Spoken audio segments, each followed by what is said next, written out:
Hello and welcome to another stream of Assassin's Creed Origins. The stream ended yesterday abruptly because my internet went down, and I just finished a quest called Precious Bonds, and I was about to actually interact with the characters who were involved in that quest before the internet went down. So what I want to do is I want to continue that interaction, and I want to clip the moment, and then what I'll do is export the clip as its own thing to YouTube, and then that way people will be able to get that conversation who might have been watching the VOD back and were really wanting to see what the dialogue was, to have a clip of it so that they can just see that on its own separate. So the timing worked out pretty well. Would have been more annoying if it actually went down during the quest at any point and before finishing it.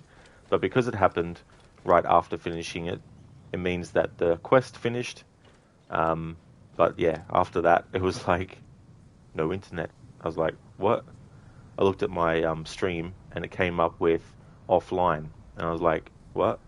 And then I looked at my Wi-Fi and it was like, no internet. I was like, oh, okay. So that's that then, I guess. So if it's not a game crashing, causing the stream to finish, it's the internet going down. So, fun times. Hey there, Stan. Welcome on in. I hope it's going well. Hey there, Schiller. It's going good, thank you, dude. Things are going well. How about yourself? That's right, Stan. Precious. You said? What did you say? So, let us see where they are, though. I can't remember where they might be off the top of my head, but we'll find them. Because after the internet went down, I didn't go away from the area in the game. I didn't, talk to them or anything afterwards. So they should still be hanging around the spot where I left them. Then we can get that dialogue. I can clip the moment. Just need to find them. Oh, that's great, Schiller. I'm glad that you're going good. And cheers. Yeah, it's been a good day. Middle of the week. Decided to get some Chinese food for lunch, so that was delicious.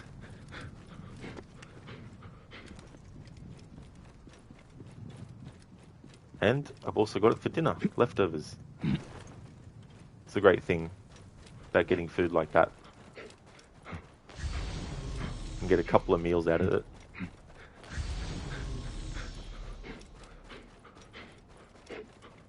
Okay, so even though I shut the game down near the... What fool would set up camp out here? I should have a look. Oh, that's good. That's good I came across that quest. I will be doing that side quest as well, as part of the playthrough. But let's get Gertha. Get on top of Gertha and let's go around. See if we can find them.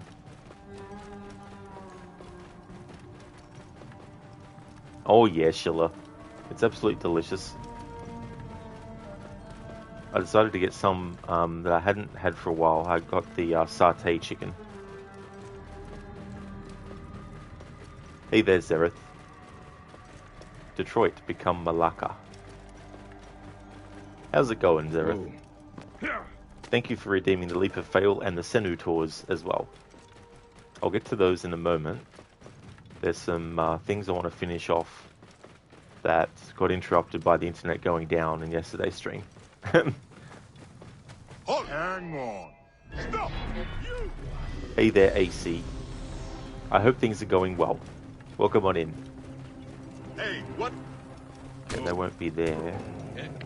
Hey, what? Is there a sixth random viewpoint you come across? Well, I can have a look.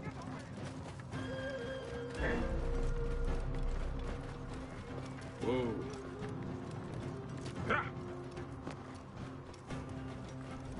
Get out of conflict. Why? Whoa. If I'm to find the hyena, must first speak to Mered, Polodorus' contact. He is a merchant somewhere in this marketplace. Alright, I was hoping to get that dialogue when I was actually ready to do that quest, but can't be helped now. The Great Sphinx. It is smaller than I expected.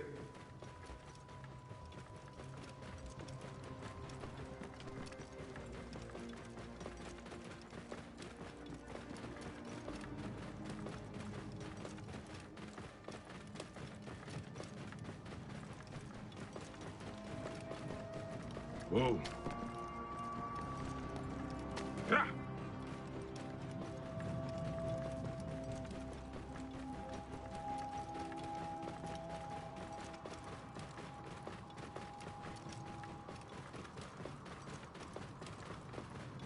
Whoa. Could have sworn they were hanging around the pyramids.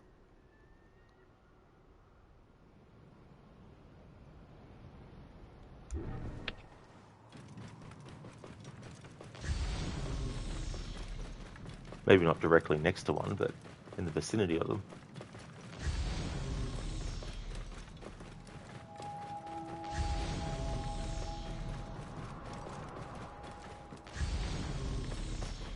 It can't be there, because...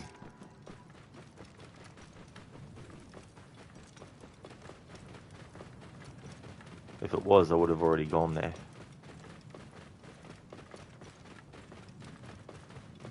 Nothing is true.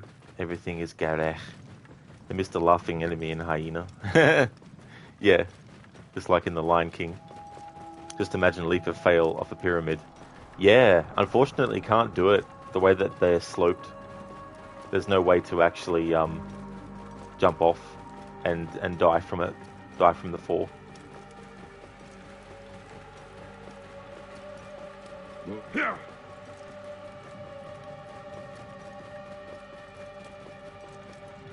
I hate when trying to find something.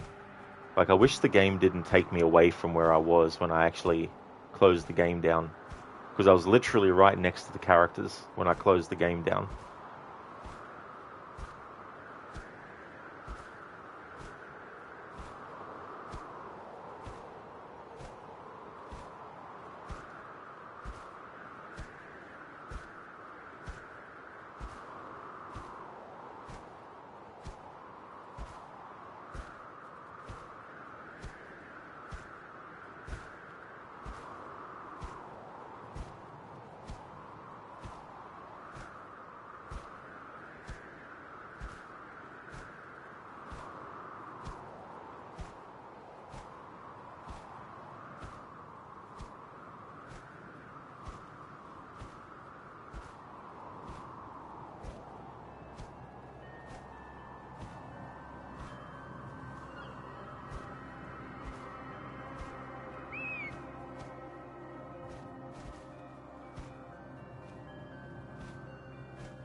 There they are.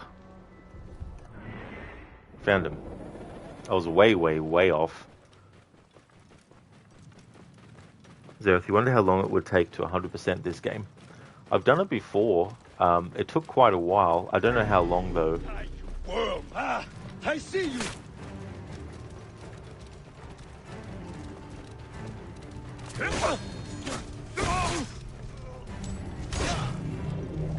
Yallah.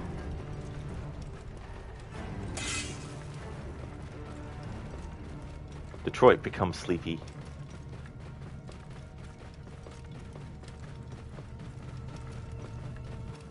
Apparently he sees you. Exactly. That was the last thing he saw as well. He sees you. Yeah? Tell him I said hi.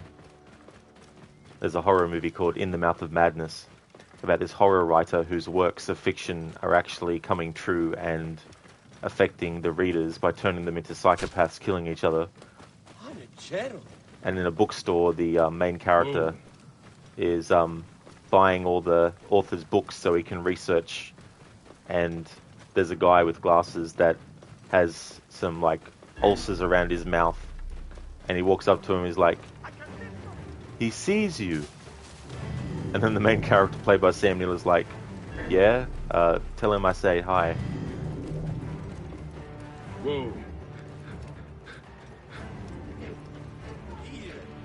Okay, so here we go. These three characters are looking for the ring. And what I want to do is, because the internet went down for me after finishing the quest, I didn't get a chance in the same stream to actually speak to these enemies, to speak to these characters. So I'm going to do that now, and I'm also going to clip the moment as well, because I really like this, and it'll give people who were watching the VOD the ability to see in a clip form what the characters actually say and what Bayek says to them.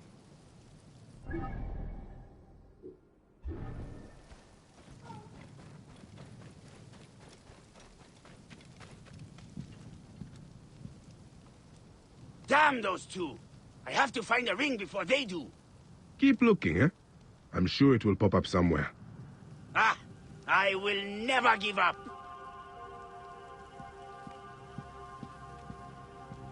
I am keeping far away from the others. And when I find that ring, I will go even further. Oh, you better hurry. They might find it before you do. No, I will not let that happen. It is mine. Shh! The ring is still missing, but I think it is somewhere close by. I think the others found it. They have not... Have they? Have they? Ah, you are playing tricks on me!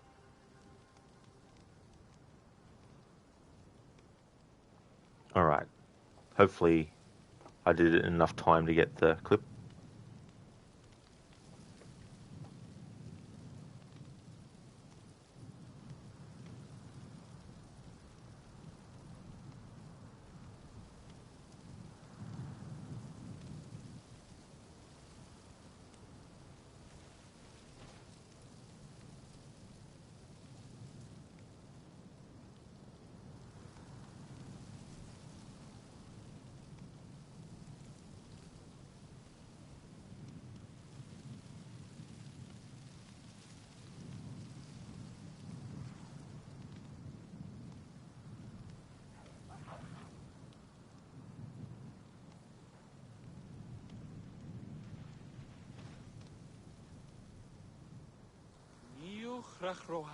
Der.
Alright, there we go. So I'll export that clip later to my YouTube and have it as a separate thing.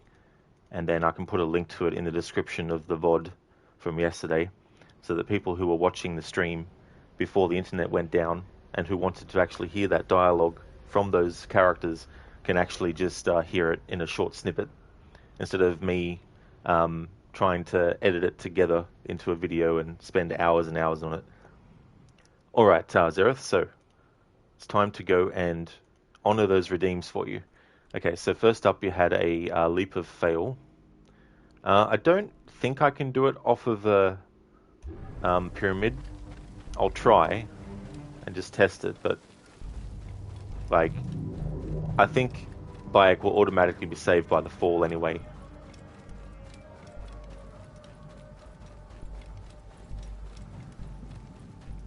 Stand around 150 hours maybe? It could do.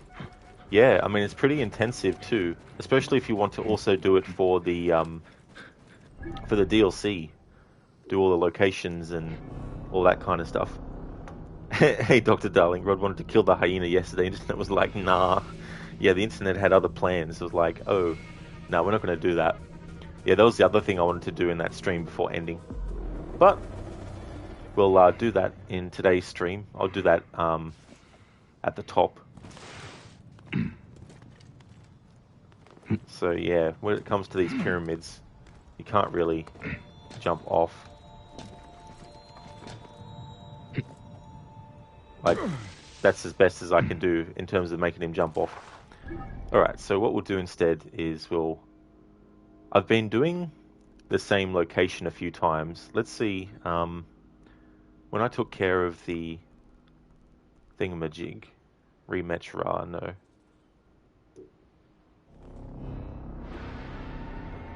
See if there's another high point.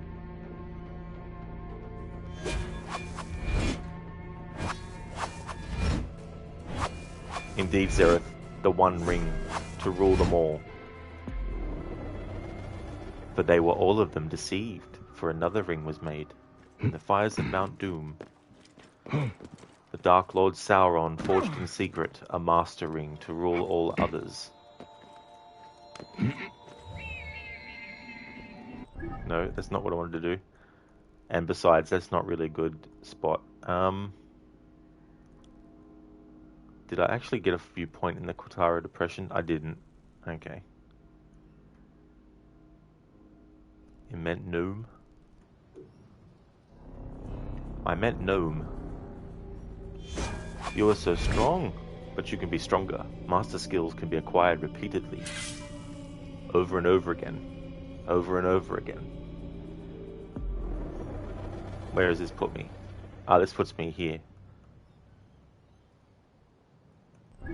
Okay. Want to find a new or an alternate spot to do a leap of fail from.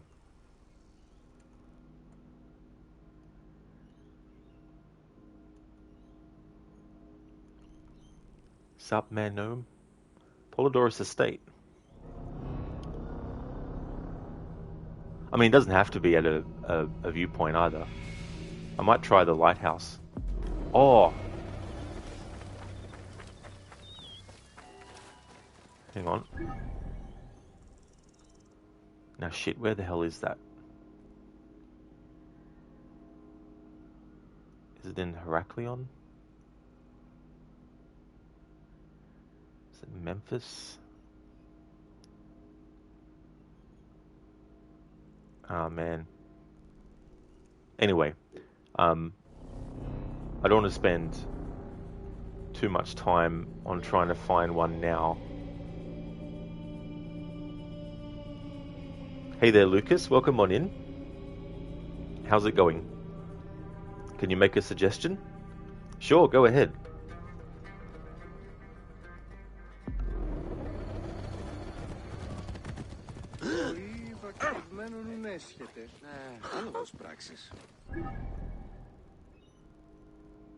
Alright, I'll just go to the go-to one. Oh yeah, Lucas, already tried. There's no way to do it. You can jump off the top, but Bayek will land and start to slide automatically. And the distance between the tip of the pyramid and how far Bayek can actually jump forward and down is so short that there's no way that he'll just drop and hit and then slide down.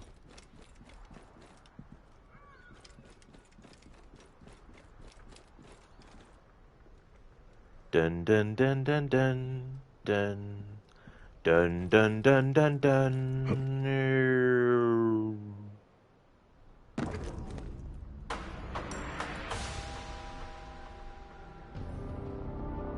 Chariots of Leap of Fails. There we go, Zereth. There's the Leap of Fail. Now you said with the Senu Tour to do the 6th random viewpoint. If you want me to do that, I just don't know how to quantify. Like I just don't know how to work that out.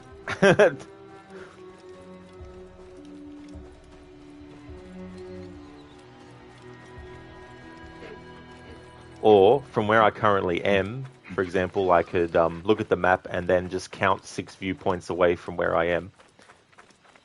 Oh yeah, Lucas, exactly. Yeah, that's what I thought too. I thought it's worth a shot to try. That way, Zereth? Oh, cool. Alright. Okay.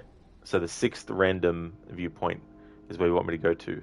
So I might go in this direction. 1, 2, 3, 4, 5, 6. How about there?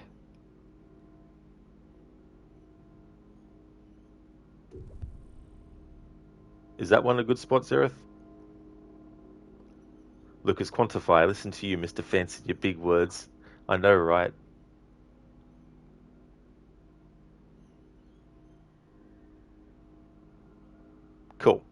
Excellent. So next step, I need to get Bayek in a spot that is safe for him so that when we're actually flying as Senu, the game doesn't attack Bayek and then Senu it'll automatically go back to Bayek.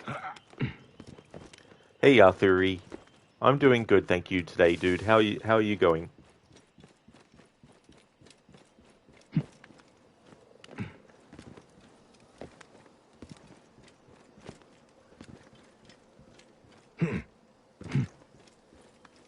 This place is heavily guarded.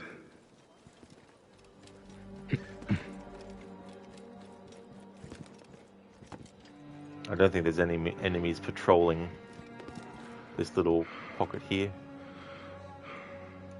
Should be fine, I think. Alright, so we're heading off in that direction. Thank you for redeeming this, Zereth. Gonna turn the HUD off. There we go.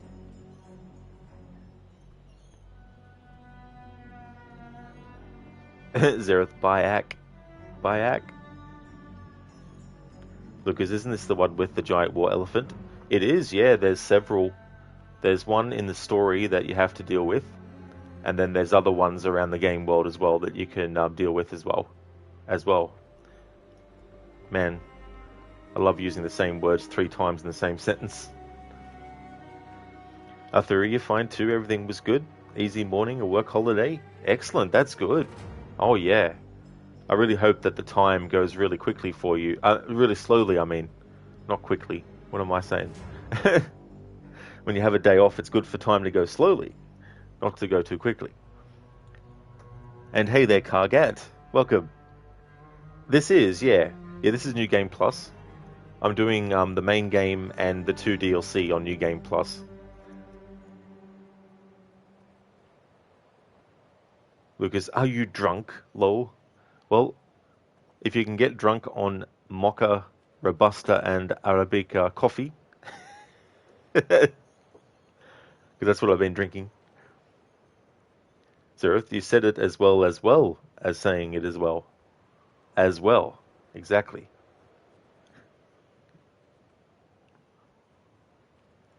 Exactly, Arthuri, yeah. You want days off to go slowly, but you want things that you're not really, that excited about to go quickly. Lucas, well. Well? What do we have here?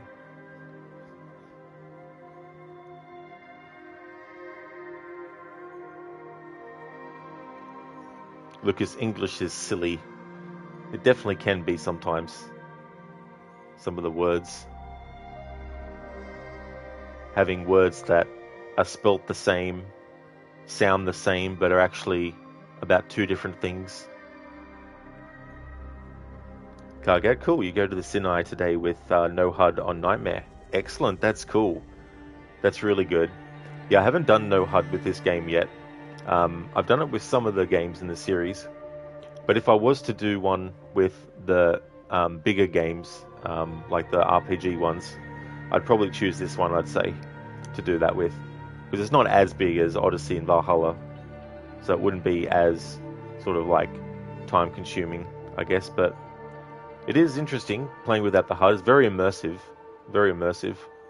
Zereth, well. That well was well, but did not leave him well. Exactly. He just wasn't well.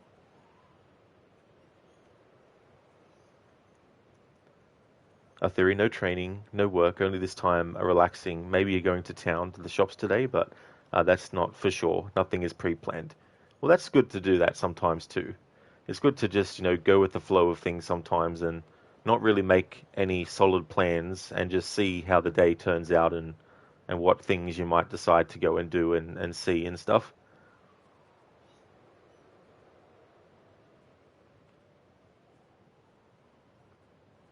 I made a promise, Mr. John Connor. A promise. Don't you leave him, the 800. And I don't mean to. I don't mean to. Thank you so much for redeeming that from the Lord of the Commandos. Last Action King.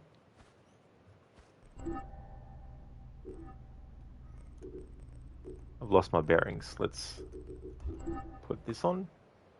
Ah, here we go.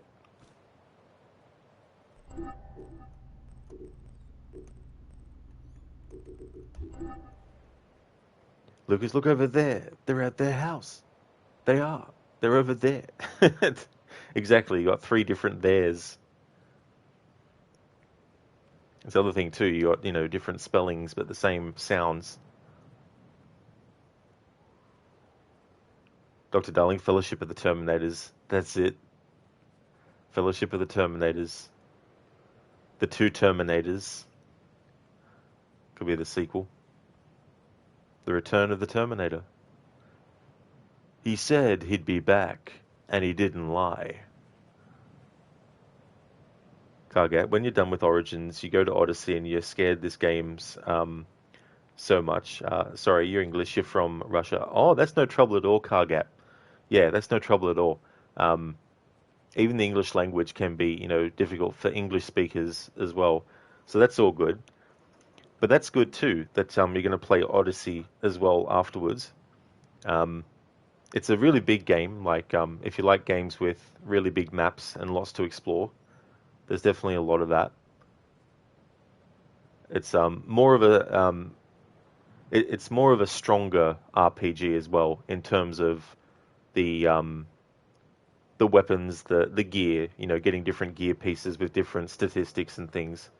Whereas in this one is less so. It's mainly just with the weapons, and like your shield, that kind of has that stats-based thing.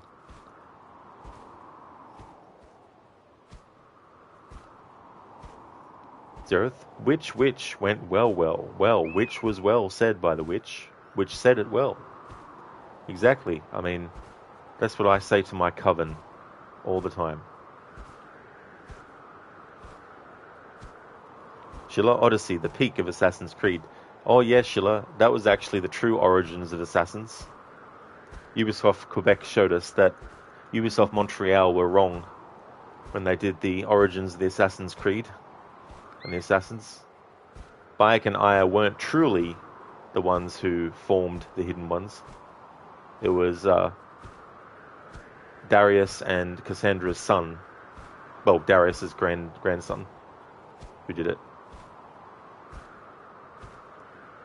Target, you'll play Odyssey aspect with not the HUD, and this has you scared. Oh, yeah, I mean, the thing about that game too is I think that even without the HUD, there are some elements still that you can use. Like, you can still see, I think, if you mark on the map where you want to go, I think you can still see the mark that you've made in the game world and stuff.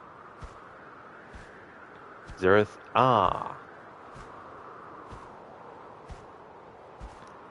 Why is the burb so peaceful? It is really cool. I like that you can pretty much go from one side of the map to the other as Senu. As long as Bayek is in a safe spot where there aren't enemies roaming around, then there won't be any interruptions when you're playing as Senu to go flying wherever you want. I was saying in yesterday's stream when this was redeemed that it's not something that I actually want to do, but there have been times where I've toyed with the idea of just doing streams of me in a game just wandering around. Like, turn the HUD off and just have the character roam around for the whole stream. But that kind of content is better suited for YouTube, where it's just like, no commentary, just pretty much explore and then just, put it on YouTube and stuff. But as for like, streaming things live and doing that, it's not really that, exciting. So I thought with this game, having this redeem, I get a little taste of doing that, but without it being the full focus. So turning off the HUD as Senu is definitely cool. I mean, I do have to turn it back on sometimes just to make sure I'm actually going in the proper direction, because it's very easy to change direction as Senu and you end up somewhere you weren't expecting.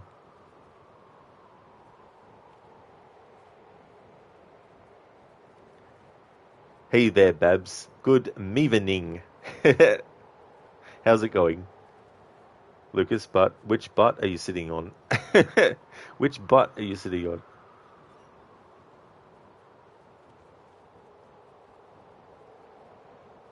And Lucas then shut up, Rod. Zereth, also, when you fly the burb all the way across the map, Senna is super fast at returning if you need them right after. Yeah, that is pretty cool. It's almost like he teleports or something like that. Babs, and now you know what you meant yesterday about the music that plays in your head. Absolutely.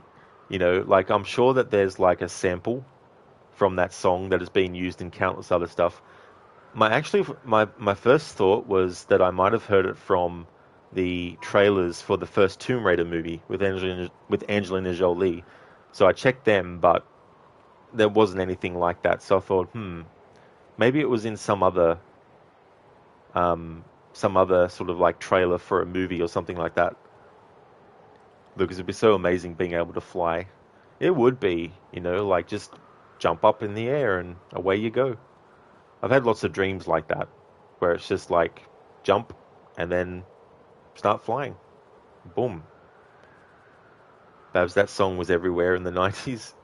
Yeah, it must have been very popular, you know, and just because you get those things where every sort of thing wants to use it, whether it's another artist or like a movie trailer or in a movie or a music video, you know, just all that kind of stuff. Okay, so we're still heading that way, but I think I've gone off course a little bit. No. Alright, making good direction. That's nice.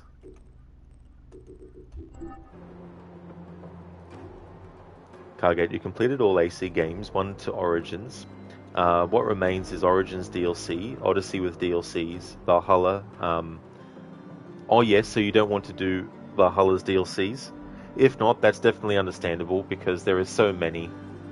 It's a bit overkill. They did too much DLC for Valhalla, and you also want to do Mirage as well. That's really cool. Yeah, I liked Mirage. I like Valhalla as well, but I feel like the story is a bit too long.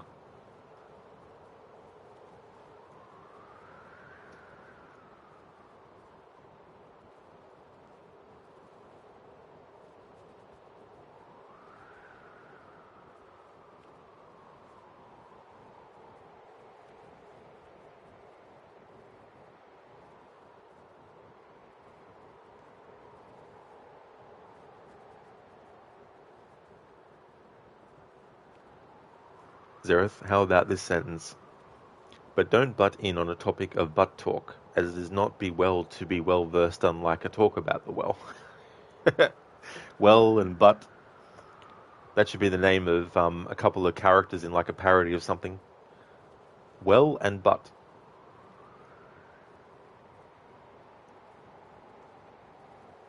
You don't like Valhalla, Lucas? I just don't know what to think now. No, just kidding. That's fair enough. It's fair enough not to like it. It's difficult because, on the one hand, it wants to be more like an Assassin's Creed game because they bring back a lot of stuff that is more focused on what was, you know, one of the core things of the series, you know, and all that kind of stuff. And I appreciate all the references and, you know, things like that. But it was also trying to be an RPG, non-Assassin's Creed game at the same time, you know, and there's just too much content and it's just organized in a way that's just too, it's just too ridiculous. It's just, yeah, all over the place. Kargat, Mirage was like the first game, in your opinion? Yeah. Yeah, that's the thing. There's a lot of callbacks and references to Assassin's Creed 1 and, you know, 2 and Brotherhood as well, but also mainly Assassin's Creed 1, having the investigations, the eavesdropping kind of thing. That was cool to see for them to bring back and stuff.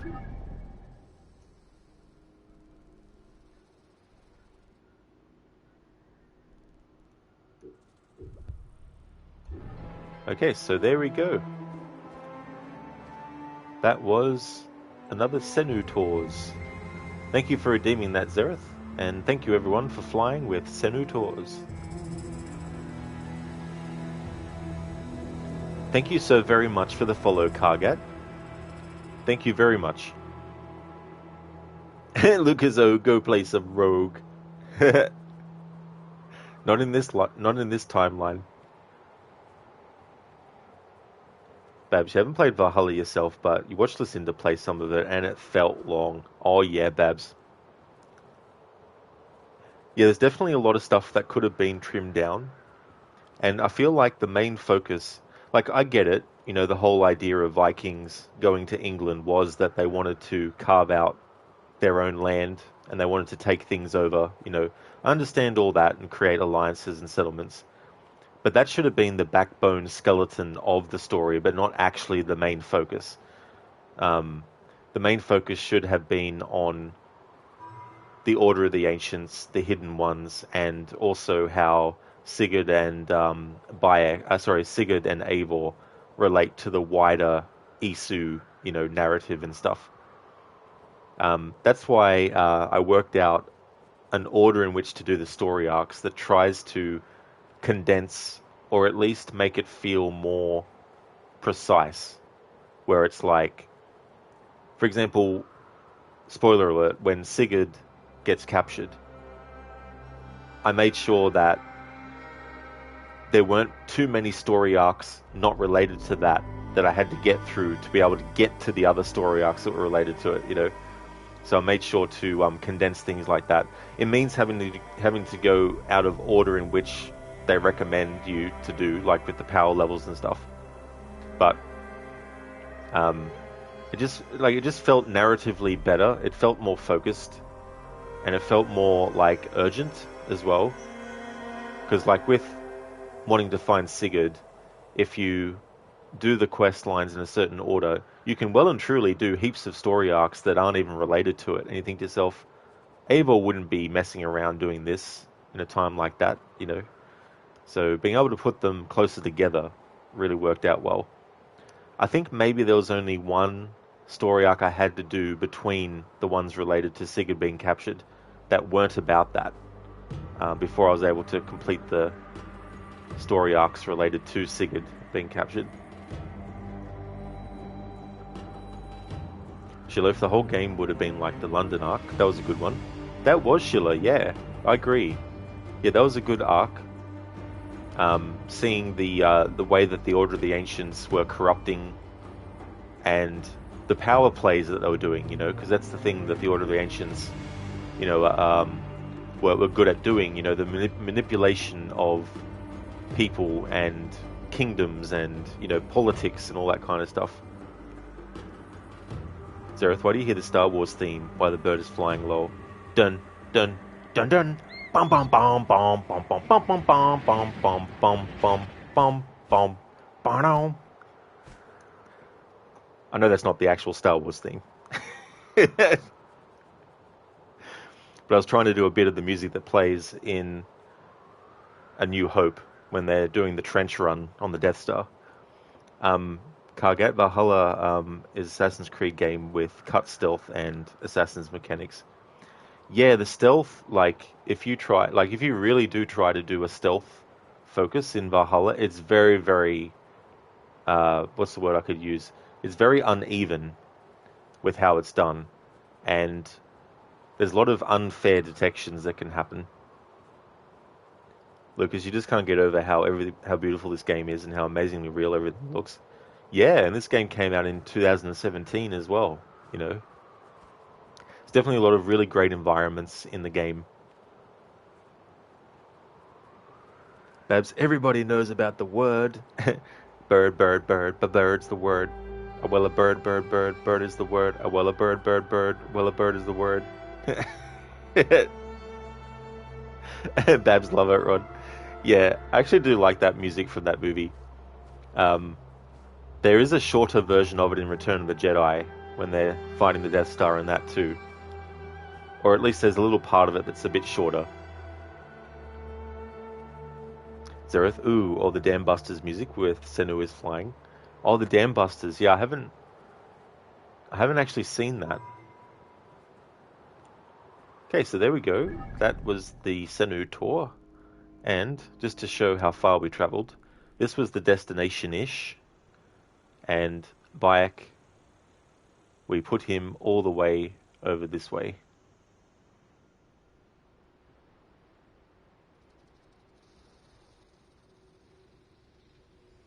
All the way here.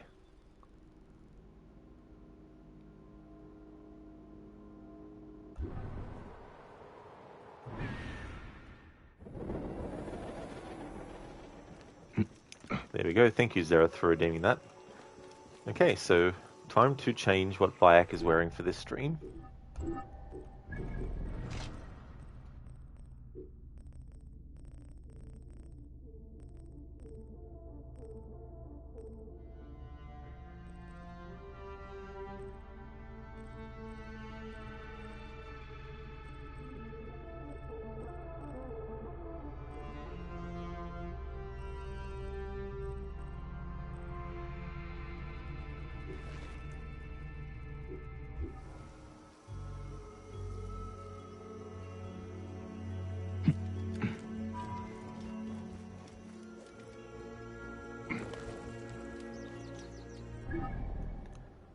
Okay, so it's good that we're actually in Siwa because where we're up to in the main story, I wanted to actually go back to Siwa to speak to Hepzibah because we haven't assassinated any of the new targets yet, but there has been a change in what's happened in the story enough for there to be some dialogue with Hepzibah about it. So we'll go and speak to him. I knew there was a reason I was going to go into the options menu, but then I forgot because my mind went to changing the outfit. It is, Lucas. It really, really is. Yeah, it's really cool to do that sometimes. I mean, I don't really do it for my own enjoyment. So it's good to be able to do that as a redemption. Kargat, in Origins with not the HUD, you cannot see markers, chests, your aim, your health bar, arrows, and your eagle. Is useless many times. Yeah, that'd be the tricky thing. Like, I'm very much someone who needs to have at least a reticule on the screen for when I'm aiming, so I have a better idea. Knowing the animations of enemies' different attacks is definitely good too, because then you can know what they're going to do based on that. Yeah, Lucas, well, it was. Zereth, how long would it take Senu to fly across the globe? Not too sure, to be honest. A long ass time, maybe. Lucas, have you played Far Cry? You tried, but can't really get into them. Not sure why. Oh yeah, I played a bit of the first, the second, and the third. The second game I actually bought and tried it and was like, nah, and traded it in on the same day to get something else. And for Far Cry 1, it wasn't a copy that I owned. I was visiting a relative who had a copy of Far Cry 1. And then years later, I visited that same relative and they had Far Cry 3, so I played a bit of that.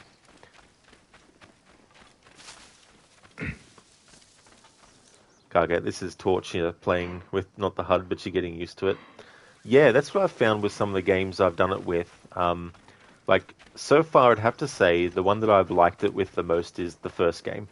Because the first game, you know, you get to the high viewpoint and you have a look around and you can tell by the bureau rooftop, the structure on it, you can tell from a distance that that's where it is. You know, so being able to find things like that, I really like that in Assassin's Creed 1. Zereth Siwa. Okay, so here's Hepzibah. And Bayek, after each main assassination, I'll be going to speak to Hepzibah to get the dialogue.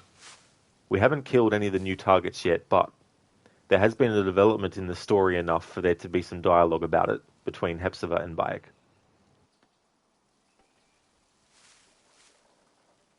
You look troubled.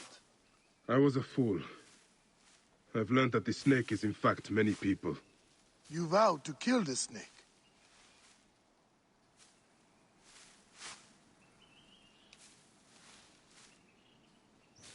I like that dialogue.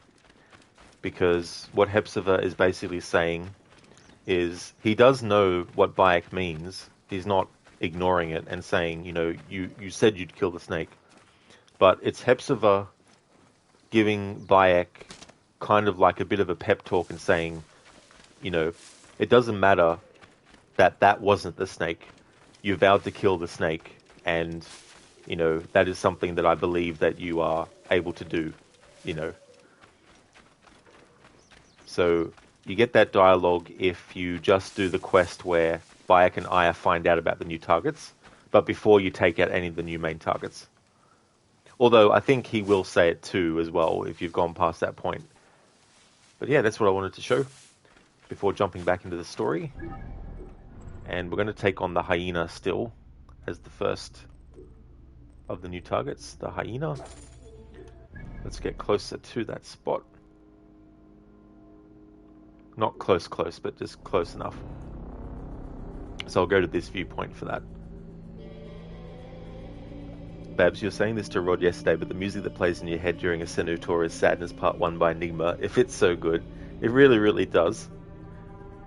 Lucas, you got to say it. It would take 2 weeks for him to fly around the globe.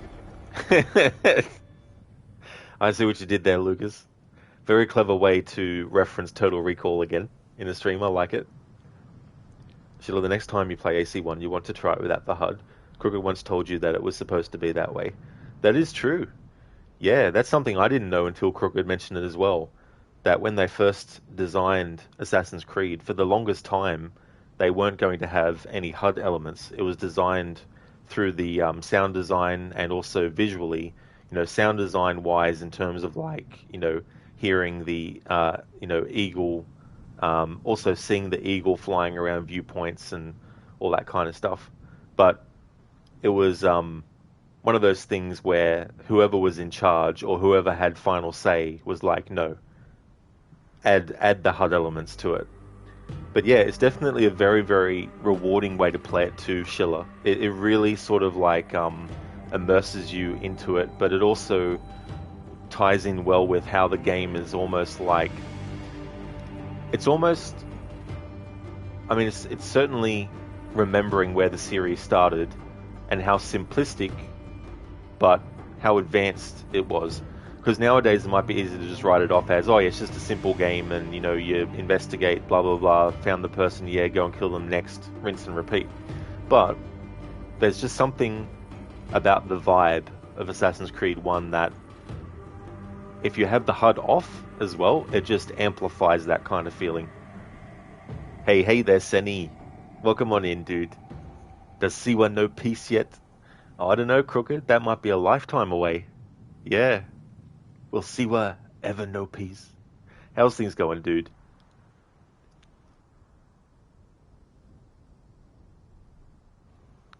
Good one, Babs. Good one. Remember that convo too, Sheila. Plus, you can imagine you could play that game literally with your eyes closed. Look, you summoned Crooked. That's it. Crooked was like, they're talking about me. I need to pop in. Cargat, you're going to go marathon to Assassin's Creed games, then you go to games from Software marathon, getting new game plus every game. Brilliant. Oh, nice, Cargat. That's cool.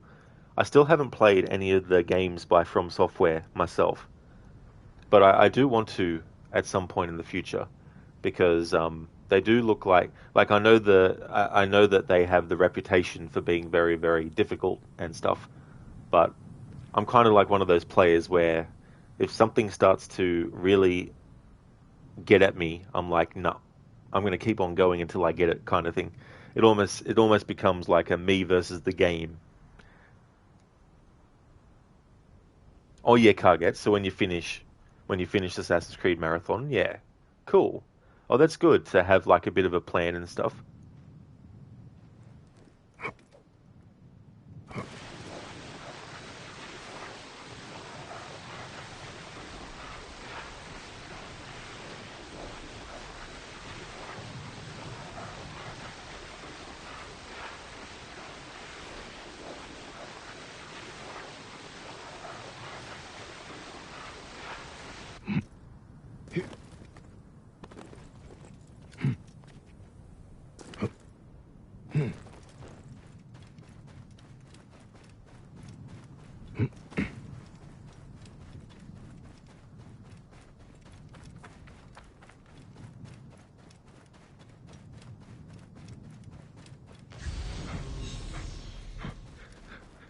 What fool would set up camp out here? I should have a look. I will be doing that side quest, but not right now, though. It's kind of one of those side quests that can be difficult sometimes to pop up because you might never ever walk past the point at which it actually activates. There was actually one of those side quests that I never actually really knew about until quite a few years ago now.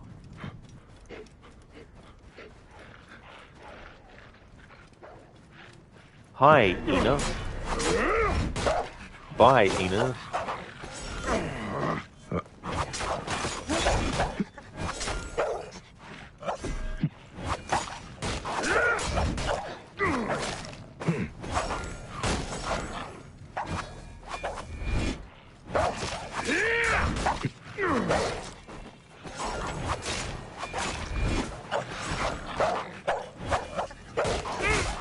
All the hyenas are coming out to play.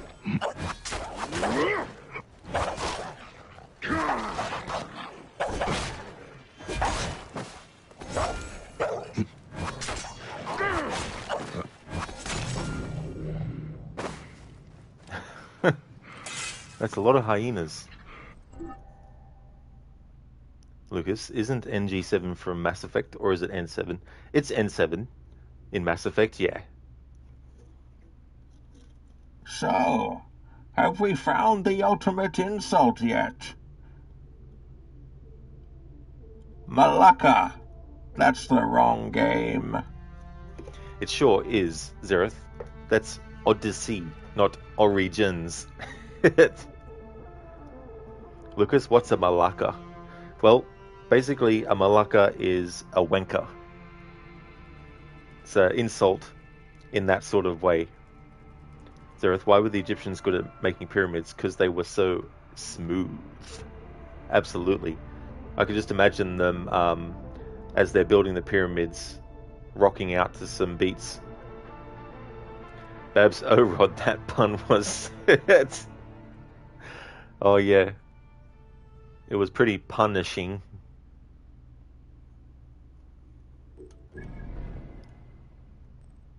Okay, so Bayek and Aya find out that there's more masked ones as part of the Order of the Ancients, and so Cleopatra told them what Eudorus's actual name in the Order was. So it wasn't actually the snake, it was the hippo.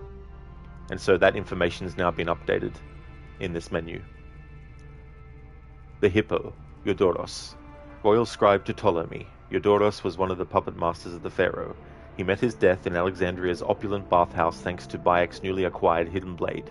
Although he did manage to exact limited vengeance, the loss of Bayek's ring finger. But was Eudorus, in fact, the snake? The hyena.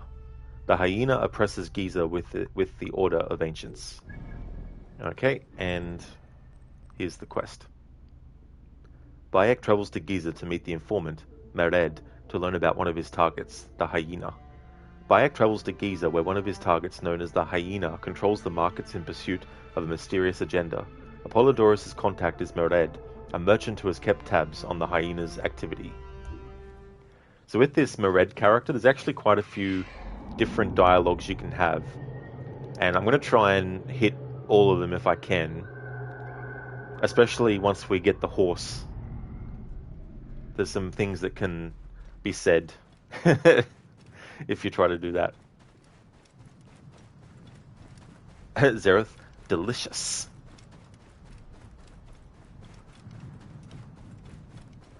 It's so funny. I won't stream it, but and I won't actually do it, but I just feel like doing another playthrough of Call of Cthulhu for some reason. I don't know. Maybe that game has some kind of like, you know, subconscious hold over me. Dr. Darling, can't wait until you get to assassinate the flamingo. Perhaps they will revive the game with a third DLC. Revive it with a third DLC? Yeah, I don't know. If they were to do another DLC with Bayek and Armanet, then it should be set in Rome, and it should be a DLC that's a pretty long one. I have, Dr. Darling, yeah, I've achieved all the endings of Call of Cthulhu.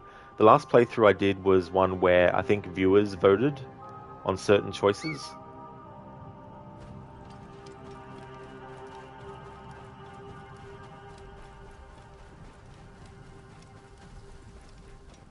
If I'm to find the hyena, I must first speak to Mered, Apollodorus' contact.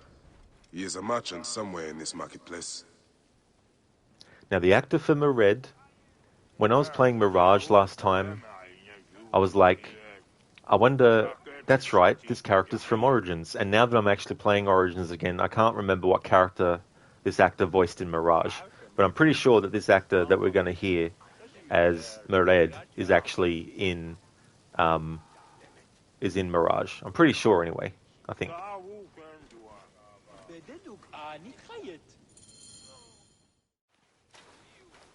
Welcome to Mered's wares, traveler. Well, what do you think? Junk? Be off then. I haven't finished. Are you blind? I've nothing left to show you. But you've much to tell me. About the hyena. Ah, funny. As it turns out, that happens to be the most expensive thing I'm offering. Funny indeed. Delivery upon payment.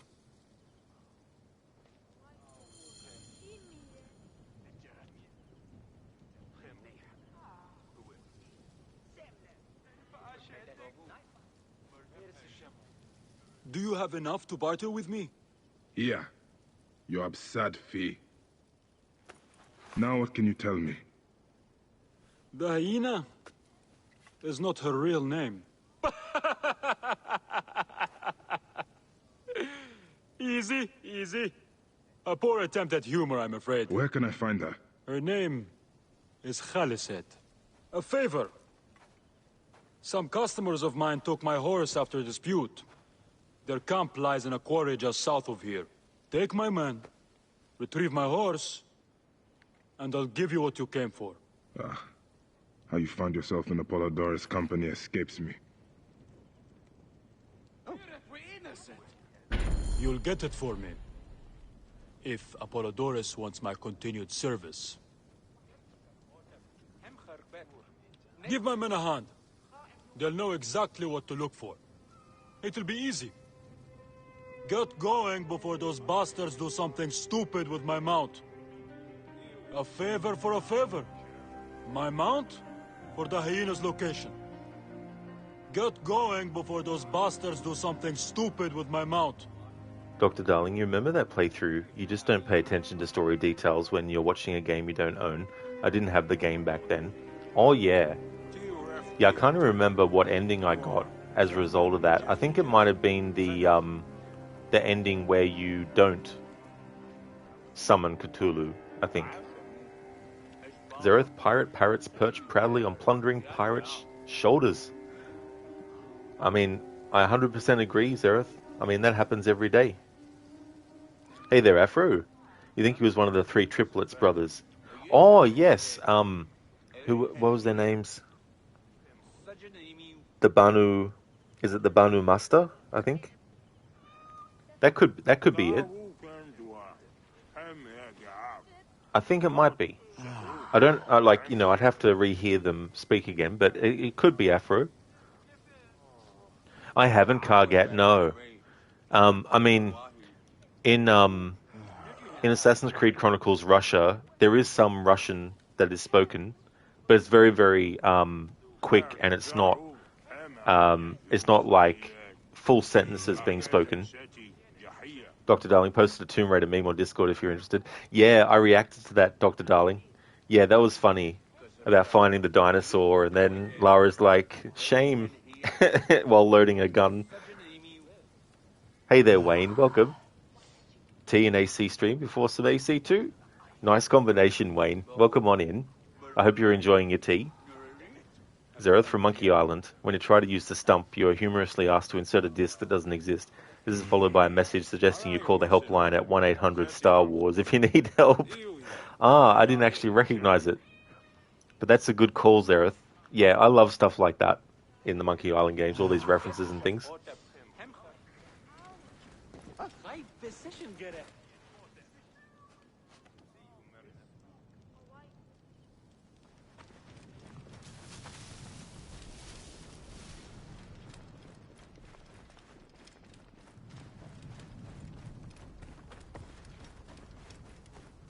You are friends with Mered?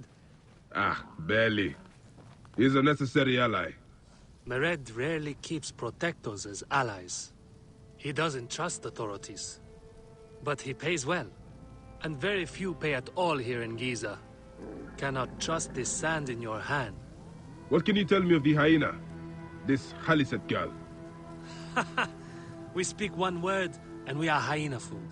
Nice try. Come on, be on guard. We have a horse to retrieve.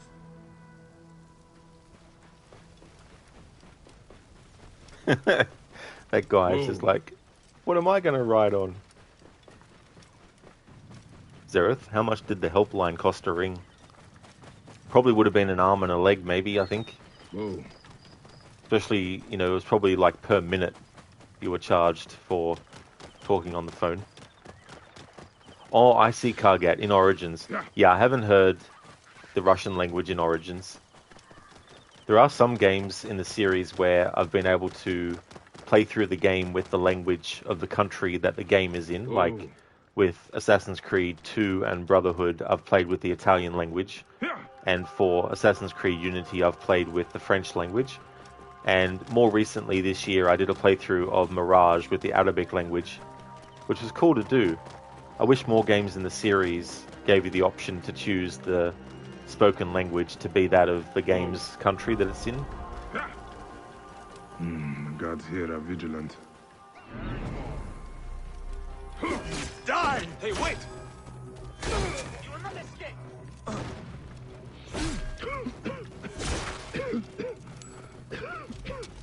And now!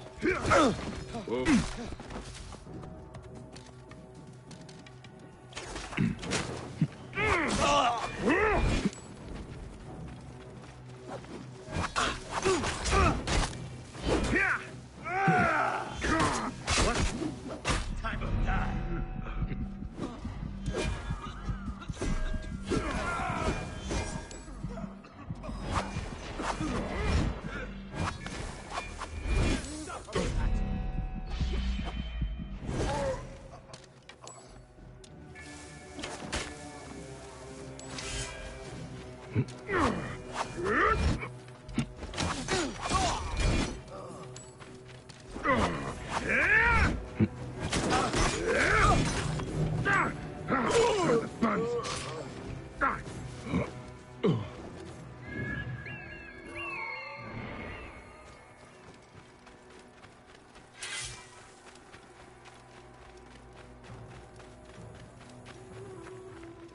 Hey.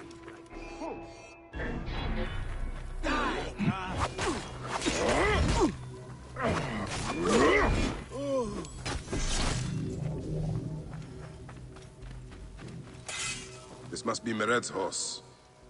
He neglected to tell me his customers were bandits.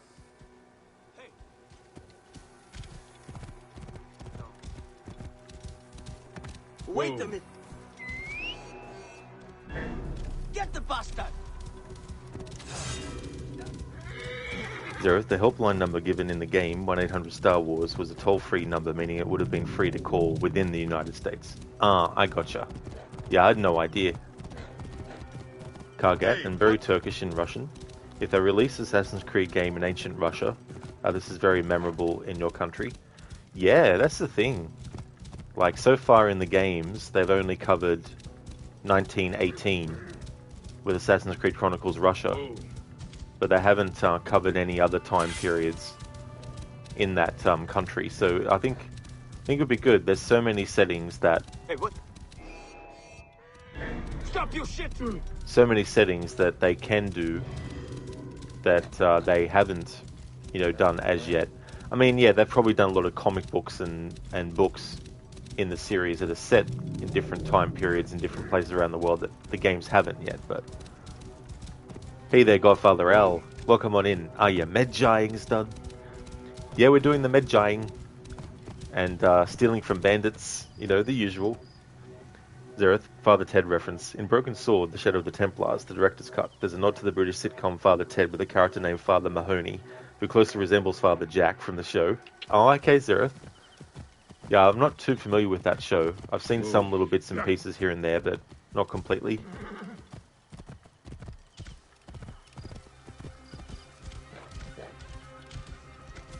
Whoa. Any Sigiriet. You're back! Well, look at this! You failed to mention it was in the possession of bandits. Slipped my mind. Good. Stronger than mine. I thought you said it was yours.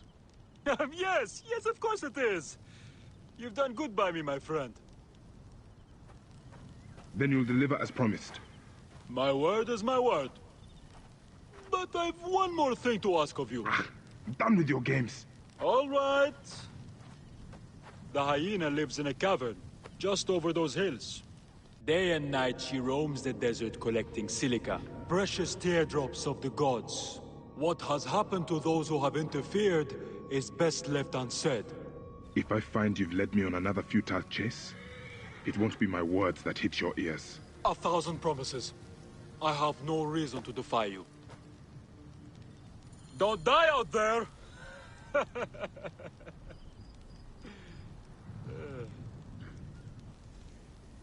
Alright, so there's a variety of dialogues with this guy doing different things, so I want to try and see if I can hit all of them.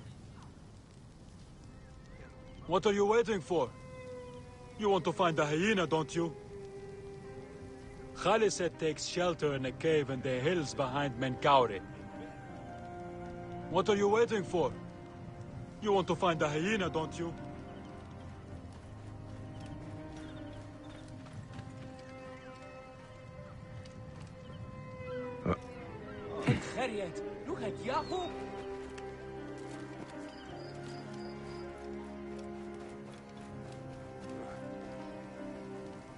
Khaliset takes shelter in a cave in the hills behind Menkaure.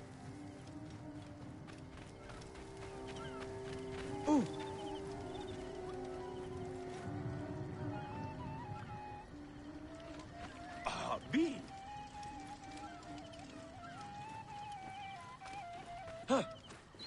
I win. Ire Tiogef.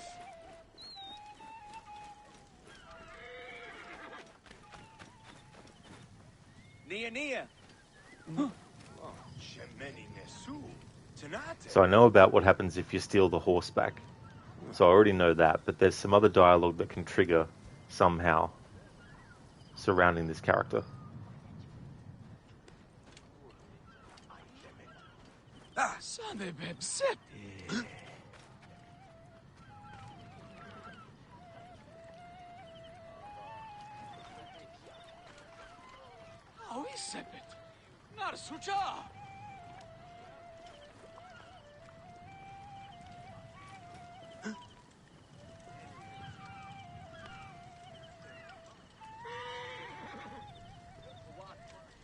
What are you waiting for?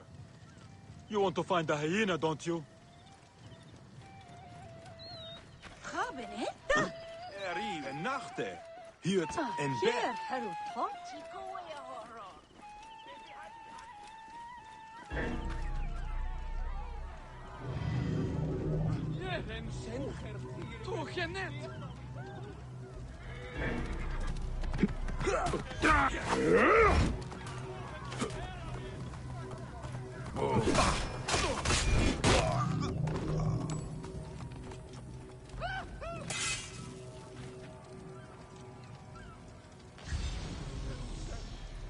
Damn it. I'm sure that there was something if you hang around there, but I'll just catch up on chat for a moment. Kargat, not in the 18th to 19th century, in the 6th to 9th centuries. Yeah, it would be good to see a game that is set in the 6th to 9th centuries. Lucas, it will never happen. You think a game as a European person during World War II would be interesting? Yeah, I definitely feel that there's ways that you can do a really good Assassin's Creed game set in World War II without it being what some people say would only be a Call of Duty clone. It's like, no. It's very limited thinking. Kargat, or during the reign of Ivan the Terrible. Ivan the Terrible. In your country, Ivan the Terrible is Ivan the Great. Yeah, I mean, that's the thing too. You know, like different names that are given to certain people and can be based on just, you know, what perspective. You're waiting for the shadow, but with apprehension and wariness. That's fair enough, Kargat. Yeah, I think it's good to be like that with games in general. It's very easy to get hyped about a game, and there's nothing wrong about being hyped for something, but I think it's also good to just have at the back of your mind the possibility that what you're being hyped about might not live up to it. Hey there, Anamoon. Good morning. I hope it's going well. Oh.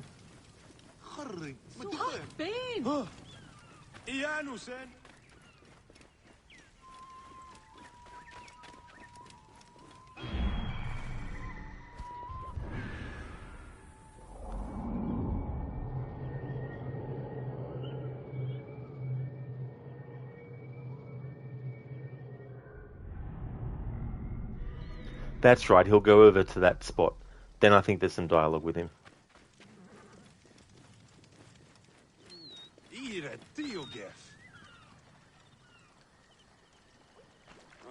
Khaliset takes shelter in a cave in the hills behind Menkaure. And it's not that. I could swear there's some dialogue that he says if you hang around this area. We're innocent.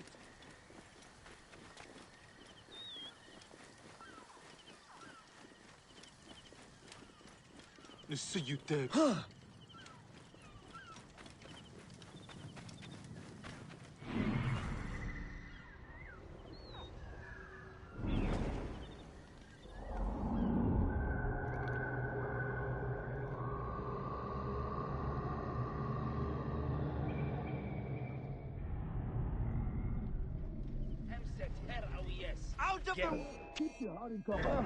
Going to kill you! Shield me! Quick in the fail! Yeah!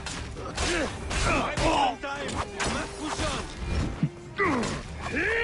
Hard, hard!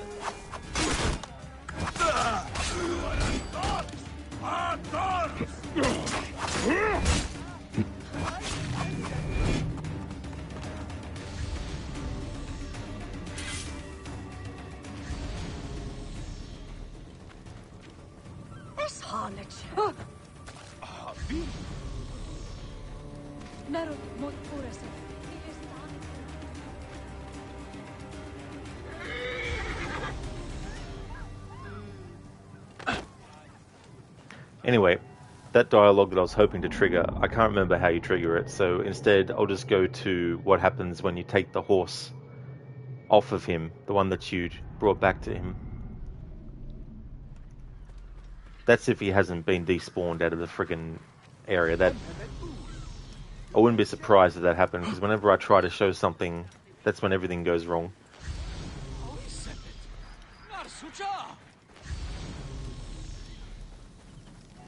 If there's people that you can interact with, when you do the Animus Pulse, it'll come up with the icon above their head to let you know that you can actually interact with them. So the guy should be here, but I think because of what happened with the enemies attacking, it despawned him. Hopefully it's just temporary. Sheila, it said in the beginning of Revelations, the end of a story depends on the person who tells it. That's true, you know, and whoever has control over stuff like, if someone takes over a region, it's then up to them to decide if they want to keep things the way that they are truthfully, or to change things to be, you know, more favorable to them, you know.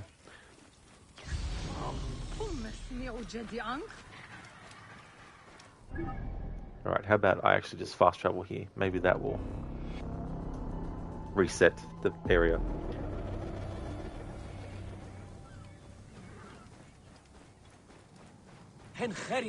Anemone, you've plucked 2 hands full of raspberries and berries again, yet your cat prevents you to eat your breakfast as he lays on your lap and demanded to get outside. Yeah, your cat is like, no, this is not what you're doing right now. Why are you doing this right now? That's not the right thing to be doing. You need to be doing this instead.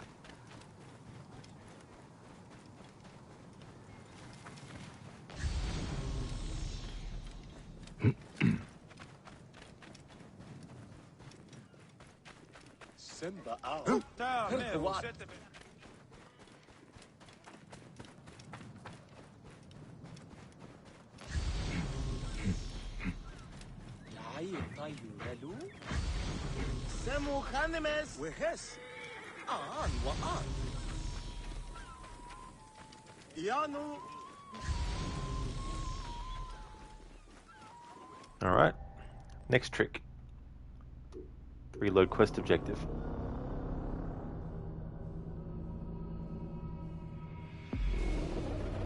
You naked Iadet! Do you know what we have to go through to get these? Snakes, hyenas, bandits, danger at every turn! If you don't like what I'm offering, then go. Plenty of other scavengers to trade with. Ah, you have got a deal. Look at the bright side. You made it here alive.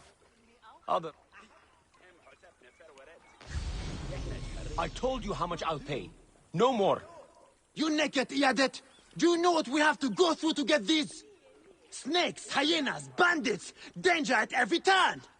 If you don't like what I'm offering, then go. Plenty of other scavengers to trade with. Ah, you have got a deal. Look at the bright side. You made it here alive. Otherwise, I'd be talking to bandits about these relics. Not the dialogue I was looking for, but I've never heard that one before.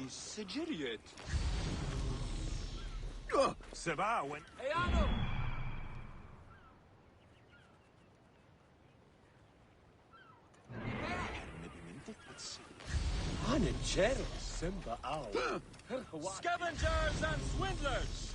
Visitors and deserters! Are you tired of this barren landscape? Tired of not knowing what tomorrow will bring? Do you long for something more? A better life?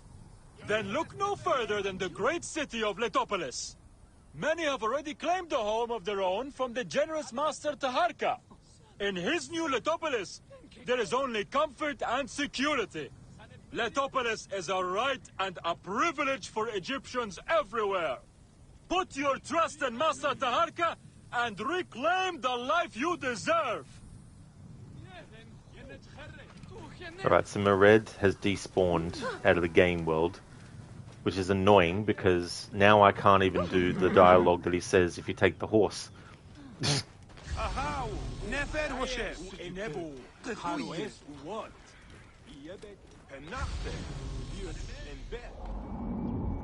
Anemone, you posted a video even of him on Discord as proof, and yes, oh nice Anemone. Yeah, I may not get to all of those posts, but you know, definitely thank you for posting those things in the Discord.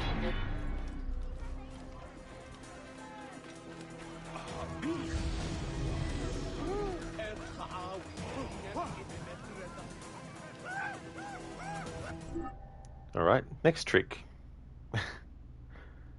Let's exit the Animus and then go back in. I think the dead bodies in the area are despawning Mered out of the game world. I think that might be why.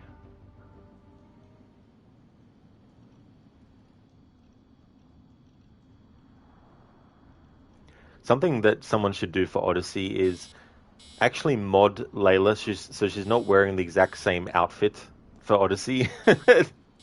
I mean, you know, Desmond does wear the same outfit, to be fair. But I mean, it doesn't have to be the way with every single present-day character. But that's why I like Valhalla, because they at least change her look a bit.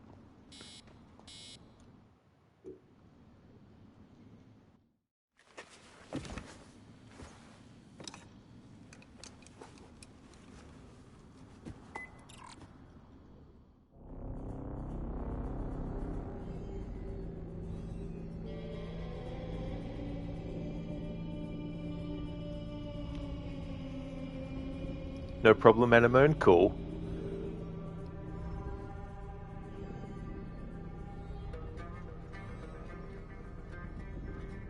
Alright, this probably won't do the trick.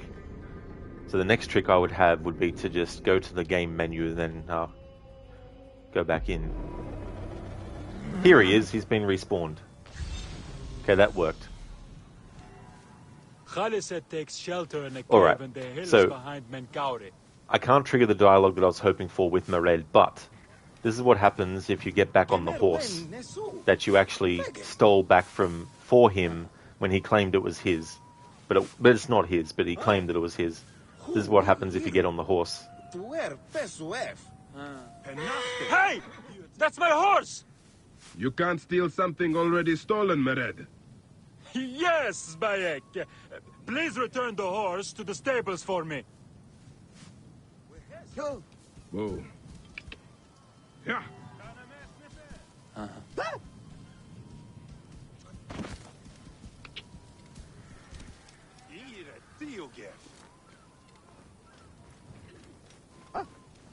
What are you waiting for?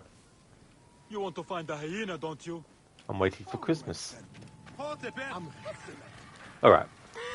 Now let's actually continue the quest.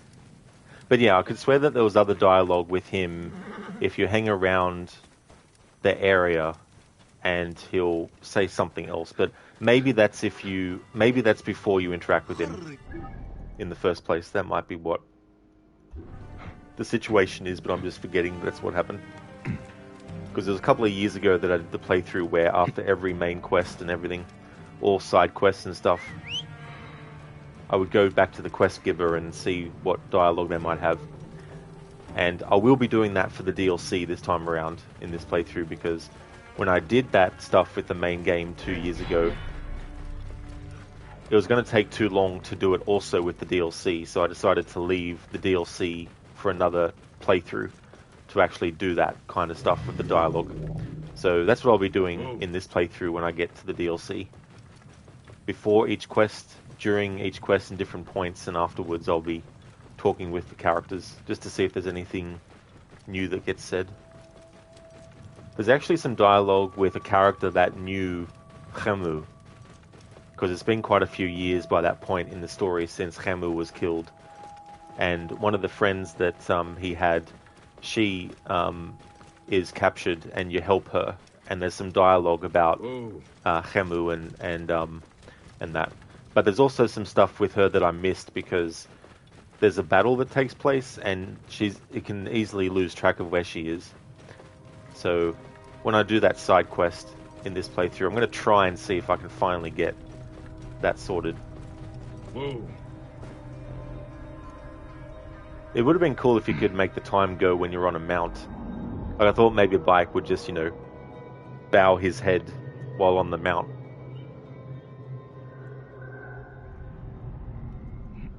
Just for the fun of it for myself, in this playthrough I want to do all the quests, or as many as I can when it's nighttime.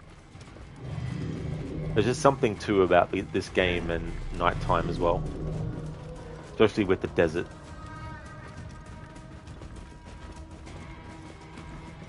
Amongst the sands of time.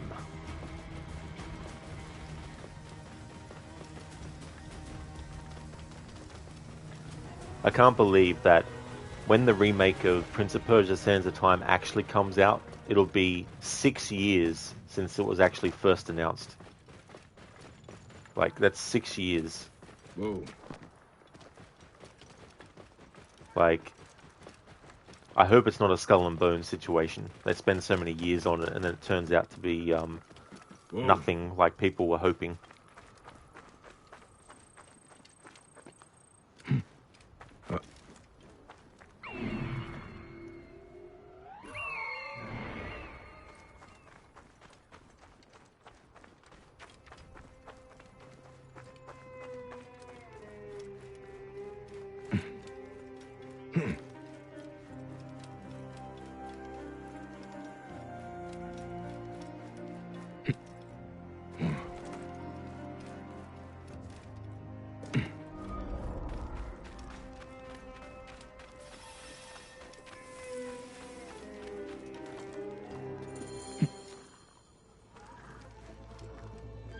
So this is the hyena's lair. No sign of Khaliset though. Mered was telling the truth. Yeah, I need to figure out where she went. Someone has made this place their home.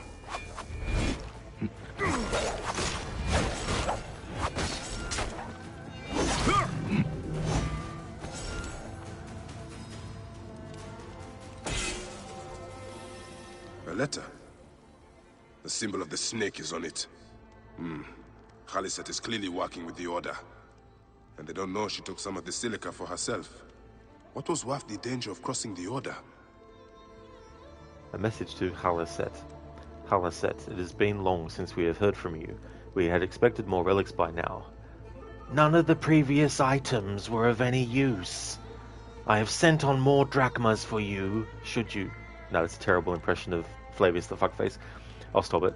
Have sent on more drachmas for you, should you need to purchase any items from the markets. We prefer to cast suspicion elsewhere until we can show our hand. If the silica is running dry as you claimed it has been, we will need to find a new location. We expect you to scout for one. Send your reply through our usual channels. The Snake.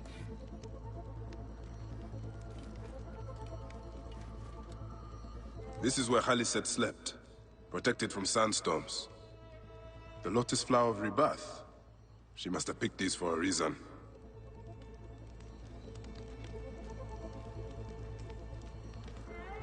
Hello there, Hipsuit.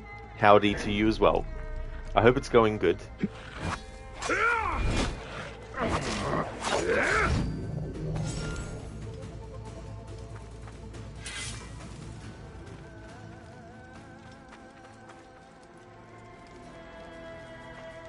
I do not want to die! Do not let her take me!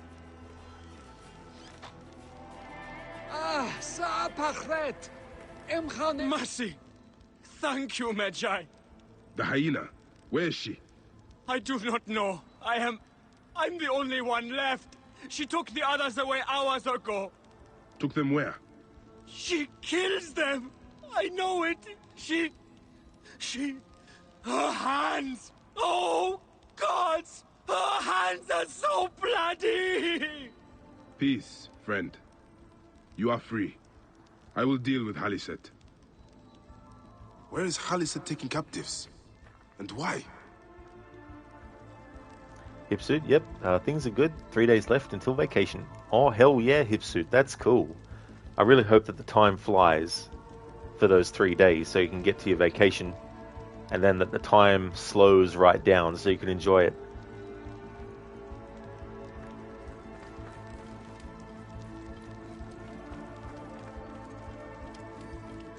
Now why would one of her loyal beasts be caged?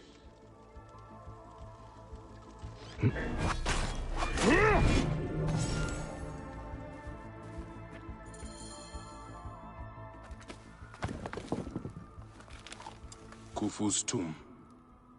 She has detailed every crevice. Ah, she has not finished. That is where I will find her. I will head to the pyramids. A drawing of the Great Pyramid of Khufu, most likely made by Khalaset, seems to have drawn attention to something beneath the tomb.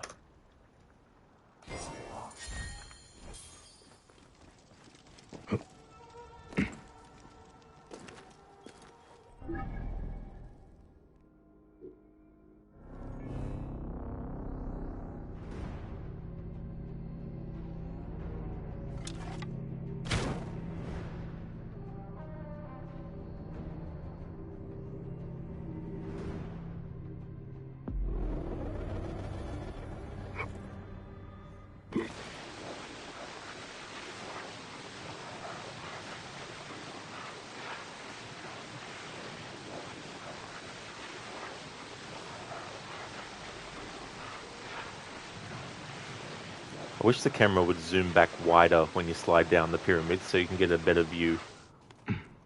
Hyenas. Khaliset must be inside.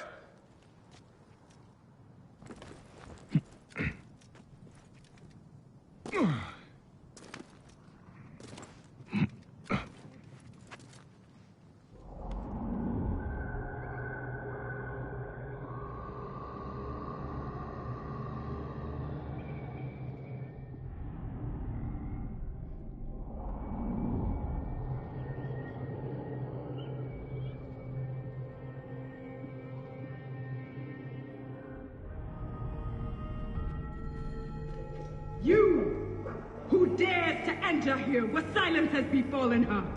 A Magi who has treaded many dunes to find you. Hide if you must, hyena.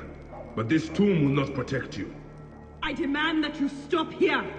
Turn back now and I will excuse this intrusion. Siwa was an intrusion. Babs. Baby has had his breakfast. It's getting more and more chaotic the older he gets. He will use cutlery eventually, right? This is true, Babs. And what your bub will do is we'll get the spoon with the food and then catapult it at things. Just wait till that stage happens.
Ancient writing from the Old Kingdom.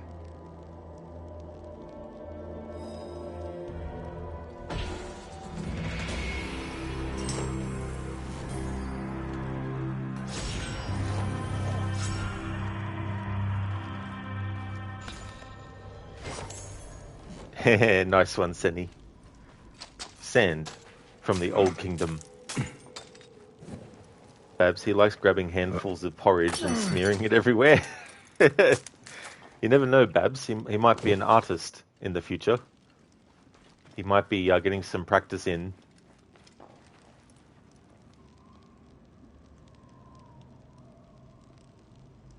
Wayne, is this an Assassin's Tomb like AC2's ones? Do they continue? Unfortunately, not in the same way.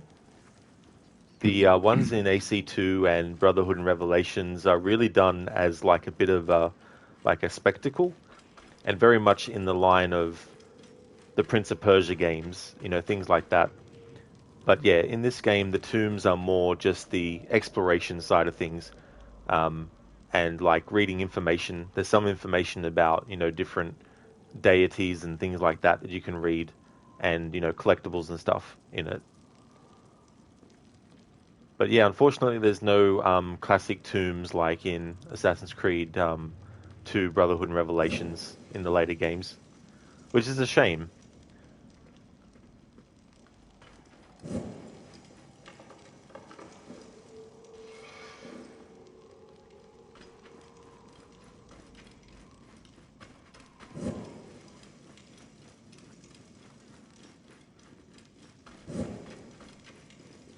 Foolish man, I am Iset, possessor of magic. The gods live here, not you. What sort of mischief is she entertaining?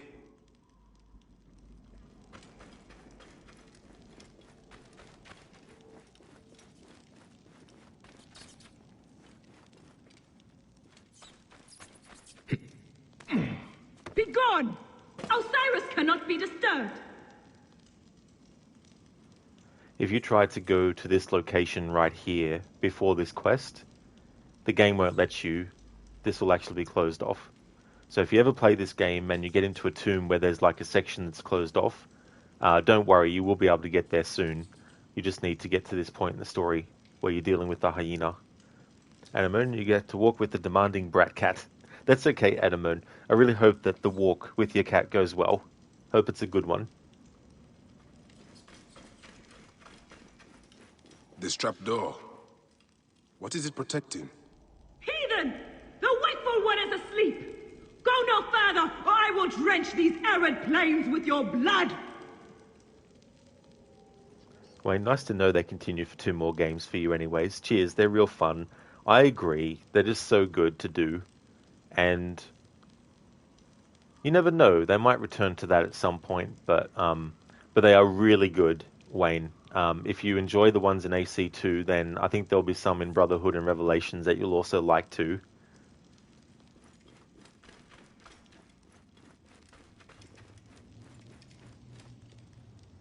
What is this place? A tomb beneath a tomb. Is this where you hide, hyena?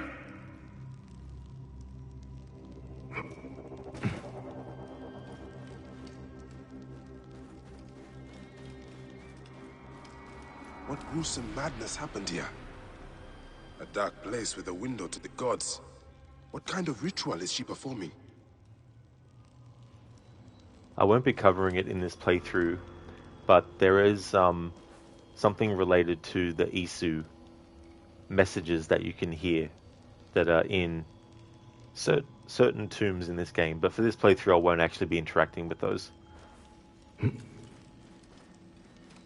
Oh yeah, Babs, they really are. They're chef's kiss. The music in them is great too. Offerings to Osiris, protector of the dead.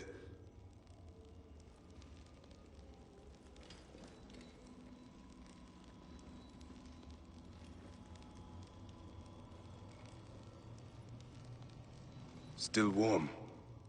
And the ceremonial knife. This was a sacrifice.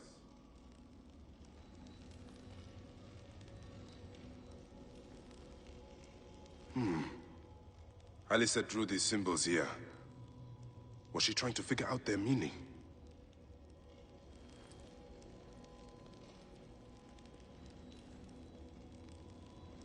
This sarcophagus is decorated with goddesses of the Mother. Strange symbols are marked all over it. I think I know what dark deeds Alicet was after here. Alicet was doing a ritual. She began by calling to Osiris with these offerings. She used a knife to sacrifice her captives. She collected their blood for some dark purpose. She was attempting to learn these strange symbols. She must have found them in this room. Once she knew the symbols, she carved them here, and ended the ritual with one final prayer over the sarcophagus. Alicet must be trying to bring someone back to life. But just who is buried down here?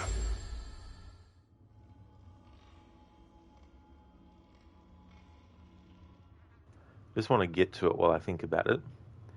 If we have a look at some of these symbols, I'll try and get the camera in photo mode in a good spot for it.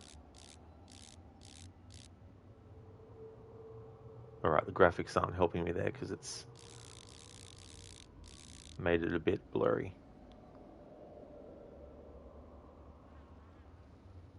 Alright, so there's a few symbols that have been in the other games in the series before this one.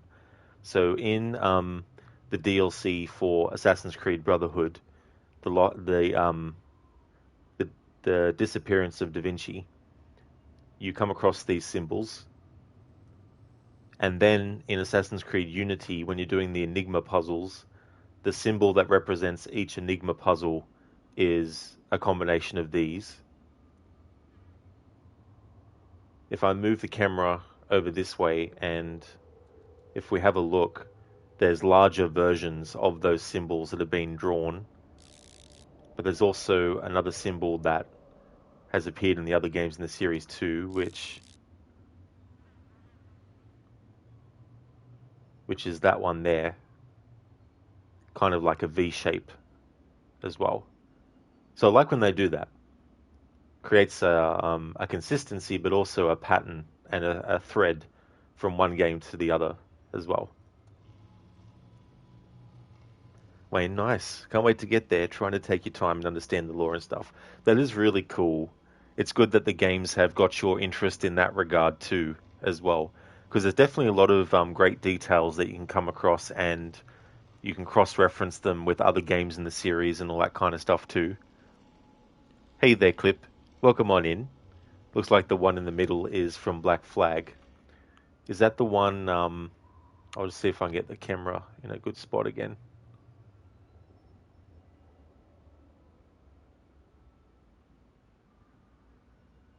Was it one of the symbols that's part of this group?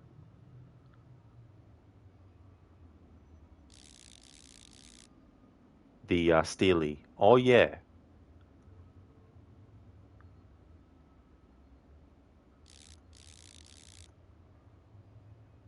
The 3 circles that are connected.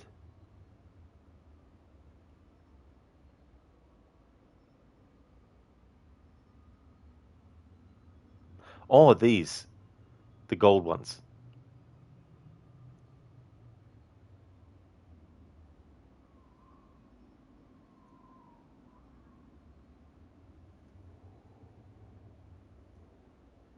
Nice spot there, Clip. So that's the great thing. You know, there's so many details across all the games that you see in one, and then they get used again in another as well. I love that kind of stuff.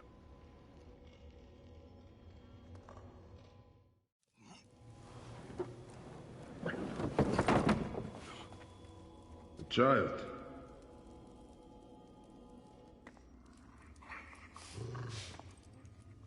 My child!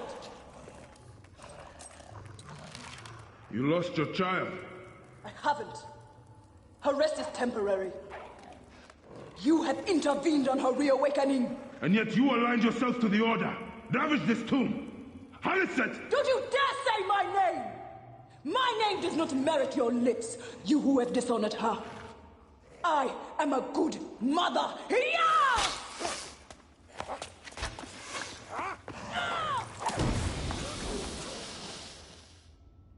You're no match for me, desert scum!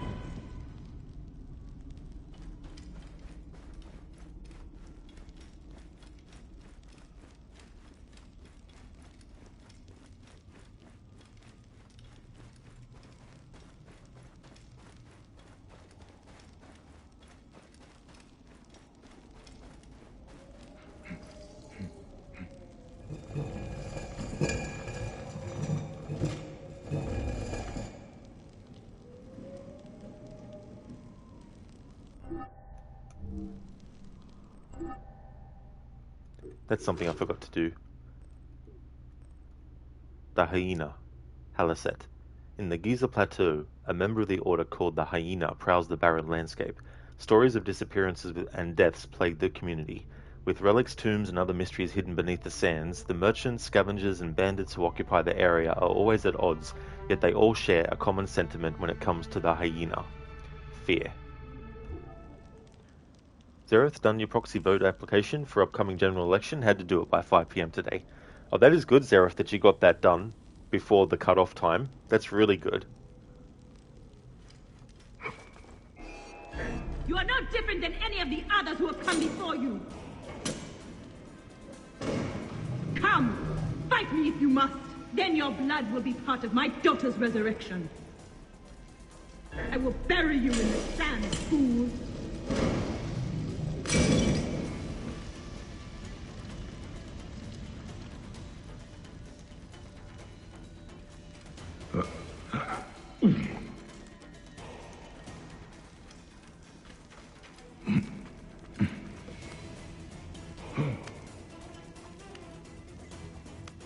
Rises. And the sand with it.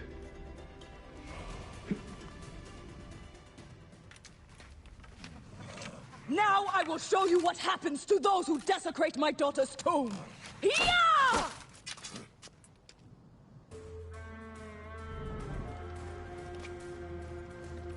Never done this at night time before.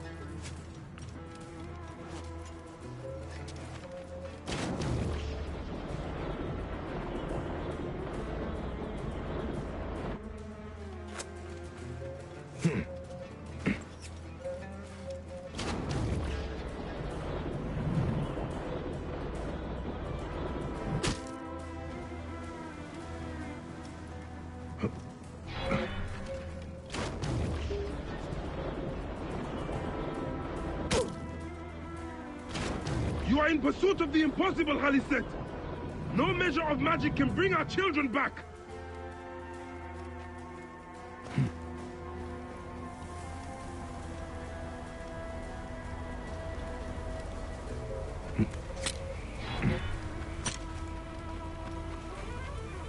Mountains of sand.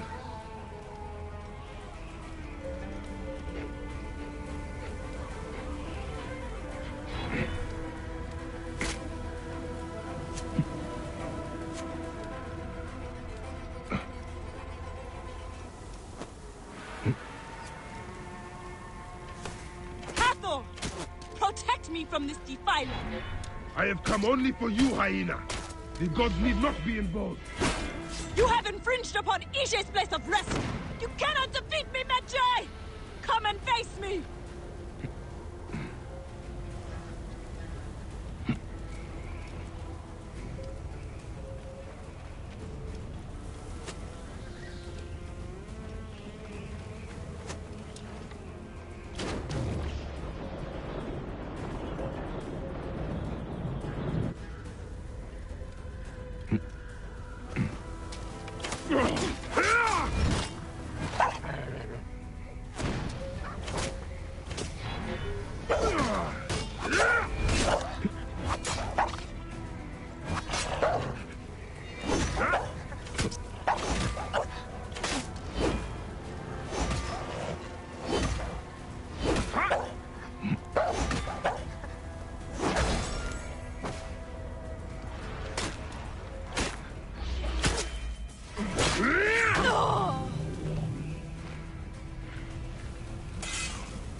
Do I walk among the dead now? A just end.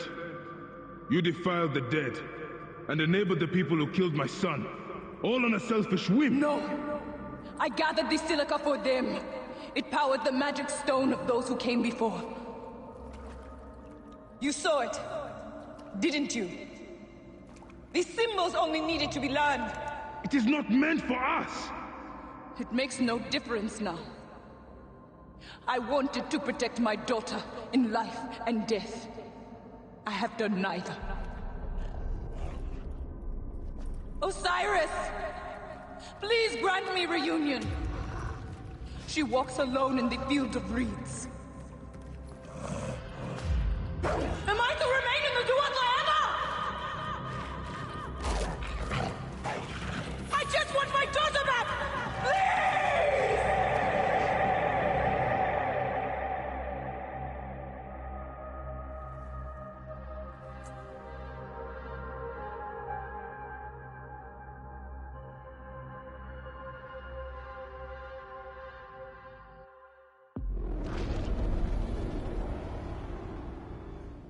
May you find your daughter in the afterlife, Khaliset. May the Lord of the Duat guide you.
would have thought that the entrance to the pyramid near where we fought Halised would be back this way.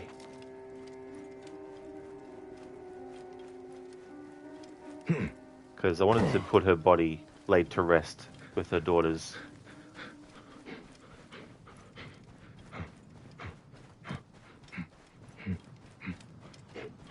Not that I'm expecting it to trigger any dialogue, but you never know.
Dr. Darling, throw her body from the top.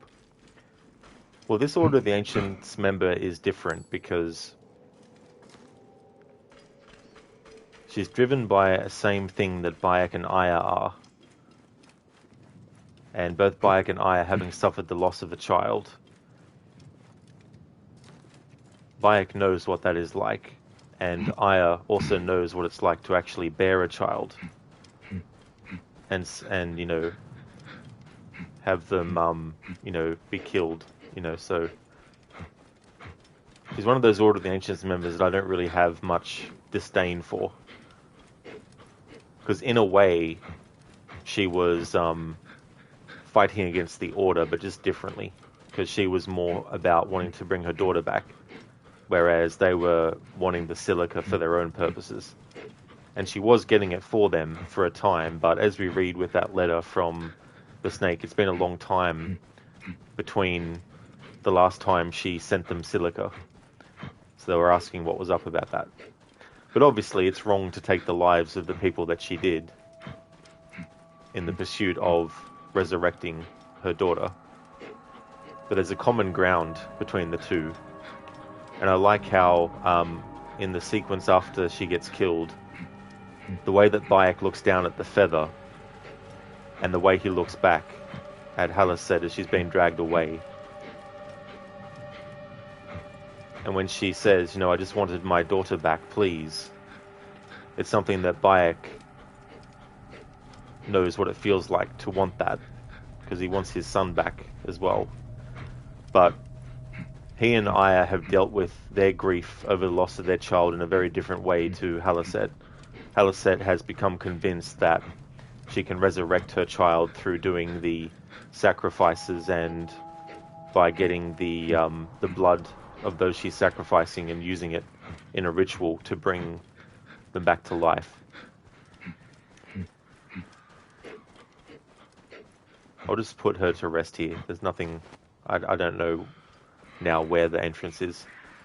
I was trying to go by the structures that you fight Halised around as an indicator as to which pyramid and which entrance, but it's taking too long. Okay, now, just to show that there's still more dialogue that can be had with Mered, I want to see if I can remember where he was. He was, he wasn't in Memphis, but he was somewhere near... It was somewhere near water.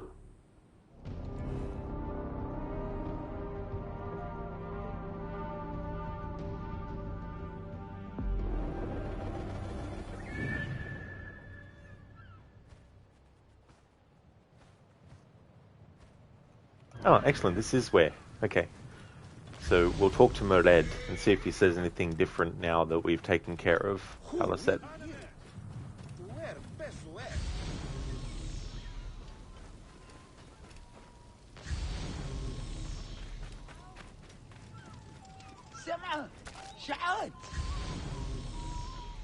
He might also despawn after the quest is finished too.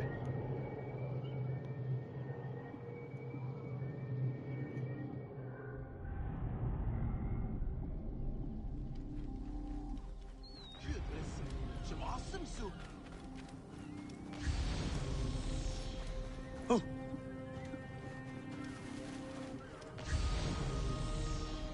Hanachero.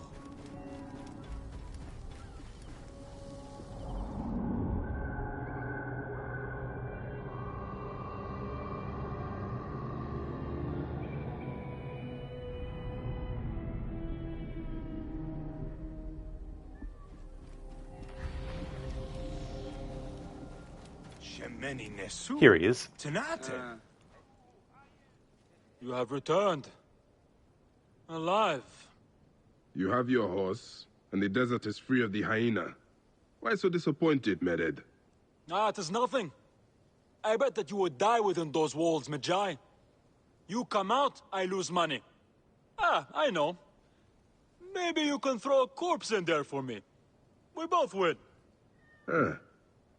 I pray this be the last time we meet, Mered. Yeah. I had an unbreakable sword. I thought of you, but another buyer came around. Business. One time, long ago, I chased the hyena down myself. But you're not interested in that. You're interested in Mered's wares. I bet you wish you could work for old Mered, eh, Bayek? Think of the life. But no. He's already got his men. Did I tell you of the time I ate a scorpion? I have no feeling in my mouth whatsoever. Thanks again for that horse, friend. But, had to sell him on. I bet you wish you could work for old Mered, eh, Bayek? I like how he talked about eating a scorpion. But no. So there we go. If you go back to Mered after finishing off the hyena, you get that dialogue with him. Krogan Mered was the true first assassin. I know. We were all of us deceived, for there was another assassin that was the first one.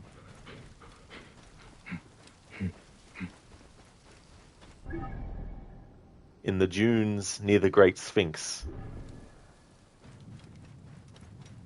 Another first assassin was there. And now that we've dealt with the hyena, it'll say something different as well.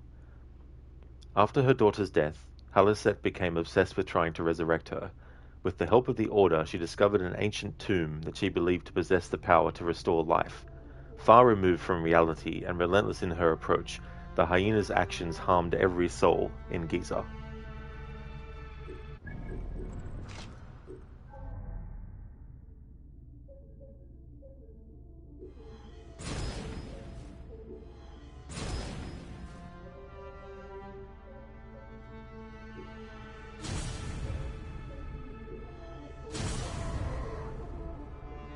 Lovers goes when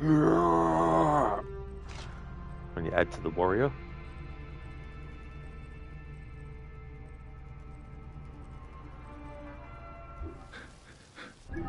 Okay, so there was a side quest that popped up, but it might not actually be on the map, unfortunately. But anyway, we'll come across it again. There was a side quest that... The Great Sphinx. It is smaller than I expected. That I was saying that can be missed because it's in a part of the map where unless you're exploring the ins and outs of the place, you might not come across it.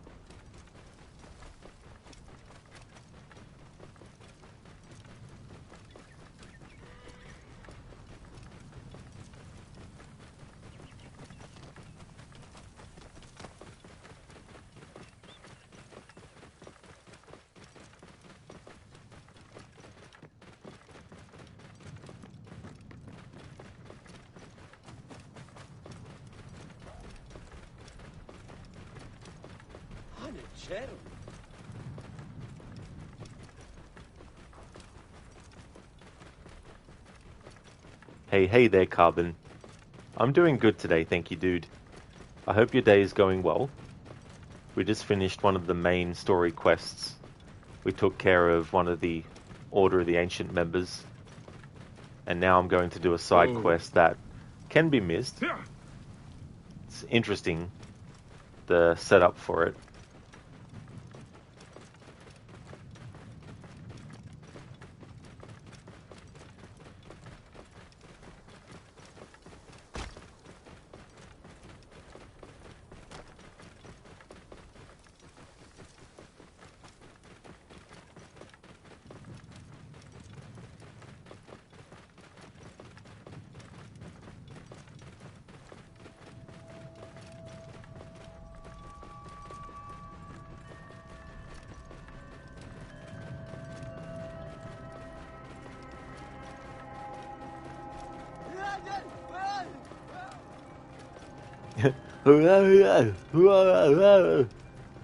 Like, calm down, dude. It's alright. Carbon, nice. Looking forward to see how this side quest evolves. Oh yeah, Carbon. It's one of those ones I didn't know about until a few years ago, actually.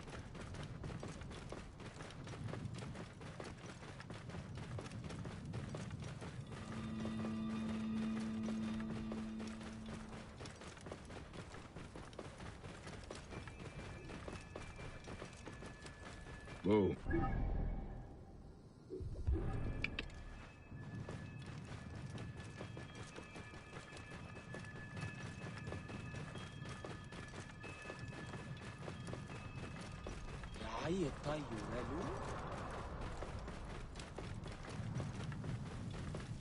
What fool would set up camp out here? I should have a look. Here it is again. Alright, make it nighttime, because as I said, just to satisfy my own indulgence, I want to do all the quests in this game at nighttime. I just like the atmosphere of things at nighttime in games sometimes.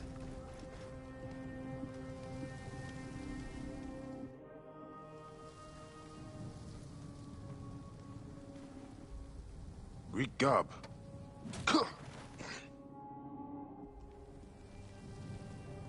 Wake up. Wake up. What luck you're right. Here, stand up. Damn, I thought you were lying on it. Lying on what? What happened? My notes. I'm a geographer. Cortesius, nice to meet you. Looks like we were attacked. They emptied my pockets. Took my notes too. You might want to check your pouch. You too? I should have known better than to travel the desert on my own. I'm going to find those thieves. They ought to pray to all their gods that my notes are undamaged. We're lucky enough to be alive. What do you remember? Remember, I was clubbed in the head. I only recall the sound of a horse galloping away. There might be tracks. Stay here. Tracks? You cannot be serious.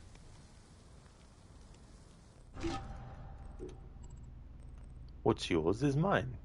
Bayek and a traveler are attacked and looted by thieves. Bayek needs to catch up with them before the stolen items are gone for good. By the pyramids. Bayek checks on what he fears is a dead body and falls victim to a trap.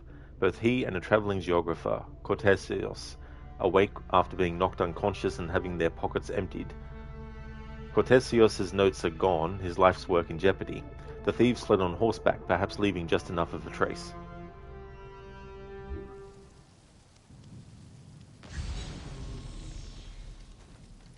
I was mapping this pyramid one moment, and the next I'm speeding up sand. If you are thinking of chasing these thieves down, just be careful. If something happened to you, I could not forgive myself. Those notes are my life's work. Years and years of work. I am lost without them. I was mapping this pyramid one moment, and the next I'm speeding up sand.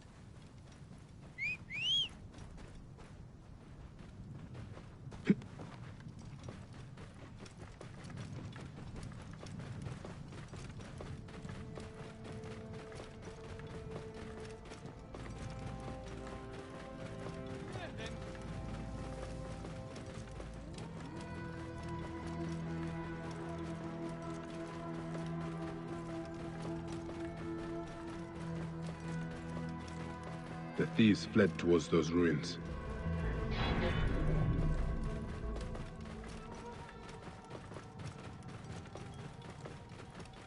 Whoa.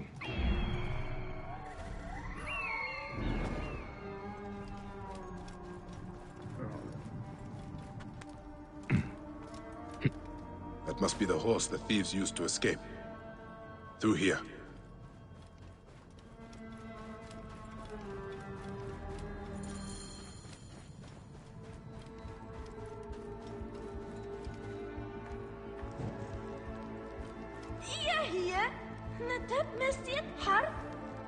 What is a child doing out here?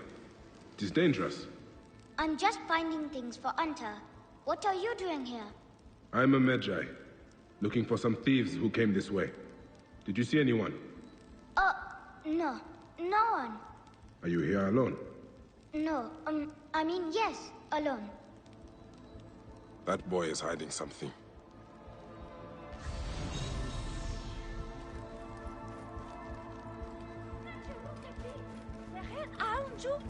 You should go. There's nothing here. I'm just digging around. I can dig, can't I? You should go. There's nothing here.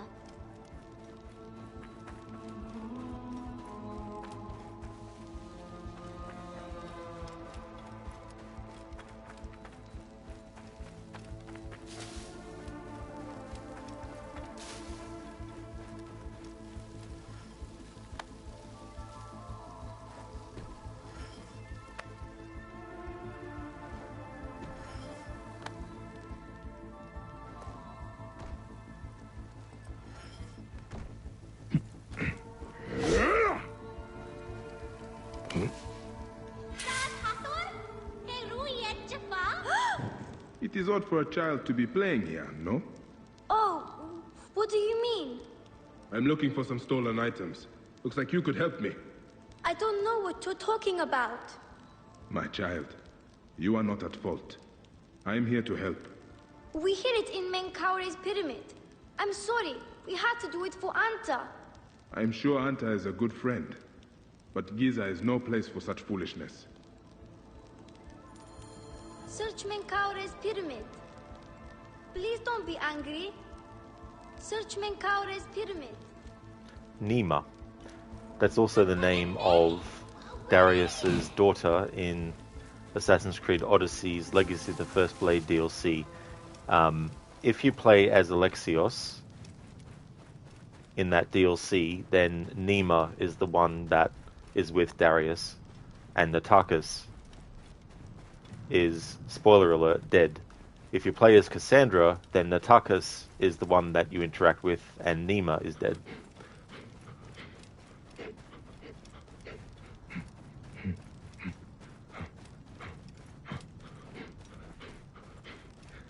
And of the two, Nima is definitely the better character because she's not as whiny as Nutcrackers is, as I like to call him. But I'll delve more into that when we actually get to that, because for the first time in quite a number of years, I'll be doing that DLC for Odyssey. It's been quite a while. I think I must have done it in 2018, 2019 maybe, the last time. He was like, wait, so Odyssey canon is a whole ass retcon. Yeah, Ubisoft Quebec like to try and retcon the series where they can.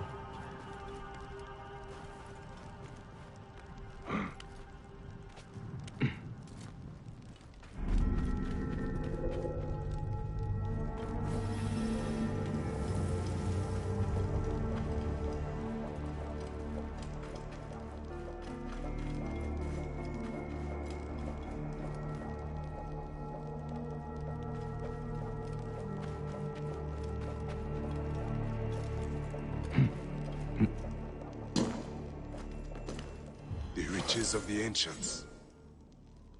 Forgive me, Great Amun. I have need of this.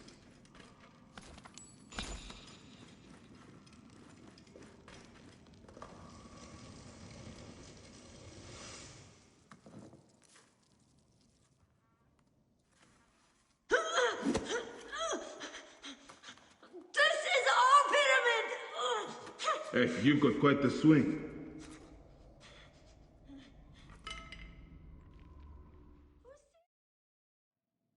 Just how many of you are there?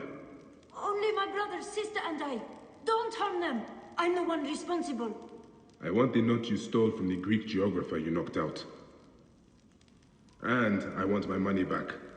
We've given everything to the bandits from the hills west of the Hemon tombs. They have Anta too, and won't give her back unless we steal for them. Who is Anta? Our protector. We were going back to Memphis when they took her. If we don't do as they say, they will kill her. Bandits will profit from children. Nekatiadet. Get your siblings and stay out of sight. You have my word. I will return Anta to you. Do you really think you can get Anta out safely? Be careful. Those bandits are really mean. The bandits are camped in the hills, west of the Hermon tombs. Anta must be there.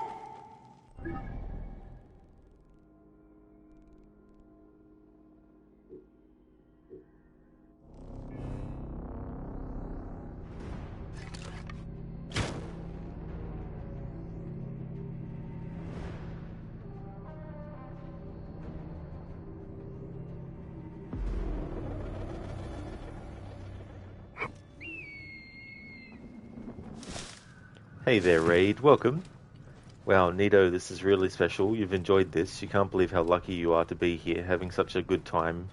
This is fascinating. I guess you'll stand here for a little while. Interesting. Da hoop league. Welcome on in, Raid. I hope it's going well.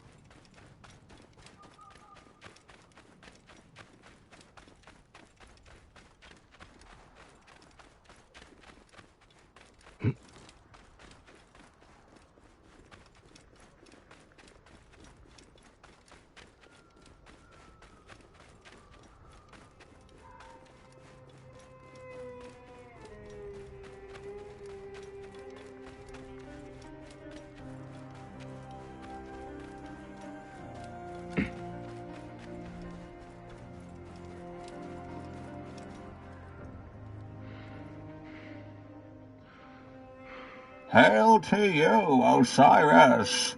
Your limbs are lasting. You do not know corruption. Hail to you, Osiris! Your limbs are lasting. You do not know corruption.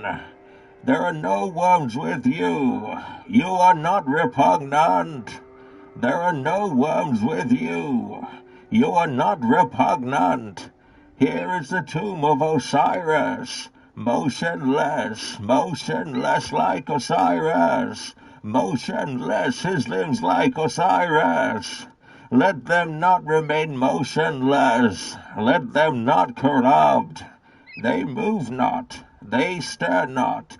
Be it done for them as for Osiris. I am Osiris. Thank you, Gizlek, for redeeming that as a Bane impression. Love it. Bane singing Osiris. Motionless like Osiris. Thanks for redeeming that. Hey there, Lizzie. Welcome. Everything's going good. Just working on a side quest now.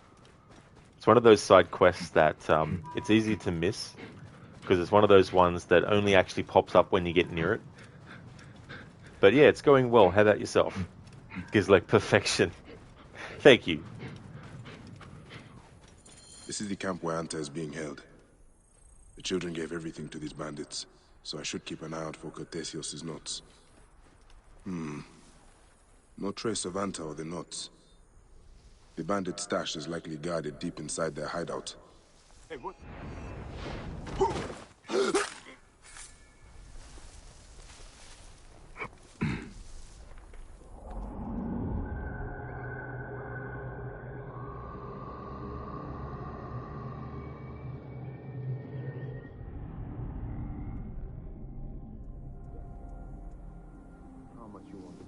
To tell his wife. Wait a minute. Huh?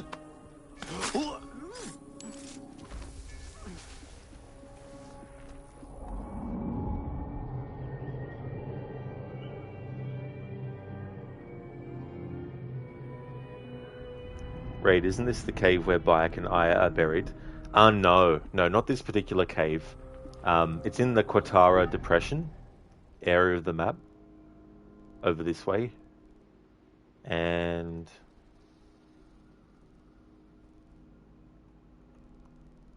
I think it's around here, Hotep Cavern. It's the same cavern where Layla is in present day. The entrance to it has these, I don't think the dry versions are called stalactites or stalagmites, but there's some sharp bits of rock hanging down off the entrance to the opening of the cave where Bayek and Aya get buried ultimately.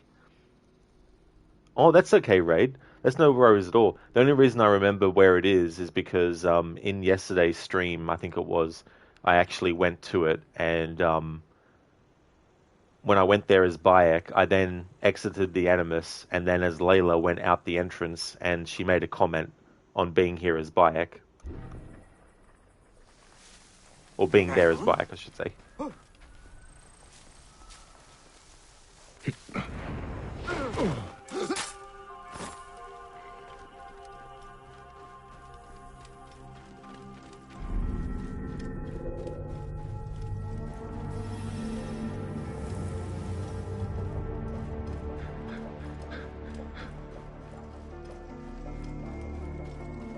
Hey! Your time has come!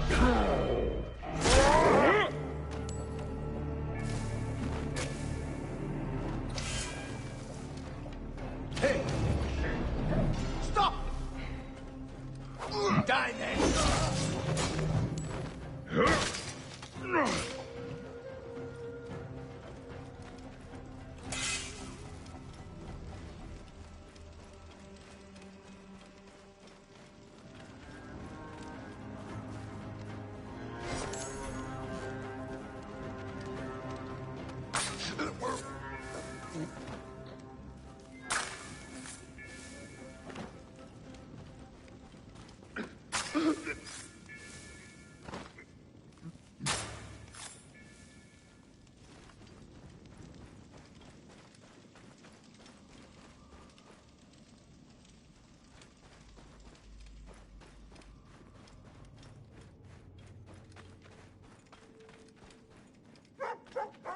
Anta? Anta? Of course. You're Anta, their protector. I like this. What I like about this quest is you come across the dude who's knocked out, then you get knocked out, then you both wake up. Then you find out that the reason you got knocked out is because there's a child with a big stick that hit you in the head and knocked both of you out. And then you find out that the children, their protector has been taken. And so you do all this, and then you find out that they're actually talking about a dog. Lizzie, everything is going good. You finally dug out all your clothes from the shipping box in front of your closet, and later today you plan on going through your closet and sorting everything out. Well, that is good, Lizzie. That's cool that you've been going through that and sorting out things and doing all that, you know, because that can be a big thing. So that's cool. That's really good. Because, like, meanwhile, you remember it for no reason because you remember most of your Origins playthroughs, nothing happening before the Aya sequence. You remember murdering, like, 2 targets and then there were 2 more. Ah, I see, Gizlek, yeah. Yeah, no, you kill 2 and then you find out that... But wait, there's more. Zereth, why was she always so blazed? Because she was a hyena. Good one, Zereth. Nice pun. Ray, do you remember encountering the cave late in the game and thinking, wait, I know this place. Yeah, it's that feeling of, like, deja vu, you know.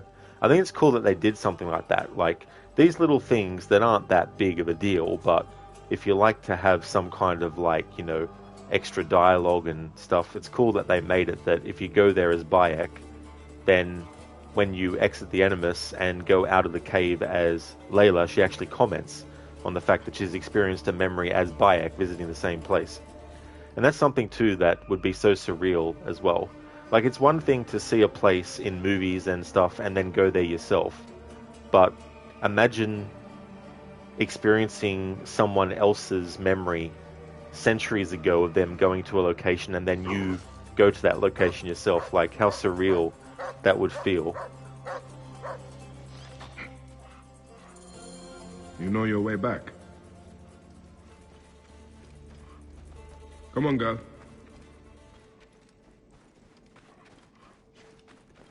Anta, you going to lead us out of the cave? So, Anta, you are a protector too, huh?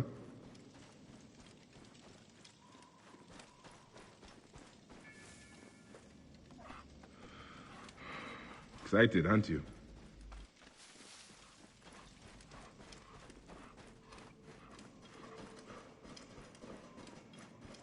You'll see them soon enough.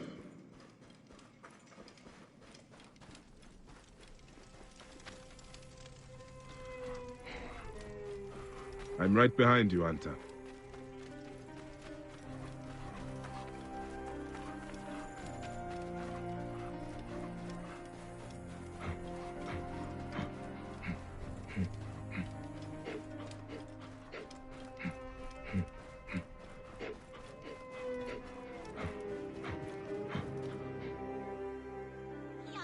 I told you to stay out of sight. I know, but this was our fault, and we thought you could use some help. The horseman is much, much bigger than you. Horseman? You haven't seen him? He's the most harrowing of them all. Big and strong. He's the one who took Anta.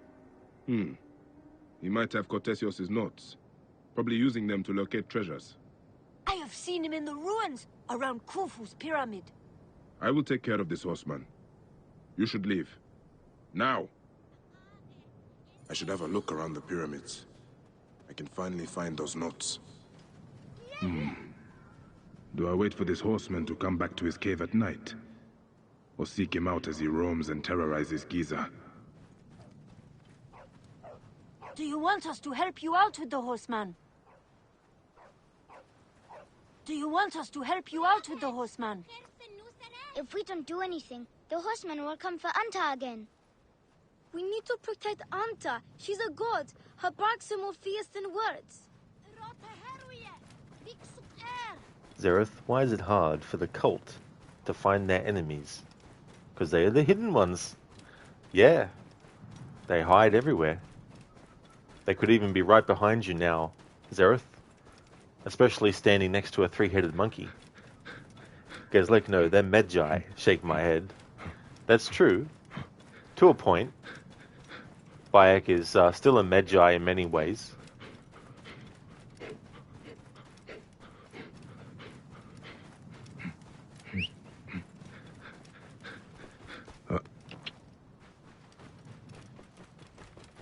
Ray, you used to watch the show Lucifer pretty religiously, and you remember one episode that was filmed at a college you were considering attending.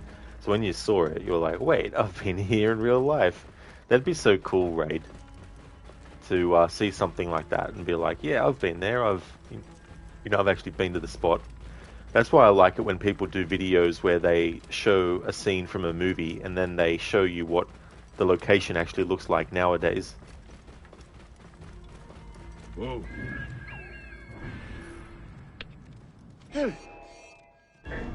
I'll kill you!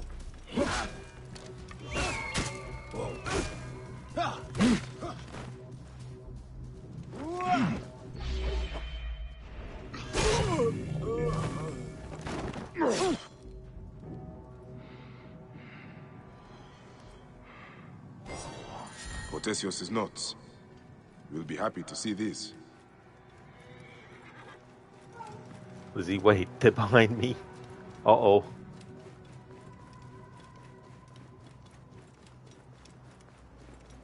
The hidden ones.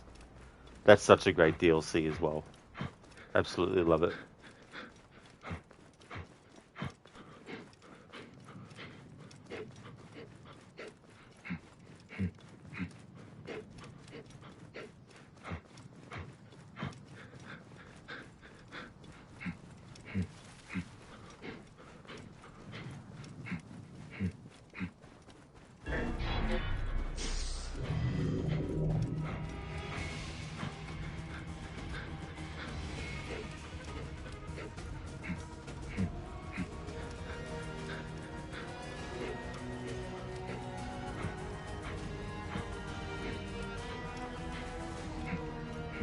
Zereth, the hidden ones, he never saw it coming. You never heard it either, because the hidden ones are also the silent ones. Because like they could have been more creative with the target names, though. Yeah, I guess. Like the hippo, the snake, you know, the ibis, the heron, you know, these sorts of things. I guess aren't really creative, but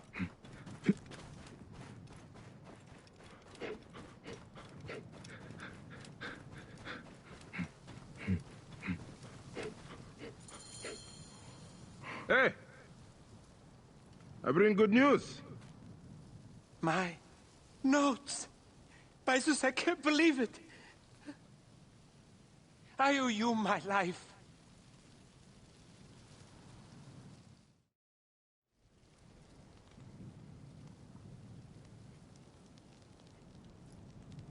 Is it over? Are the bandits gone? And they won't bother you anymore. So you can stop bludgeoning people over the head now.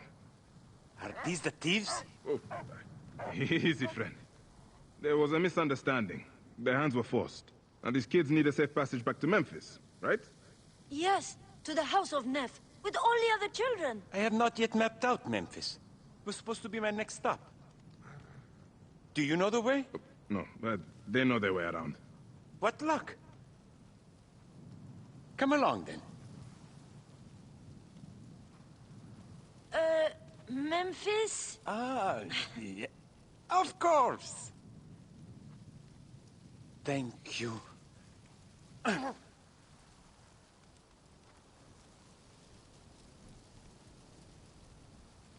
Come visit us.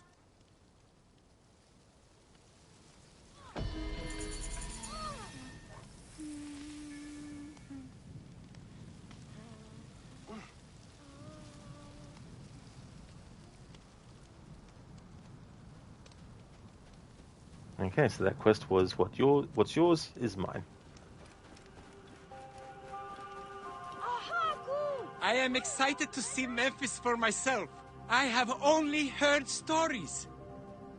Come to Egypt, map the pyramids, get robbed within moments of setting foot into Giza. We were all children once. I hold no grudges against history. Come to Egypt, map the pyramids, get robbed within moments of setting foot into Giza. Are you coming to Memphis? Anta's very happy that you saved her from those men. We need to feed her first thing. She must be hungry. Are you coming to Memphis? Because of you, our family is together again.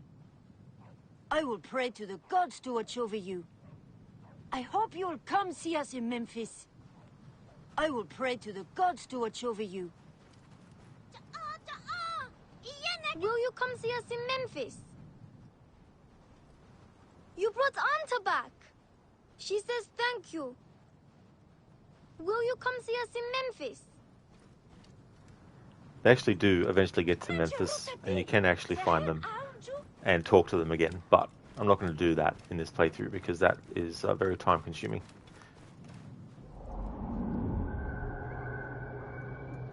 Zereth, the silent ones, only on a hill. Shh. The hill's sleeping. Need to be silent. Raid. Meanwhile, the targets in Mirage are known as the Ghoul, the Demon, the Enchantress, the Man-Eater, and Bahamut. Yeah, I like those names. The Ghoul. He's like the first guy you kill is called the Silent One, or Mute. And that's the name you associate with a politician and a horse. But okay, sure, let's go kill the Silent One who yells at you. They're not living up to their name then, if they're yelling. That's ridiculous. Lizzie, they're more creative than other target names. Yeah, this target is called Thing. And this target is called This. You must kill this. Who is this? This. No, but who is this? I'm telling you. It's this. No, I'm asking who is this? You know, that whole spiel.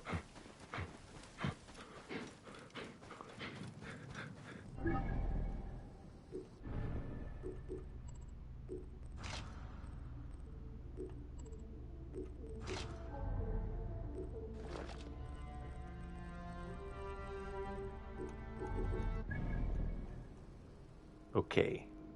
Over this way we have a Phylakitai, or Frelaki. So let's take care of them.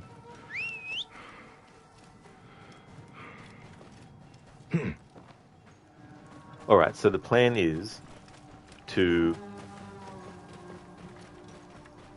deal with Tahaka next. And there's a lot of side quests to do related to that. He's like, no, it's Henry, the mild-mannered janitor. Oh, yeah. He's very good at his job. But he's actually secretly also an assassin. So he doesn't just clean up things at his quote-unquote day job. But he also cleans up by doing a lot of wet work. Lizzie, oh my god, you hate that jerk. I mean, yeah, you know, I mean, we have a lot of beef with that jerky, but, you know, it's pretty annoying.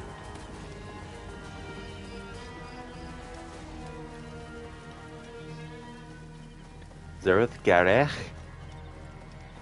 Yeah, he's very accurate with everything that he does.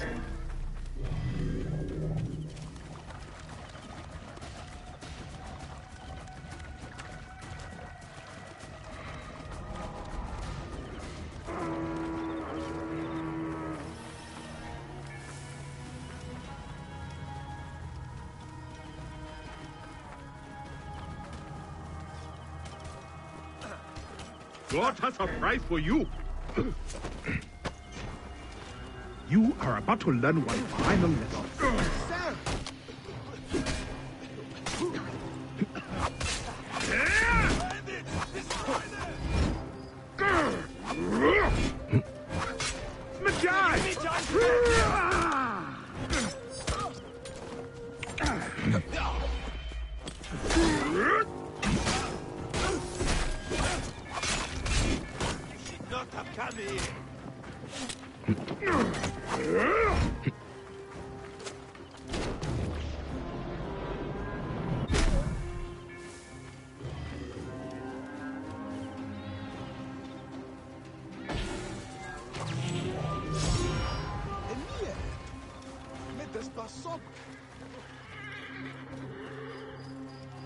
Alright, that's the Iron Ram dealt with.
Alright, so gonna do these side quests and stuff, and then eventually we'll work on the quest to deal with Tahaka.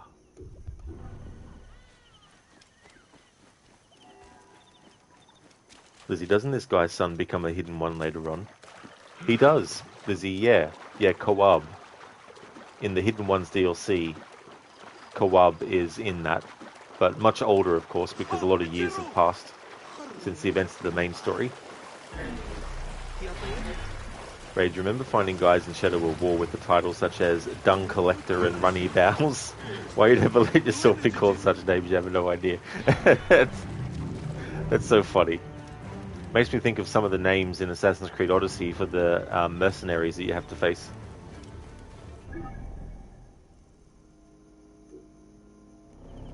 Good one, Gizlek. Ha, Passage and Gare.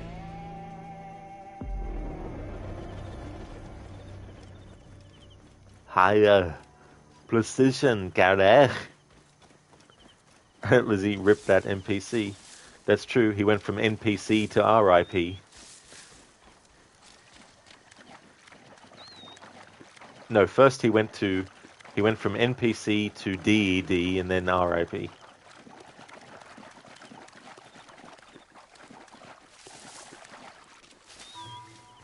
He's like, Rod's not a rapper. Definitely not.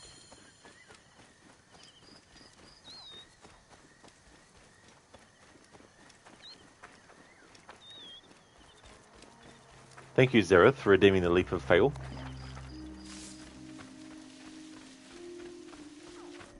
I'll go do that now.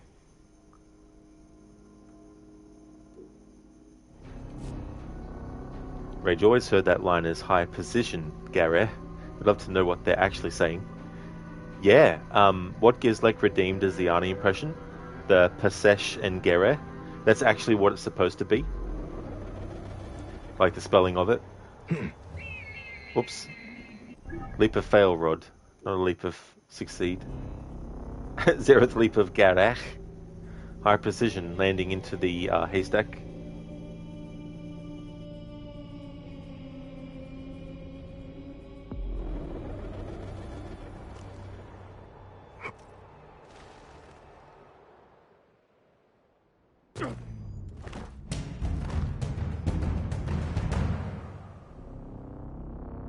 Thanks for redeeming that, Zereth.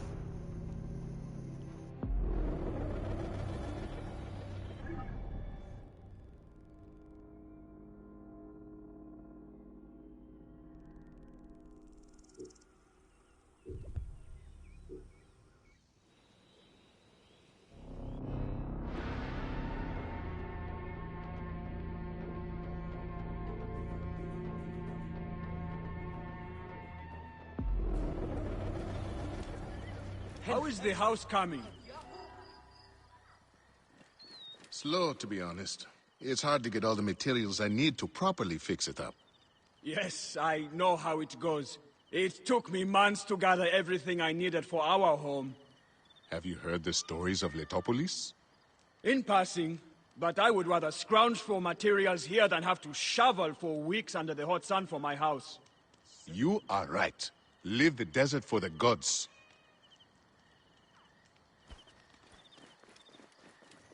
Lizzie, you heard things. Things were heard.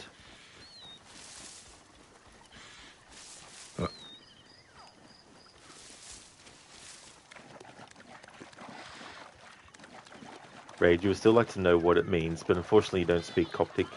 Yeah, I wonder what it actually does mean. Like what they're actually like saying. Zereth, ring ring. What's ring? Zereth? Precious? Rare? Does he like bones cracking? Yeah, that would definitely have happened when Bayek did the leap of fail. Would have been a lot of bones cracking. Gizlek, midnight. Is that what it means?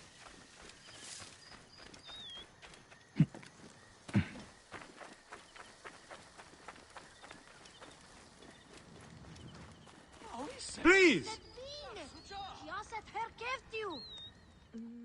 These crops need to be loaded for transport by the day's end.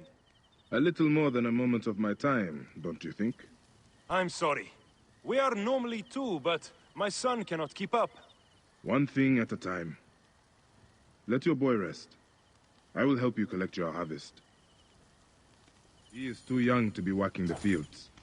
I know it, but my field hands ran off when I couldn't pay. The tax collectors demand all my grain, or they will burn my house down. Thank you, sir. Now I'll be able to pay Sefetu's dogs off. This time at least. Tell me about these tax collectors. They ride the roads all round Sais, sticking mostly to the outskirts. Their rabid master, Sefetu, has them tax the people for all they have. Let me see if I can find them, and convince them to change their ways. You work on your farm, and raising your boy. Yes, Ned. Now that he can get some rest, I think my boy will get back his strength. The gods praise you.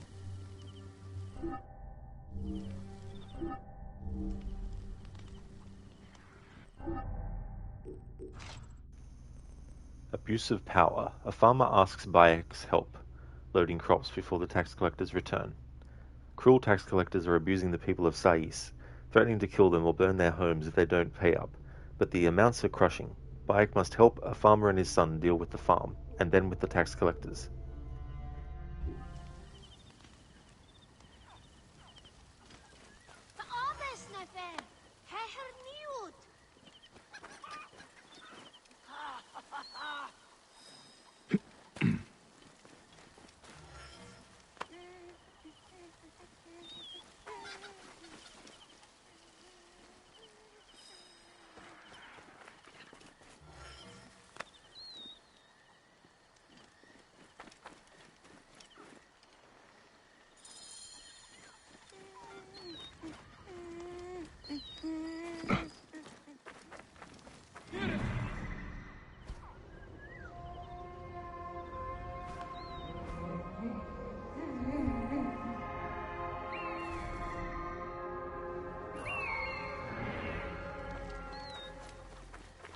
Zereth, I've called to talk to you about your ring's extended warranty. Oh no. I'm sorry, Sauron, but I can't pay it. Because like, would Precious like to buy propane and propane accessories? Become a propanant.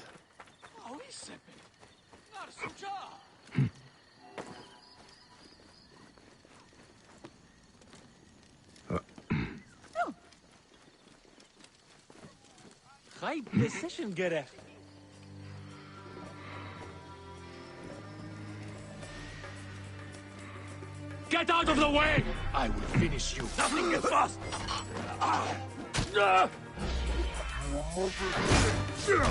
Take you.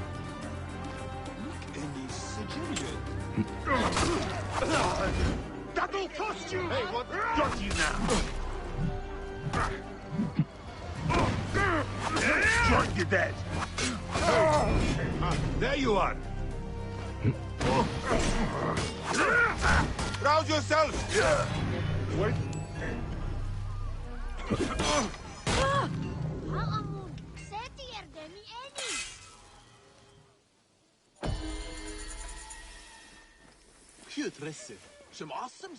I heard Nofuri say that they were packing up to move to Letopolis. They are going to risk the trip? So she said. Their farm is failing, so they see it as a new start. It sounds like a lot of work. To restore and rebuild the whole city. Yes, but they say it is a promise of a new life. If you believe them. Well, I'll wait for Nufure to get settled and write us with news. Then we will see. We're innocent.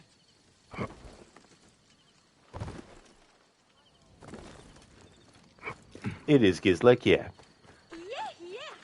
I actually have two of them now, because the save file that I used for New Game Plus, I already had done the quest to get them.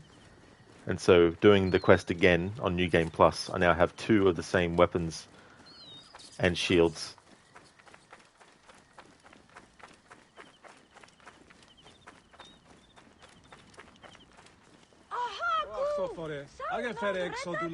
Alright, so there's no new dialogue with that character after doing that quest.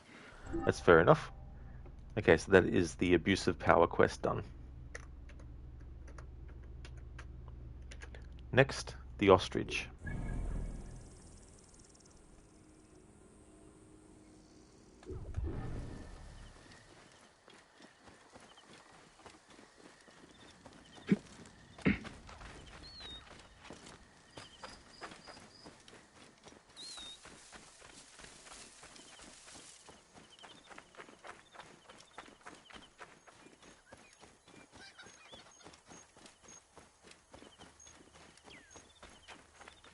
Rage, you never use that sword. Breaks your immersion. Totally understandable. Yeah. I like the stats for it and stuff. That's really the only reason, because I'm not really a fan of Final Fantasy. So my interest in these insofar is just the stats for them.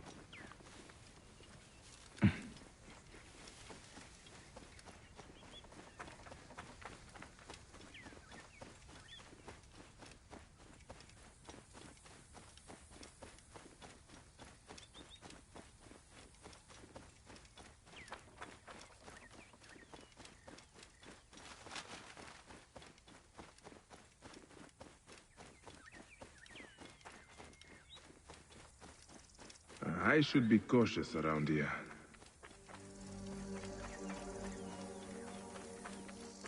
Wait a sec.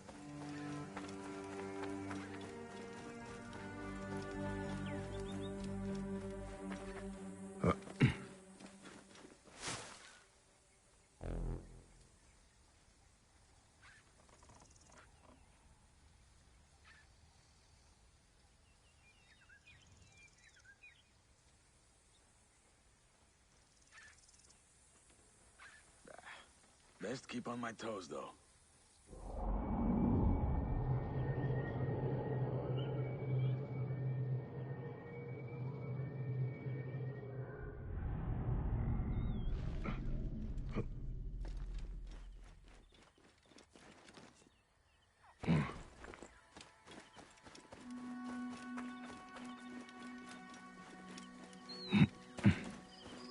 You cannot stay in there! You are only making it more difficult on yourself! I refuse! No more! They take too much!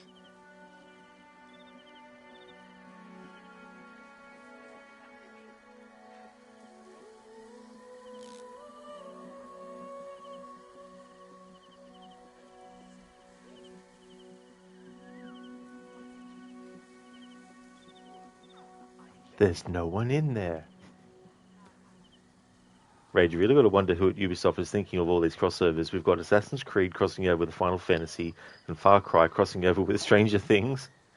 Yeah, I mean, you've even got Assassin's Creed Brotherhood crossing over with Metal Gear Solid as well. Like, it's cool, but you probably wouldn't have thought of that, lol. Yeah, I mean, could you imagine it's like, I know, how about we do an Assassin's Creed game where we have Tetris blocks that the player has to put into a certain spot and make them disappear. Gizlek, sorry, Lizzie, so she's speaking to an empty room. Absolutely, yep. I was curious because I've never actually looked in there with photo mode before.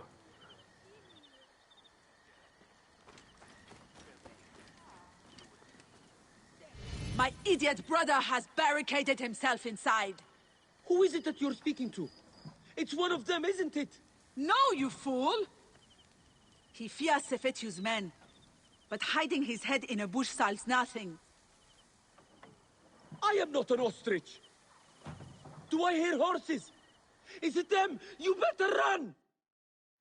Please, if it does not work, Sefetu's tax collectors will do something terrible. I'm not sure I can convince him, but I will keep an eye out for these tax collectors. Perhaps I can persuade them to leave you alone.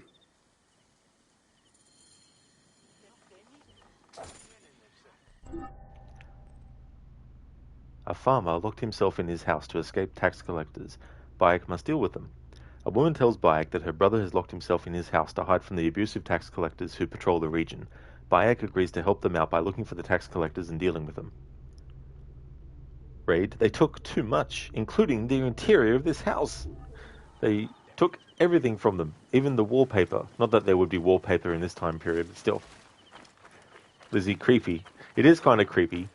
You know, I mean, there's definitely a lot of games too where you have like a location that you can't get into, and there's a character in there, or there's, you know, something that's coming from that, but you can't actually go into it. And when you look into it through out of bounds, or, you know, like I did, which is the camera mode, or photo mode, I mean, you see that there's actually nothing in there. Gizlek, this is Guillermo's favorite favorite quest, by the way. Would you say that he says this is a quadruple A quest? Does he maybe check the windows after getting the quest? Yeah, that's fair. I might mark it there. I doubt it'll be different, but still. Because, like, you don't think he put that much money into it. No. The day that Ubisoft can charge money for being able to even go past the title screen will be a happy day for them. Thank you for buying our game. Now, in order to actually go past the main menu, you need to pay this amount of money.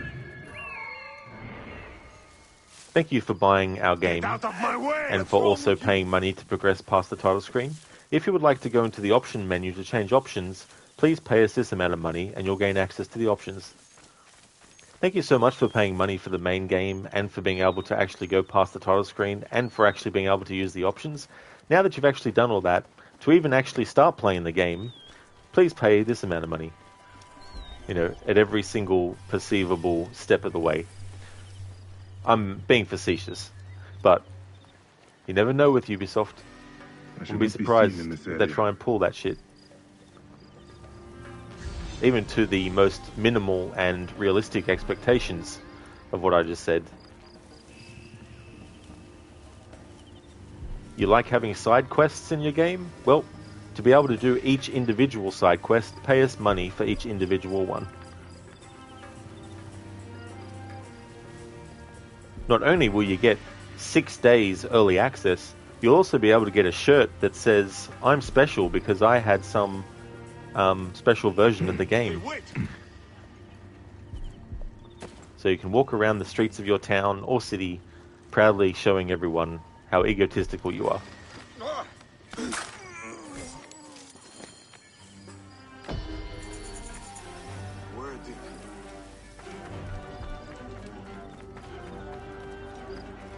Hey. Because you never know. Why do you think they won't do that? Yeah. I mean, EA are very happy to have actual full commercials to be in their games. The kinds that you would see on the internet and also on television. Like, imagine this. You're playing a game. You're really immersed in the story. There's a big major plot point about to happen, and here, sit through a 2-minute advertisement that you can't skip. Raid, I know you're being facetious, but there's games similar to that. The Hunter is a free game, but to actually hunt animals in it, you need to buy a license. Really, Raid? Holy shit. I didn't know that. I've heard of that game, or I've heard of a game like that, but didn't know that was the case with that particular one.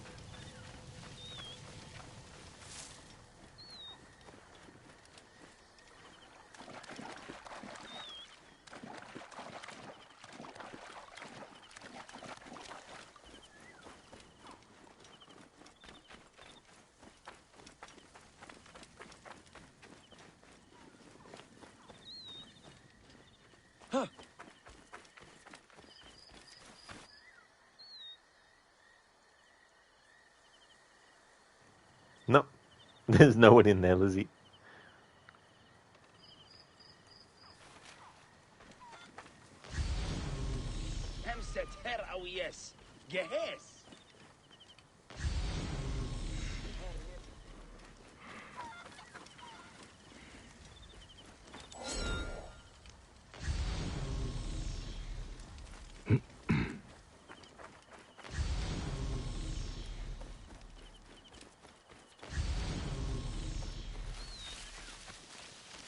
Okay.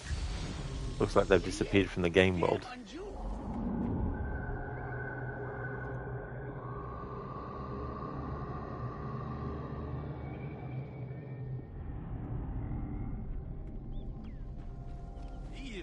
Huh?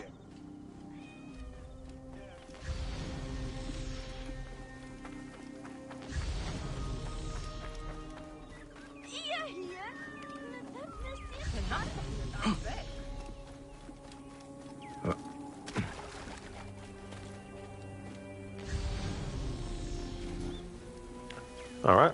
They disappeared from the game world. Oh well. That's the ostrich done.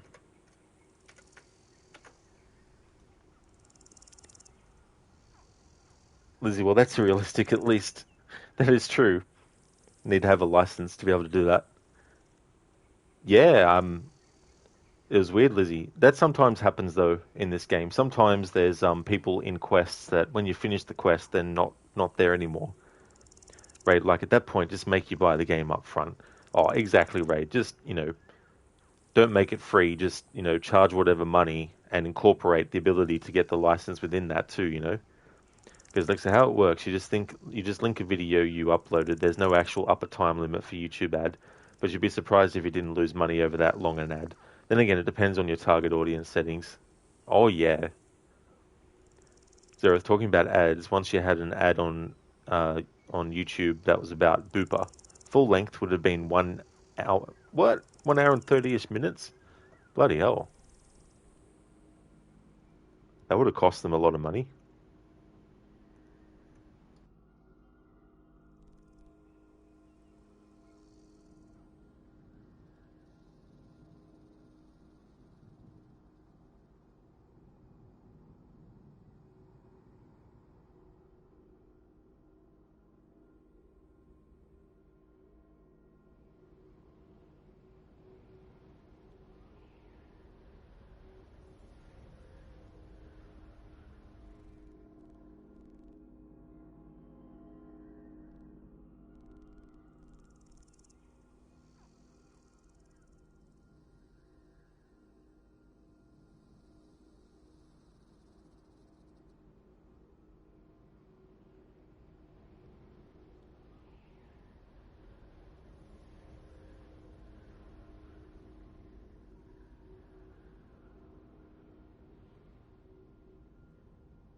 Alright, just need to look at some things here. So, alright, so there's a side quest called The New Kid in Town, but we can't do that until we go to Letopolis. There's a character that is someone that we need to meet as part of the quest line with Tahaka. There's a side quest called The Old Library. And I think that one is also in Letopolis. Yep. And then conflicts of interest.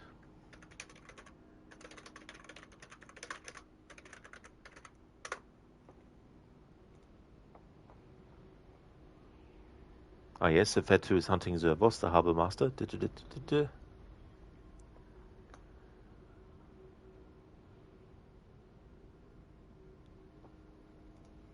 And smoke over water.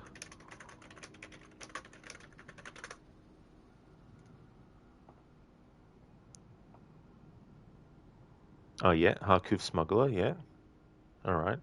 Okay, so I think what I need to do to activate these side quests is I need to interact with Harkuf as part of the main quest line first, and then these other side quests will actually pop up.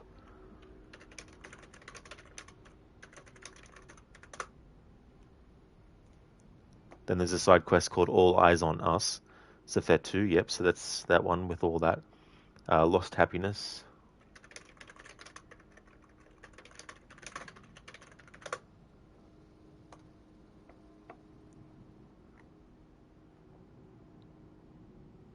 Oh yeah, that one. And the Tax Master.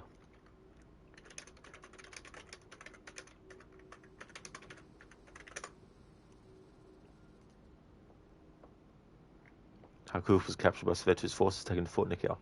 Alright, so what I'm going to do is I'm just going to kickstart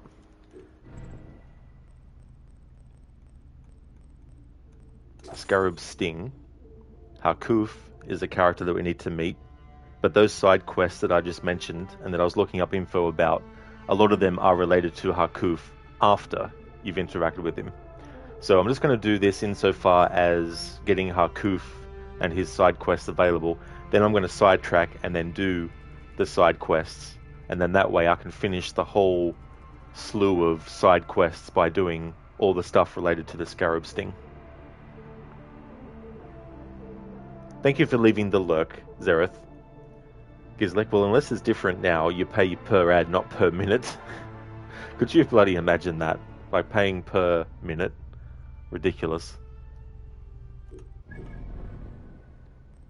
The Scarab. The Scarab is using the great deserts of Egypt as their personal graveyard.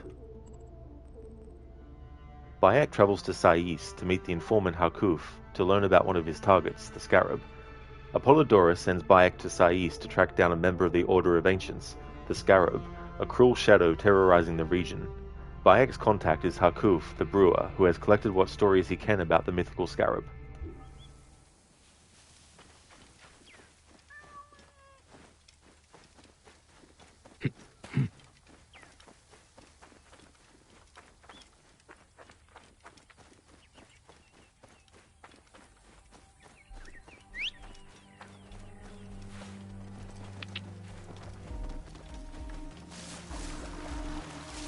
This area is off limits. Wait a minute. Whoa. Yeah.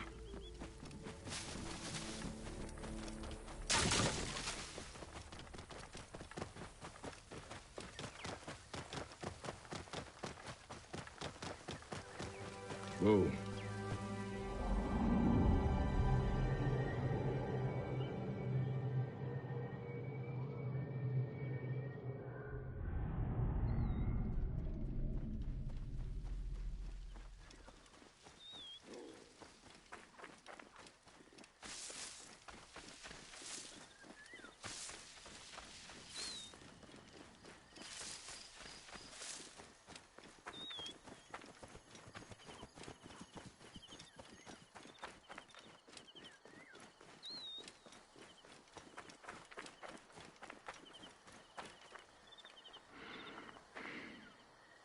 I seek the Master Brewer, Harkuf.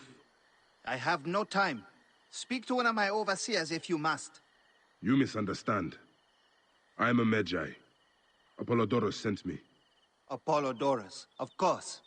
He sent me for the scarab, the shadow that darkens Sais. Shh, please. That is an evil name to speak aloud. Apollodorus knows the people are suffering. In my position, many confide in me. Trade is strangled, the soldiers run rampant, and the weight of Ptolemy's taxation crushes the breath from us. Come with me. Let us retire where we have a roof overhead. Ah, shit. I knew there's something I forgot to do. Because we assassinated Halaset, what I want to do quickly is go over to Siwa and speak to Hepzibah to get the dialogue referring to that. I knew there was something that I forgot to do. So I'll go and do that now that I remember it.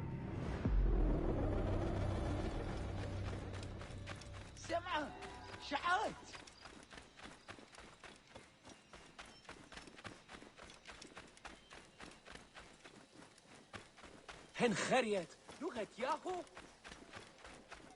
Whoa.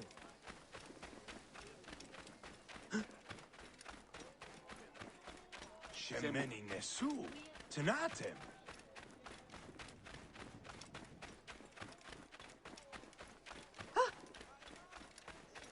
هان تشيرو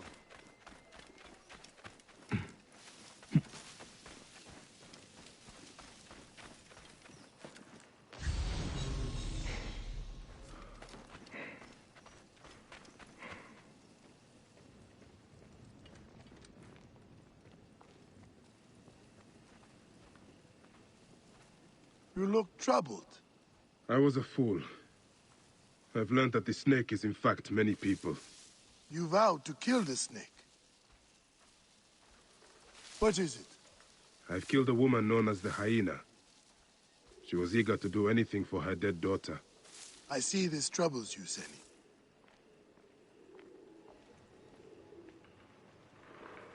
It's not a lot, I know, but ever since I found out that you can actually get dialogue with Hepzibah at different stages of your journeys, I always like to actually do that now as part of the playthrough. It's also a good way, given what happens to Hepzibah ultimately in the game, to include him a bit more in the story. Or I guess at least the playthroughs. Because after you do all the stuff with him at the start in Siwa, there's nothing in the game that directs you to him or brings you into his path until you get to the point in the story where, spoiler alert, unfortunately he gets killed. I heard Nofuri say that they were packing up too much to let off. Crooked, I don't blame you. It really strengthens the relationship with him further, instead of just having him in the intro and end only. It really does, Crooked. Yeah, it is a shame though that they didn't even like. It would have been cool to even just have a couple more quests with him that unlock as you go through. Like maybe there might be someone that you come across who knows of Hepzibah and has some information for Hepzibah based on something that they were helping him with, outside of Siwa, for example. Just something like that. Raid, you wonder what he says when you kill Flavius. Oh, wait. Yeah, unfortunately, Raid. Yeah, you can only keep going back to see him and get dialogue up till a certain point. Come, hurry! Let us go.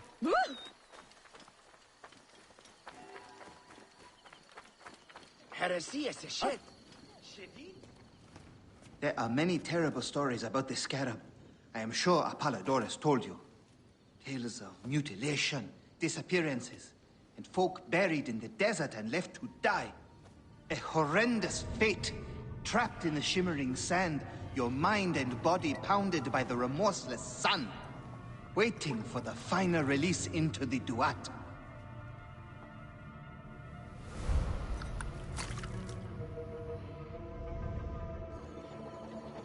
But these are only stories. There are real villains in Sais. But the Scarab, if he exists, it is not safe to speak of him. For delivering her to us. I have heard that about Lady Maharet. It's true. She heard our business was suffering and bought a full cart of cloth for her new home. Are they moving to Letopolis? Yes, that is where he works all the time. I only hope they don't forget those of us who still live here. That whole thing about people being buried up to their necks in sand always reminds me of the movie The Scorpion King, starring The Rock, where there's a similar kind of situation. There's a link to a clip from that movie about that.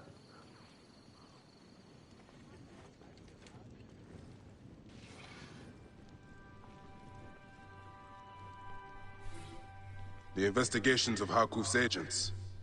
Concerns of the people. Sais is no different than Siwa. Sais is Raphael's favorite place in Egypt. H. You know I share your concerns about Sefetu, but I believe a greater force directs him. This is the Scarab. Perhaps a mix of myth and rumor, but I think he exists. I think he controls some of the Pharaoh's soldiers through fear or greed. That is why I was tortured when I discovered a rich payment to one of his captains. They nearly killed me. I would have died after they mutilated me if they had not thrown me onto the road where Tahaka found me and brought me home.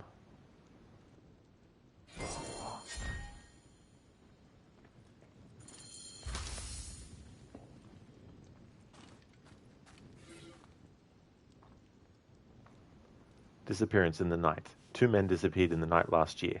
They were known in Alexandria as powerful proponents of Cleopatra. Their families were in Sais, but have since fled.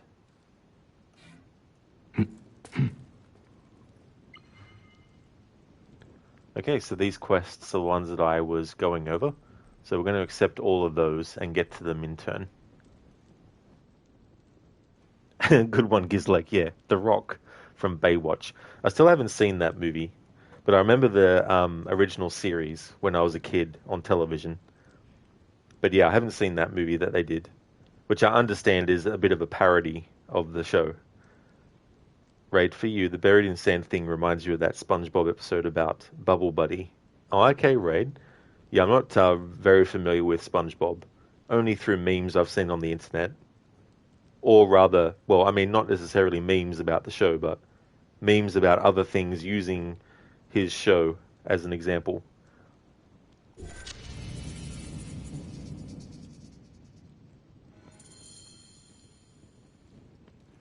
Gizlek is not a parody, but they make it look like one. Ah, I got you, Gizlek, yeah. I think what made me think it was a parody was I saw a scene where they're around the table or something, and I think they're talking about what kind of things to expect to do as a lifeguard, and they were talking about solving mysteries and all this kind of stuff, which I vaguely remember was something in the original series that they would do.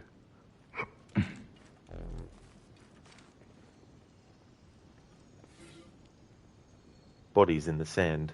A traveller came from Per Usir and reported that he came across several corpses buried in the desert, with only their skulls visible. I guess they found skull and bones there.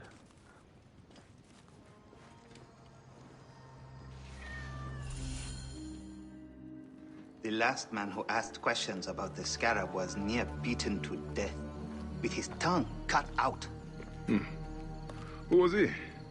Orgupa, father-in-law to the most powerful man in the region, Tahaka. That boy, Kawab, is his grandson.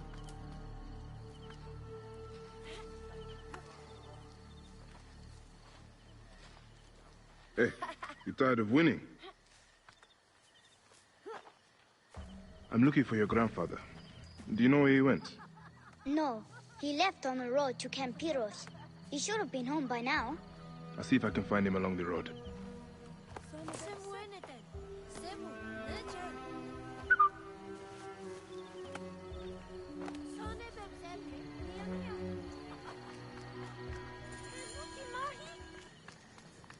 Yeah, there's a glitch with the camera there. I swear, I've said this before, but they must go out of their way for the PlayStation versions Careful you don't overfill the jars. of the Assassin's Creed series to put glitches that aren't in the Xbox version, just as like an exclusive. But yeah, the camera's not supposed to be so zoomed in certain shots of that cinematic. Alright, so there is a bit of urgency with rescuing Gooper, but I'm doing the side quest as part of this mission as well. So I'm going to click off of this as the main mission and head off and actually do these side quests I was talking about before. So the new kid in town and the old library, they're ones that are related to Latopolis, which we haven't gotten to yet, but we will soon. But conflicts of interest. I'll do this side quest. Sefetu is hunting Zervos, the harbour master. Rumors say the local merchants are sheltering him. Zervos, the harbour master, was discovered helping smuggle goods into Sais, and is now hiding from Sefetu, the firebrand. Bayek needs to find Zervos before Sefetu can by talking to local merchants to see who is loyal to the harbour master. Ray, too long didn't read. In the episode, SpongeBob blows a human-shaped bubble and takes it to the beach, and a guy buries himself in the sand expecting it to dig him out, only for him to die off-screen and show up later as an angel. Damn. That meme took a, bit of a twist. Ah!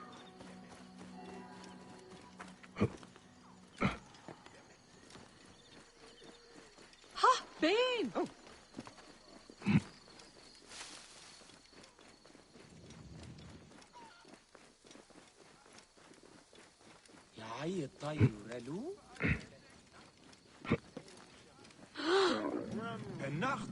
I should find this Zervos and see what he knows about Sefetu. See if he's connected to the Scarab. I will ask among the merchants, see which are friendly to him. Ah! High position gerecht.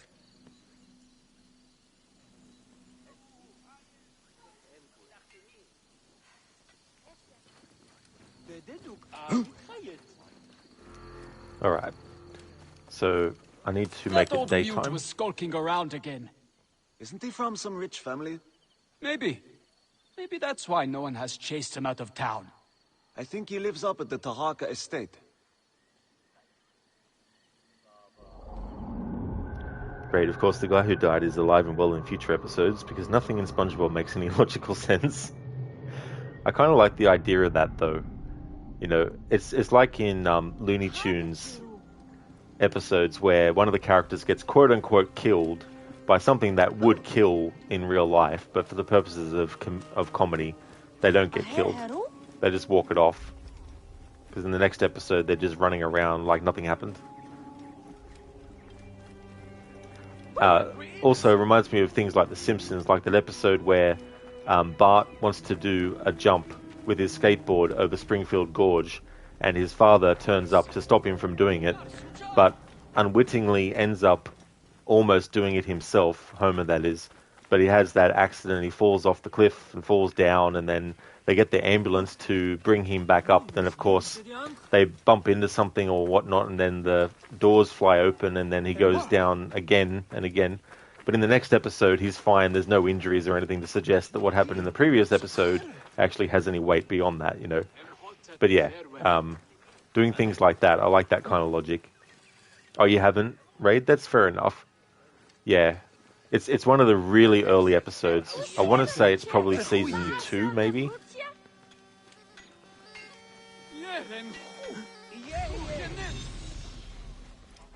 Good day to you, Neb. Any metal work I can do for you this day? I am just looking. You know about a man named Zervos? The harbor master? Huh. Why are you asking about him? I have heard he is missing. In hiding? Perhaps dead. What would you do if Sefetu put a price on your head? Ah, I see. I am not one of Sefetu's men. I don't know anything about it. I don't stick my neck out. I have nothing to tell you. Fine. Any metal work you need done? I'm still hunting for Zervos. Hunting? Sorry, I cannot tell you anything. Any metal work you need done? I'm still hunting for Zervos. Hunting? Sorry, I cannot tell you anything. Raid, metalwork? This guy looks more like a fruit merchant. He does actually, considering there's all this fruit and everything behind him. What are you looking for today? The harbor master, Zervos. Do not ask about him. The guards killed him.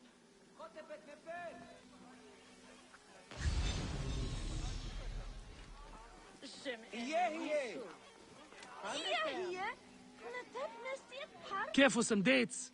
Finest in the area. Same ones the brewery uses for its famous beer. I am just looking. You know about a man named Zervos? Zervos? The harbor master is dead.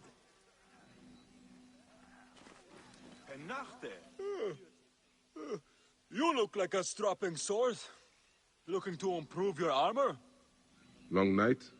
Very. Sorry. What are you interested in? At the moment, I'm looking for Zervos. The harbor master. Of course. Zervos is away. Away? Yes, he's gone to Letopolis. Attracted by the promise of a new life. Then he is not dead. Dead? Why would you think he was dead? Any further word on Zervos? Sorry. Who is that again? Another late night. They are all long these days. I see. Sorry, I can't help you. Can't? Or won't? Hey! You want some fish or what? I am looking for Zervos, the harbor master. Oh, I heard Sefetu gutted him.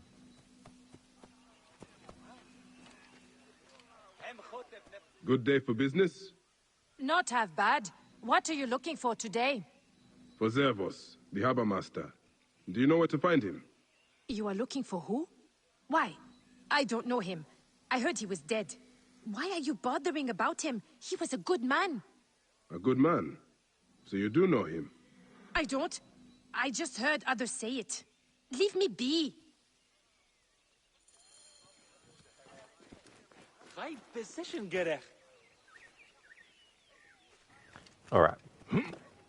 Now to make it nighttime.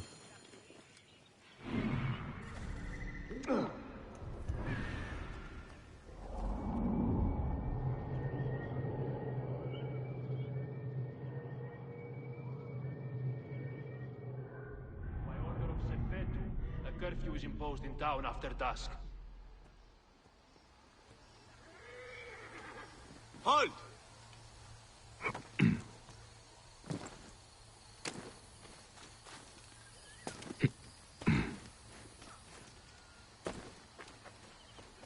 By order of Sefetu, a curfew is imposed in town after dusk.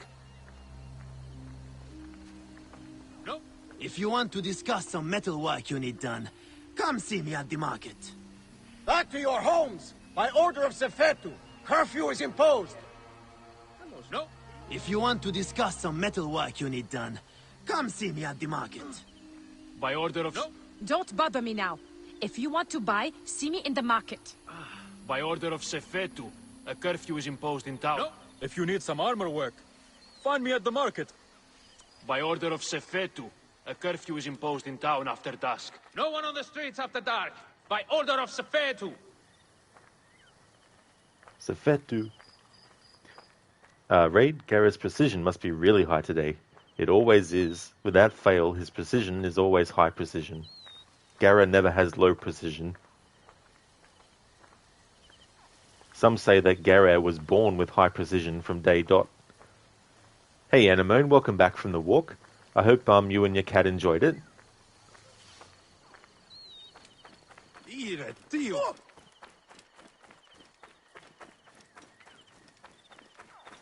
So in here is actually where Zervos is, but I want to see if we can get some dialogue between the merchants and him before we trigger the cutscene. Or maybe the cutscene will autoplay no matter how far away you are from it to an extent.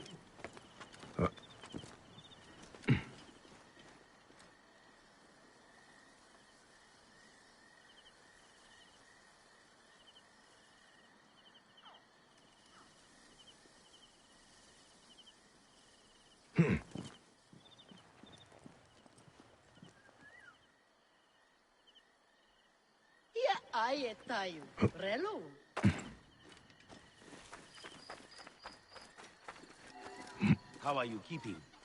As best I can. I'm tired of hiding. Stop! There is a stranger in the market asking about you. What? Who is he? Is he one of Sefetu's curs? I do not know. I do not think so. He wears an old-fashioned badge, but he does look dangerous. Badge? What kind of badge? A Magi badge, I think. A protector? On. Stay there. Keep a watch on that one.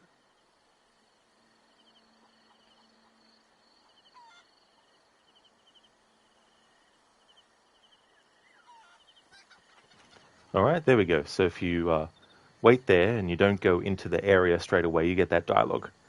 Anemone, thank you. You did, and now he's doing his afternoon nap. Well, that's excellent, Anemone. That's great that you both enjoyed it. And so, how long do you think the nap will last before your cat is like, I've had enough of the nap. Now, whatever you're doing, you need to stop and pay attention to me now.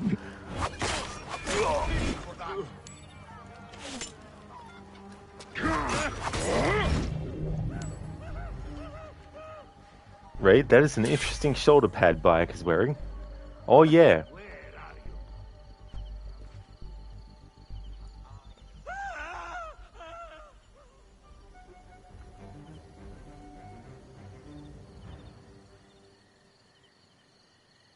Anemone, oh god, very correct. You gotta love cats and their logic.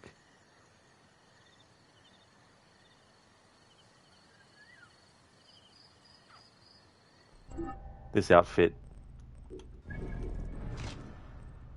is the Savannah Marauder. Skinning your last kill and making it into an outfit demonstrates both your prowess as a hunter and your braggadocio. Anemone, aye, you do.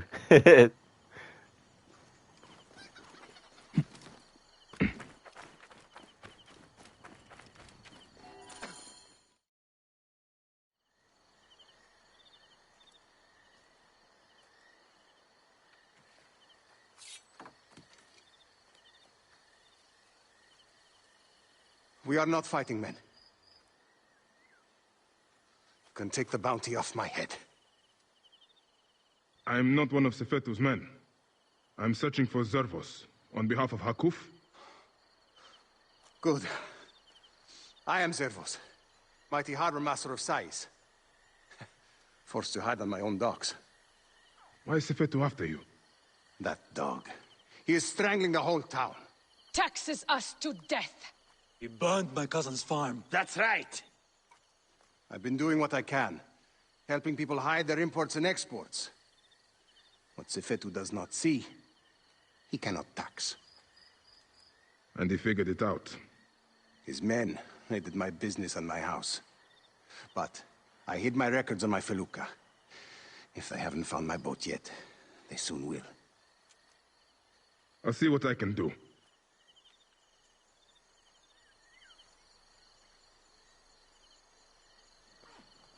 My felucca is tied up at the Sais docks. I would prefer to have it back in one piece. But if you must destroy it, go carefully. Sefetu's men watch the harbor like hawks.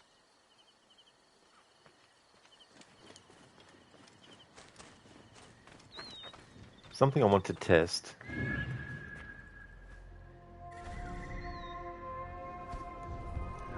is making it daytime again to see if the merchants go back to their stalls and then see what they say during the day before we do the next part of the quest. Raid, all your cat does these days is sleep. He's approximately 18 years old.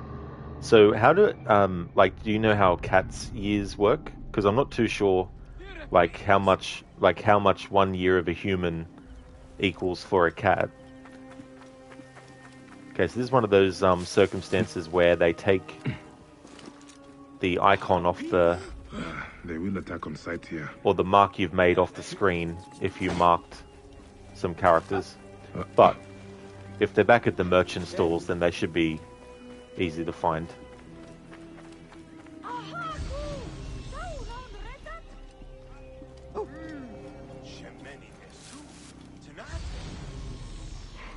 The tax collectors ask for too much. It's not worth it. But what can we do? I will not put words between your teeth. But I am going to pack my things and travel to Litopolis. Master Tahaka is building a wonderful place for all. It is tempting. But all my family is here.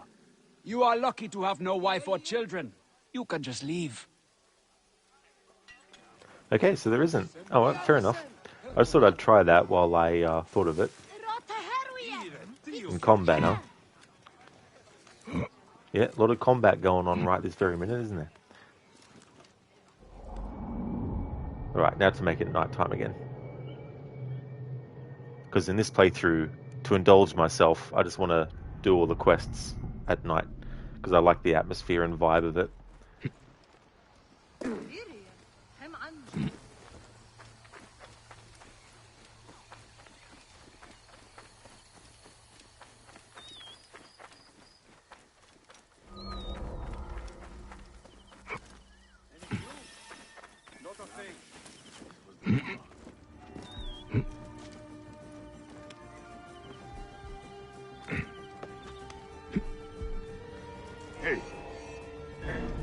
Alarm! To battle!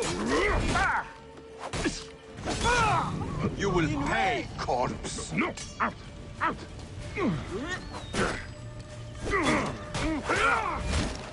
Have your guts flat! There you are!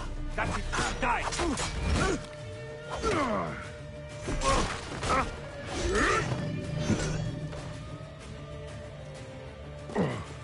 Hey, wait!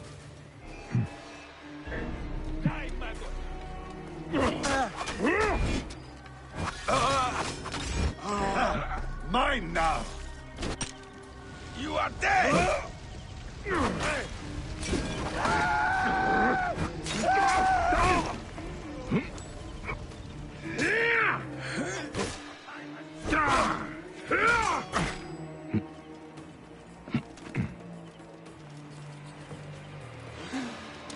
In my range!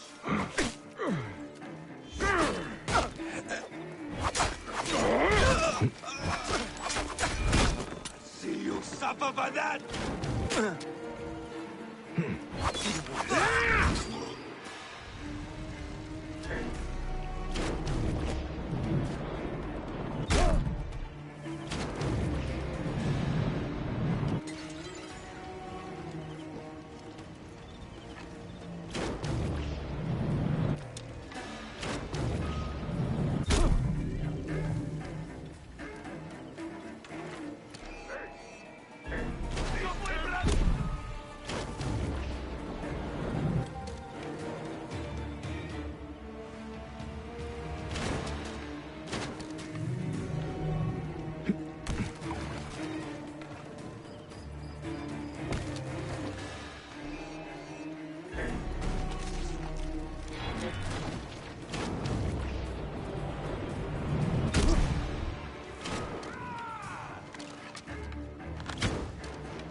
raid. 18 human years is approximately 88 in cat years.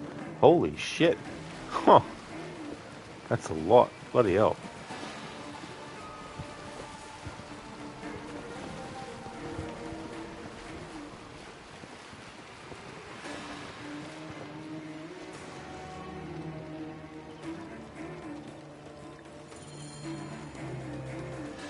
If you destroy this, or it gets destroyed, obviously there'll be different dialogue with Zervos afterwards. But you don't fail the mission. They won't fail you and then you have to do it again.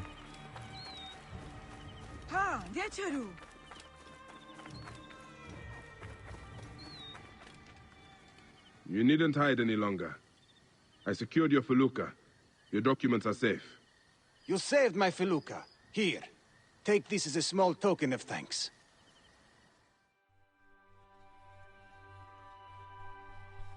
You have made things better here. You clearly have people who are willing to help you out, Zervos. Why don't you take on Sefetu? Sefetu is too powerful, too greedy. He knows there is no one strong enough to stop him. We are not fighting men. Sefetu surrounds himself with soldiers. His base at Fort Nikiu is guarded with ballistae. Fool that I am. I helped him import them. May Amun watch over you.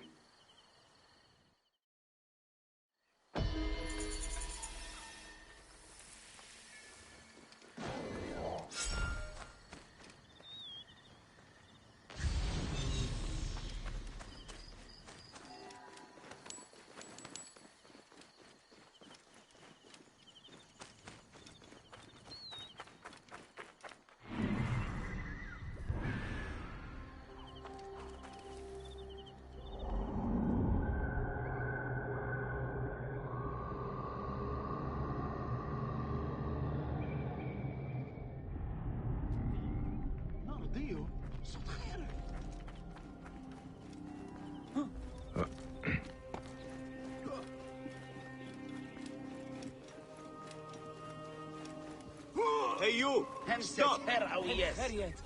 Stop!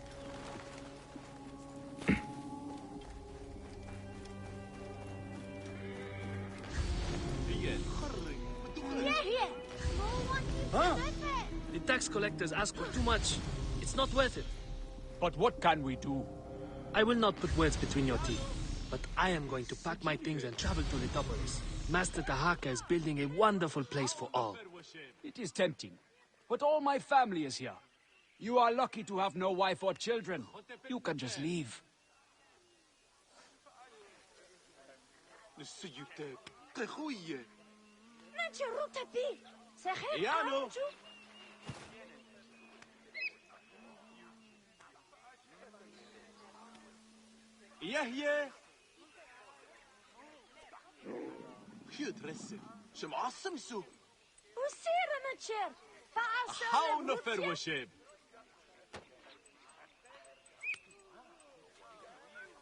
Misen!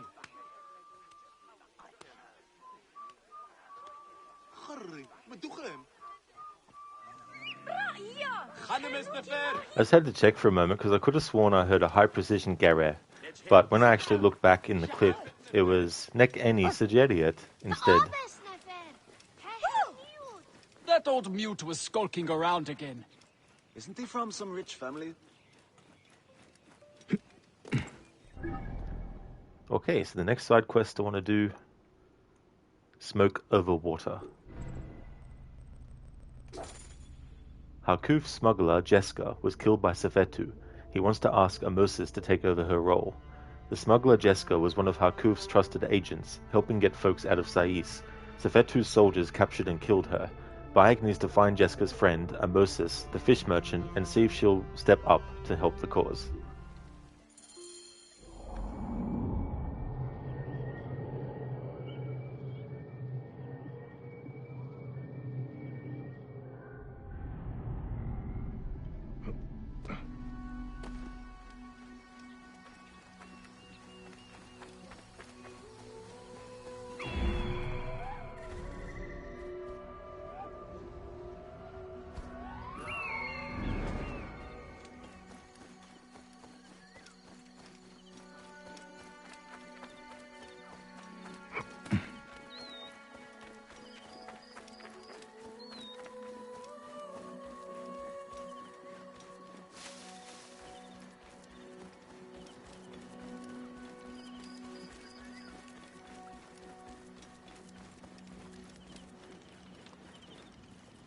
Amosis? Yes? Fresh cockles and mussels today. My name is Bayek. I come from Hakuf. He needs your help as a friend of Jeska. I'm listening. Since Jeska was killed, Hakuf needs a trusted agent to shepherd people out from under Sefetu's watch. Dead. You and Hakuf are out of touch. Jeska's too tough to be held by Sefetu. She escaped the firebrand. What? Where is she? Back on the river. She took a felucca loaded with supplies to the people she sheltered. She's taken a dangerous route to the southwest past the hippopotamuses to avoid Sefetu's eyes. If you follow the coast, you'll find her.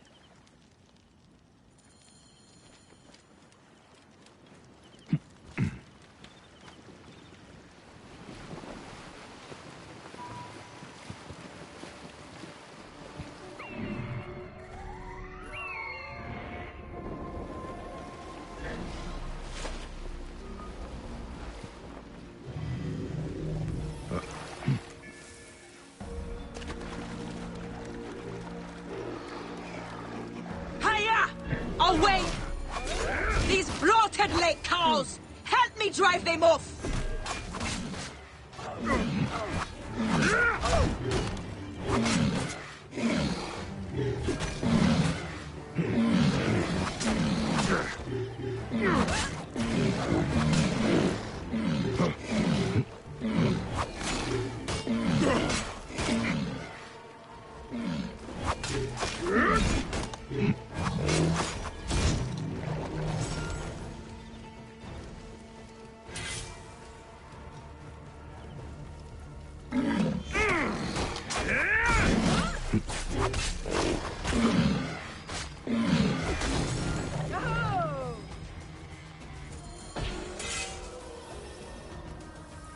What are you called? Bayek. Good to meet you, Bayek. I am Jeska. How did you end up here? I got lost. Sailed the wrong way. I would not call avoiding Sefetu's patrols the wrong way. What do you know of Sefetu? Hakuf believed you were dead, but you escaped. He needs you back. Help me get these supplies to my village. There are many depending on me. And we will talk.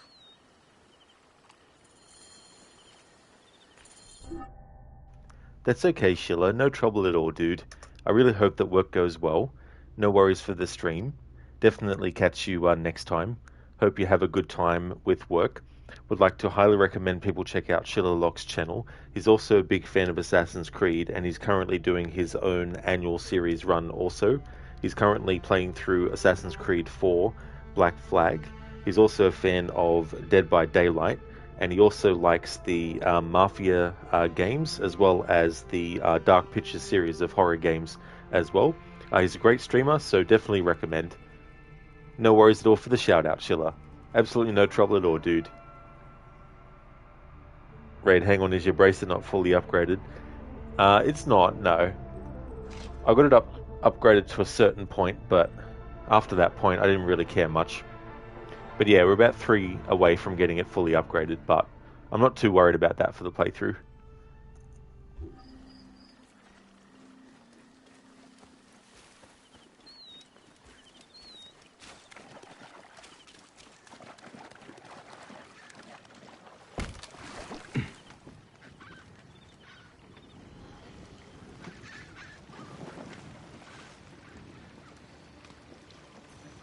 Hello, Cody. How's things going, dude? How do you know Hakuf? I was sent to him by a man to whom I am pledged. I believe we are working towards the same end. Well, Hakuf is a great man. Though Sais is a region of self-proclaimed great men. But Hakuf has a good heart. He cares for his people and his city. Yes. He protects them from cowards like the Scarab and Sefetu. I have smuggled many families like poor Wenis and her son out of Sais to keep them safe. Those who have tried to refuse Sefetu, he has burned to death. You are courageous to protect families that are not your blood. If you say. I hide them in my village until we can arrange a caravan to get them beyond the desert. Hence the food and medicine I bring. How did you survive? Sefetu's soldiers brought me to Fort Nikiu where they burned and tortured me. But I spat in their faces. when they thought me broken eye. By the gods, Sefetu has come!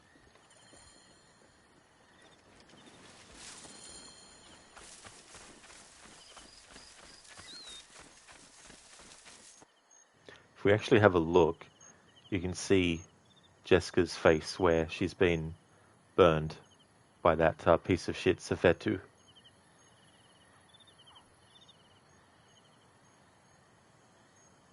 Cody, you're going great, thank you. As it's your birthday, so waiting for a reasonable time to crack a beer. Oh, excellent, dude.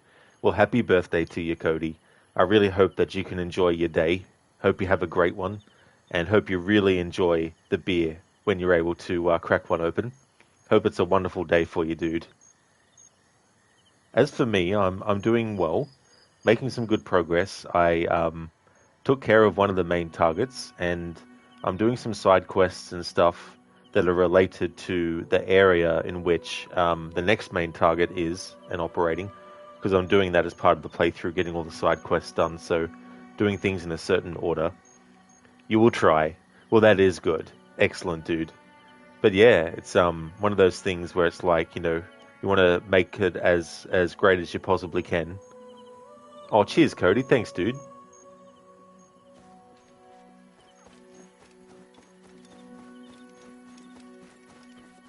No! No! Pentu! Anen! Wenis!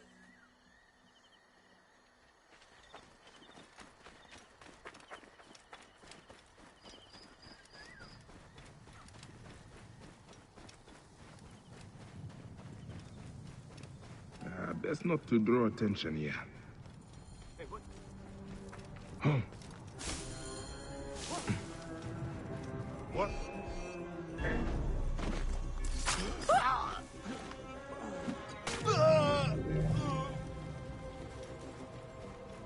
Hey! What made you decide today was a good thing?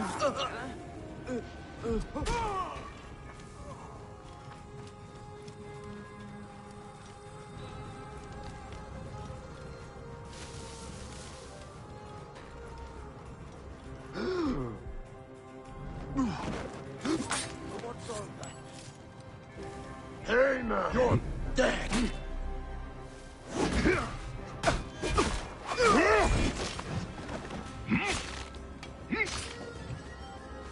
Hang on. Rip you to shreds!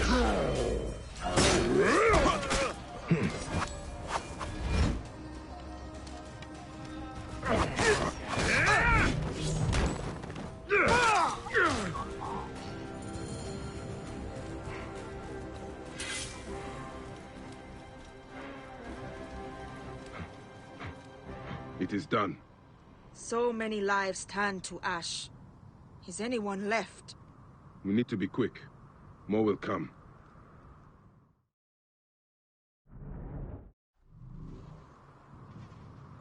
Did you hear that? Yes.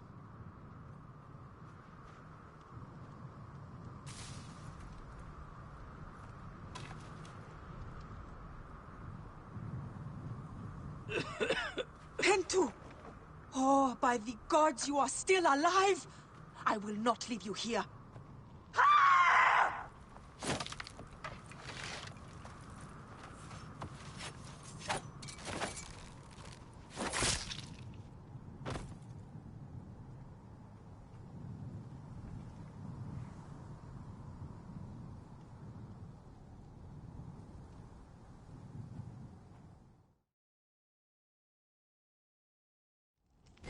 My cousins have a farm nearby. It may be untouched. Please, help me bring Pentu. Of course. I will take him.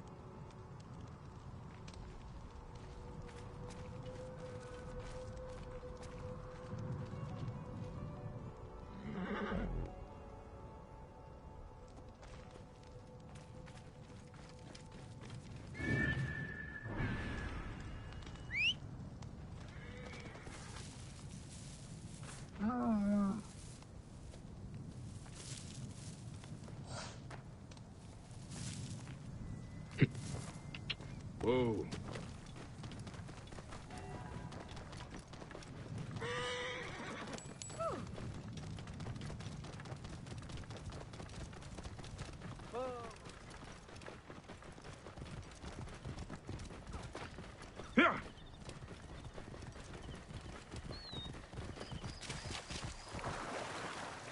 Whoa.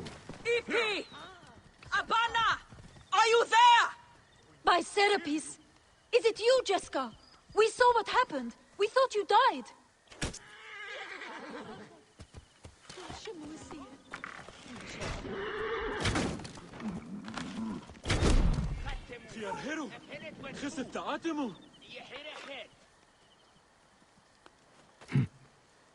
Pintu survived. He needs help. Of course! Bring him here.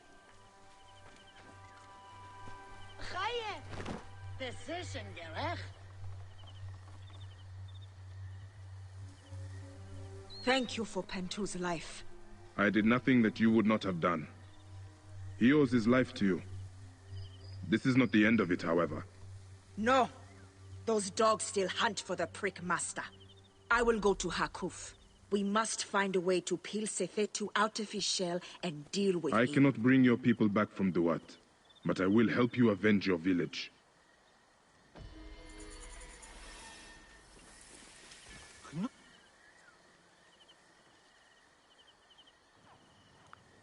No worries at all, Crooked. Thank you so very much for being here. Catch you next time, Senny. Hope you have a great time with the crazy C1. Absolutely. Definitely will. Would like to definitely recommend people check out Crocodile's channel if you haven't before. He's doing a playthrough of Trials Rising, and he's also doing a playthrough of a game called Ancestors, the Humankind Odyssey, which is actually spearheaded by the creative director for Prince of Persia Sands of Time, as well as Assassin's Creed 1, 2, and Brotherhood, Patrice Desilets. He had a game that he made, which came out in 2019. Crocodiles is doing that as part of an overall massive marathon, massive undertaking, where he's playing games across all different franchises in timeline order. So he's gone back millions and millions and millions of years ago, starting with Ancestors, the Humankind Odyssey, and he'll be going through so many other games as well. It's crazy the amount of games that he's got lined up. He won't be doing them all back to back to back, but I do believe he's going up to games that go from millions of years ago all the way through time up until about the 1940s, 1945, around that kind of stuff. So a massive undertaking. So if you're looking for a streamer who does not only games like Assassin's Creed, but also does some very interesting and epic kind of marathons, definitely check out Crocodile's channel as well. Oh yeah, there's no trouble at all for the shout out, Senny. I really hope that you have a great start to your stream. I hope your character doesn't break too many bones more than once or twice. Hope you have a great stream, dude. Lucas George, thank you so very much for the follow. Thank you. Because like you're trying to convince him to give IL-2 Sturmovik a try for World War II. I haven't even heard of that game, Gizlek. What type of game is it? Is it like first-person shooter? Is it real-time strategy, third-person? Raid, you're doing something similar to that, but with far fewer games. Well, that is cool, Raid. Yeah, it's cool to sort of like find a theme to do and do like a marathon of games that are tied to that theme as well. And seeing the differences between time periods too. We've got a couple of breaks, a couple of explosions, the usual stuff in Trials. Just a usual day in the Trials universe. It's just like, you know, get up and walk it off, you'll be fine. It's just a flesh wound. You broke both of your legs? Just shake your legs a little bit. It'll fix it. It'll be fine. Gizlek, so it's a dogfighting sim. That's kind of cool. Because usually a lot of games that are about World War II are usually, you know, like first-person shooter, third-person shooter. And if you do fly planes, it's only like a mission or two. So that's cool that it's actually like totally based around dogfights.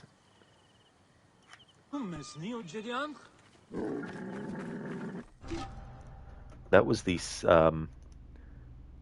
Smoke Over Water side quest. Okay, so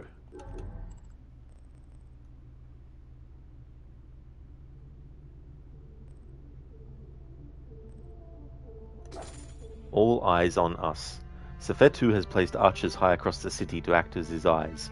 Sefetu the Firebrand has stationed archers on the rooftops. These eyes hunt for rebels, the unruly, and political opponents, created an atmosphere of fear. Bayek must eliminate Sefetu's eyes in order to bring some safety to Sais. I must deal with Sefetu's archers in Sais. They are his eyes. Incidentally, I already killed 3 out of the 6 before this quest was started. That's okay.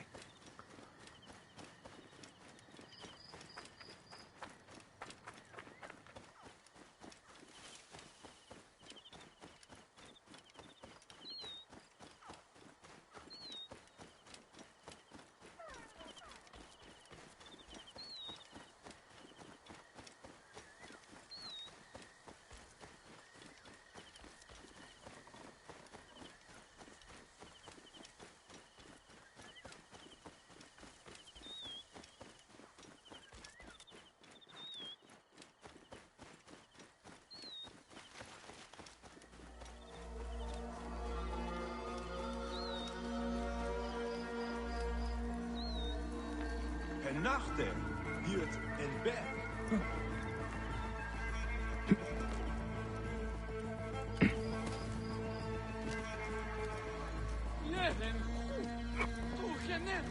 I must be careful now.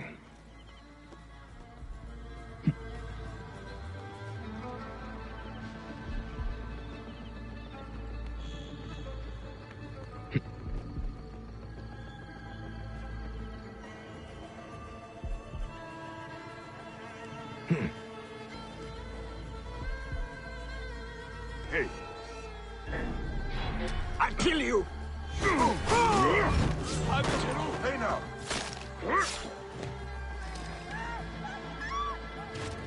Hey! Rabbit. There is no escape. Oh good. You're finished.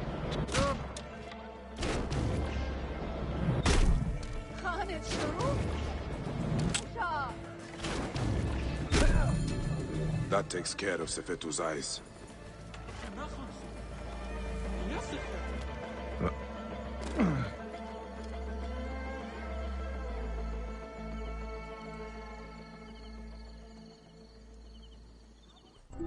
Alright. Next up, Lost Happiness. Nesamun took a beer shipment from Sais to Yamu, but never arrived. Harkuf's assistant Nesamun left Sais with a cart loaded with beer jars meant to honor Sekhmet in Yamu. The delivery never arrived. Bayek must find out what happened to him.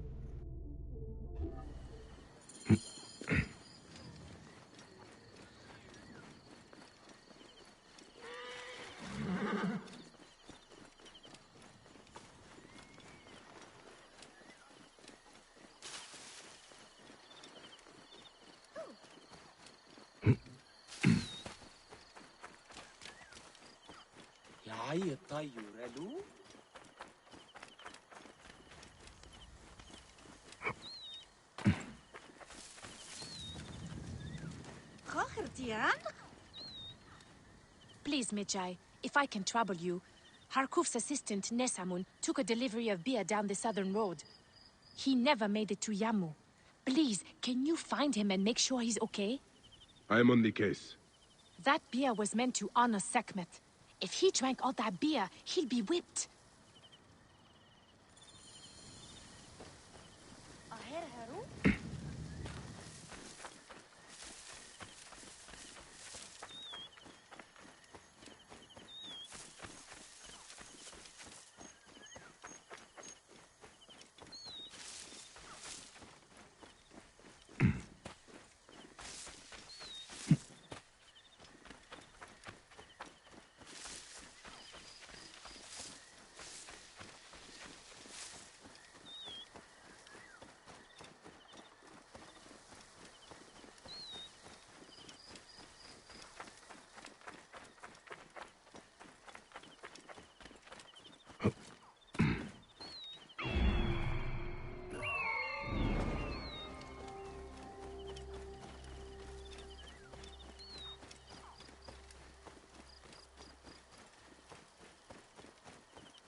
These jackals will continue to prey on the good people of this region.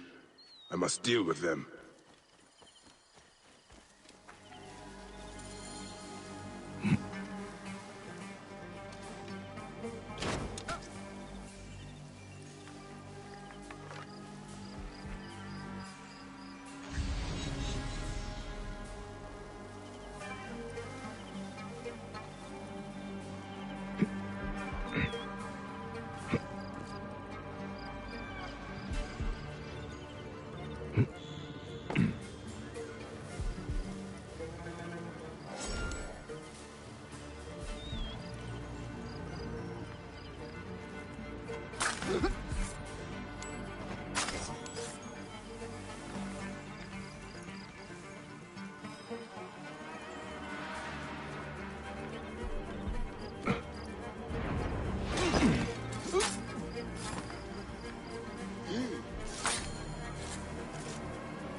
Sefetu, Haan? Are you Nesamun? Are you all right? Thank Happy, yes. What happened? I was bringing a delivery to Yamu when I was ambushed by these bastards. And? Yes, okay, I stopped for a quick nap. But still, they drank and smashed all the beer, and threatened to kill me if I did not brew more for them. Take the oxen back to Sais. You'll have to prepare a new delivery, I imagine. Try not to stop along the road this time.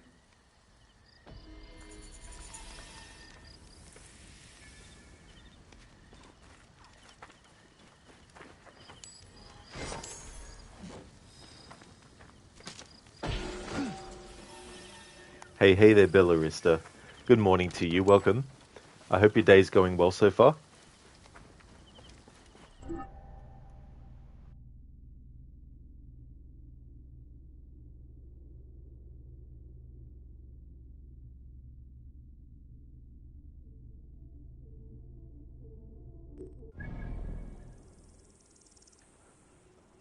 Okay, now to do the Tax Master. Pretty sure this one is the final one related to Sefetu.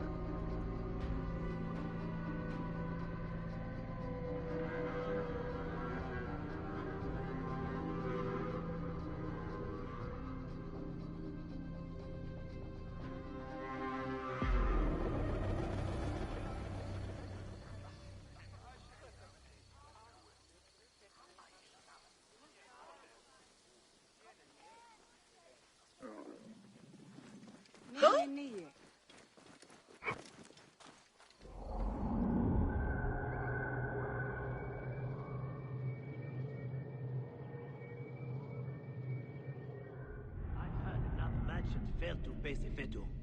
What happened? The firebrand had his soldiers burn the man's ship and all his goods. Told him if he failed to pay again, next time it would be his flesh that would burn. That son of a... Not too loud! You do not know who is listening. Bellarista, recently you were fired out of your 4 years job and you're a bit sad, but you'll be good. Things will become better. So sorry to hear about that, Bellarista. You know, that's definitely a lot of time to commit to being in that job and to have it part of your life and routine as well for so long. So I definitely don't blame you for feeling that way. I really do hope that you find another job that is really, really good for you as well. And that's definitely a good attitude to try and have. You know, it's not easy, of course, but, you know, hopefully you are able to bounce back from that.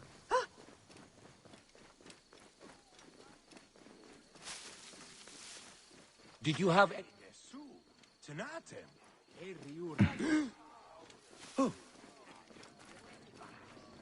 Oh! Simba, ow. What? Did you have any trouble bringing your crops to market? I'll say. Getting past Camperos is torture. Those soldiers are thieving scum. Sefetu has given them a long leash. All they do is take advantage of us. It's not right.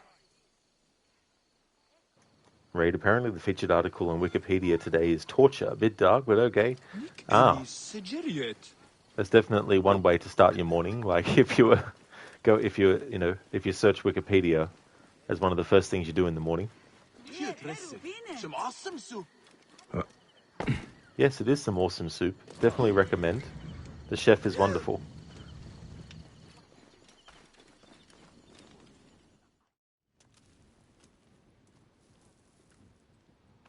Bayak. It was Sefetu. They took Akuf. I know what they will do. Torture him with red-hot tongues, perhaps rip his tongue out, then kill him with a burning dagger to the heart. The prisons of Fort Nikio. Wait. They thought I was dead and tossed me in the well. I crawled through corpses and escaped by an underground stream to the river.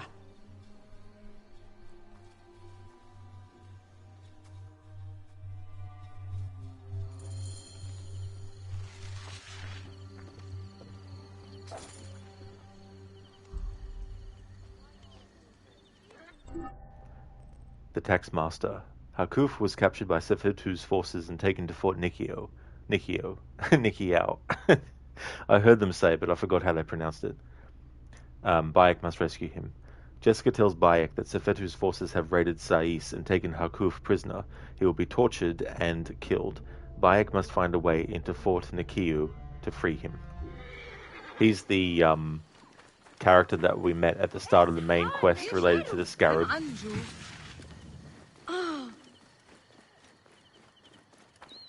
Oh yeah, Anemone, that's no trouble at all. I really hope you have a good time. Thank you so much for watching this channel, and no worries for the stream. Hope you have a good day as well, and hope that the cat isn't too demanding for you today. Oh, you were Billarista? Nice. That's good that you enjoy it, because I like it too. Out of the two, my favourite one is the Hidden Ones, but I really do like Curse of the Pharaohs as well. I think that one's pretty cool. Glad that you're enjoying it. I'll definitely be doing those as well for this playthrough. Doing all the side quests. And what I'll be doing too is, after every quest is finished, I'll be talking to the quest giver to see if there's any new dialogue. I've been doing examples of it in the main game for this playthrough here and there with certain characters, but with the DLC I'll be more thorough. And I've already done this process with the main game a couple of years ago. At the time, I knew I wouldn't be able to fit in the DLC and do things to that extent with the main game and the DLC. So I thought this playthrough would be perfect to do that with the DLC this time around. Because it's interesting the different things that you can find in games like this, and different conversations that you can find that you might not have before, because you just don't, you may not even go past that area again for the rest of the playthrough. Ah, no problem at all, Adamone. Cheers. Billaresta, you like the pharaohs when they come to these post-life worlds? There's so much Egypt mythology. Absolutely. It's also cool to read the notes and things that you can find in that. Move! Now! You there! Stop!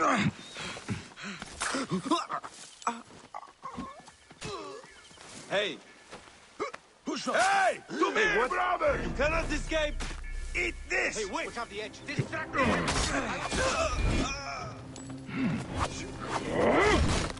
Whoa!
It is Billarista, yeah. Yeah, there's a side quest called Gift from the Gods, and you get a sword and this shield, as well as a mount, and they're all Final Fantasy related. It's funny because the save file that I used for this new Game Plus run, I had already gotten those, so I now have two, because I also did that as part of this playthrough. Rage, you played an old game where you get to play as Tutankhamun's mummy for several sequences. It's cool because he can't die, so anything that would normally kill you, such as being lit on fire, can be used to your advantage. Well, that's cool too. Like, I wouldn't have expected being lit on fire to be something that, you know, would not be, you know, like, just walk it off kind of thing. I thought maybe that might be one thing that they could use against the character that wouldn't kill, you know, that would, sorry, do a lot of damage. But that's cool that it doesn't.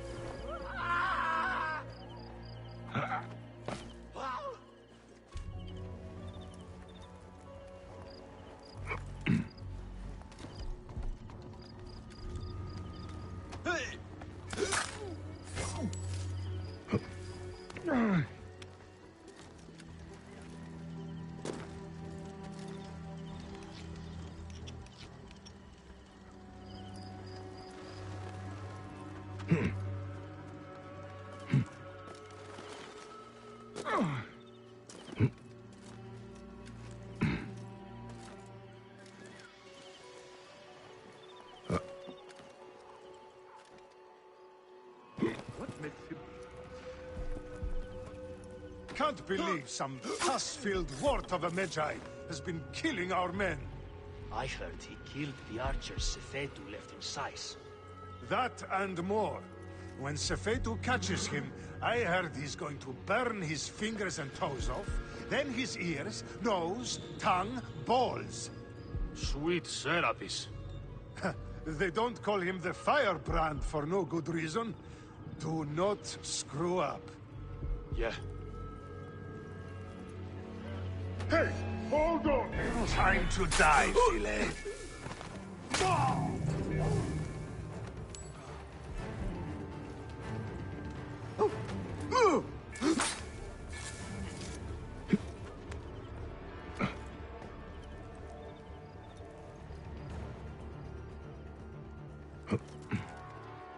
What? Something out there. Hey! Go check it out. Watch my back.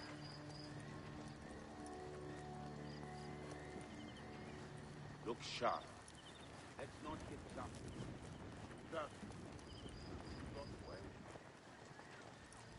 Huh?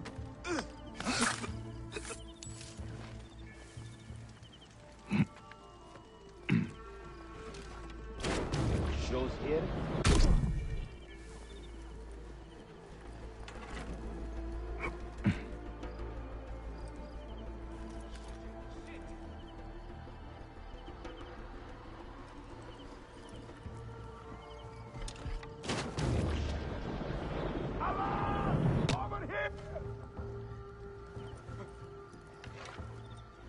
On my way! Stop that man! You are dead! I see you! Don't push your luck! You are a thorny!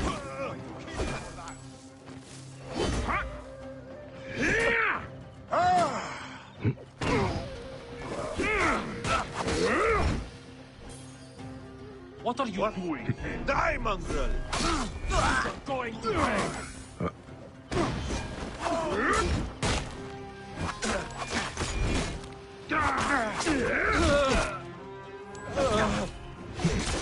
I'll have your guts What? out!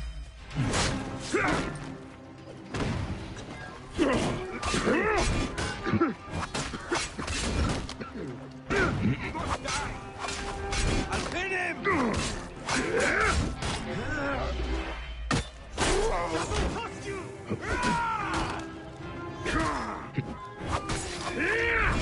Got a clean target!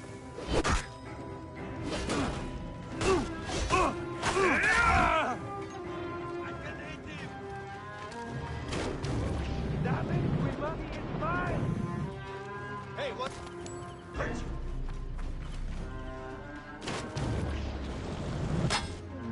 That's right, I forgot. That wasn't the one I trapped.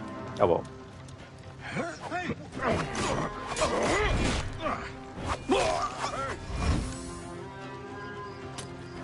Going to kill you! Hey now!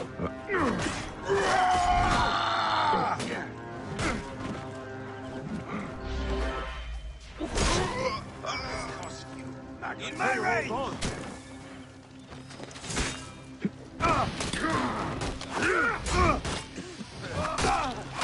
Got a clean target! Hello! Here!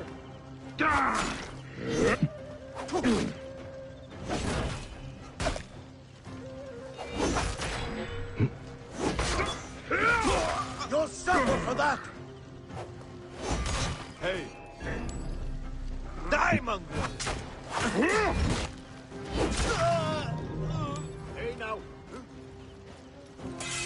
Hey! You are dead!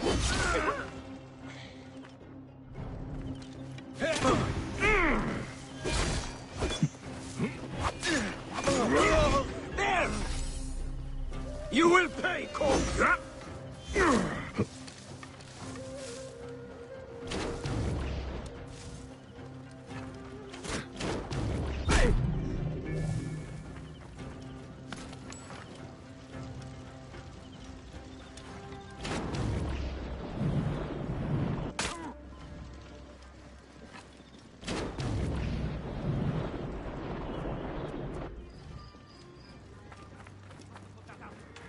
What? He cannot escape!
I have the key here.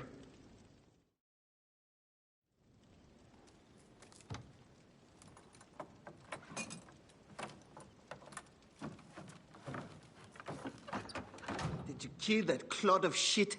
Come on. Come on!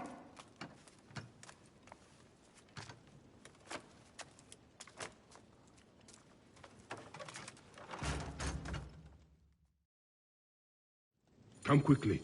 This place may still be dangerous. Papi, keep me safe.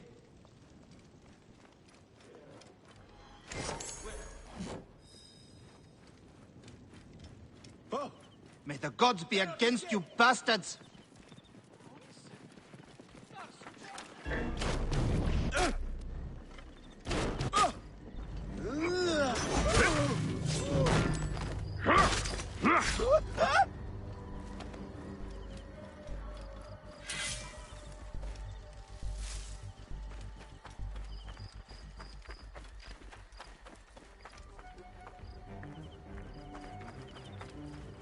Blast, blast, blast!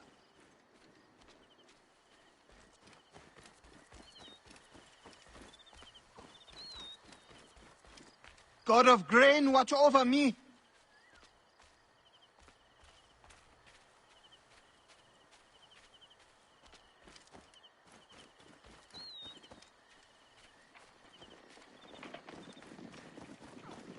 No, Dio.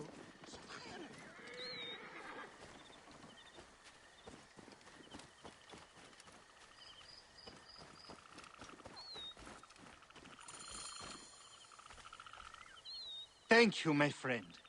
Apollodorus was right to bring you in. You honor the badge you wear. Come visit us if you ever get the chance. May Happy watch over you and ensure your beer cup ever overflows. Excellent. That's the tax master done. I need to get back. May Happy ensure your beer cup never runs dry. I need to get back. May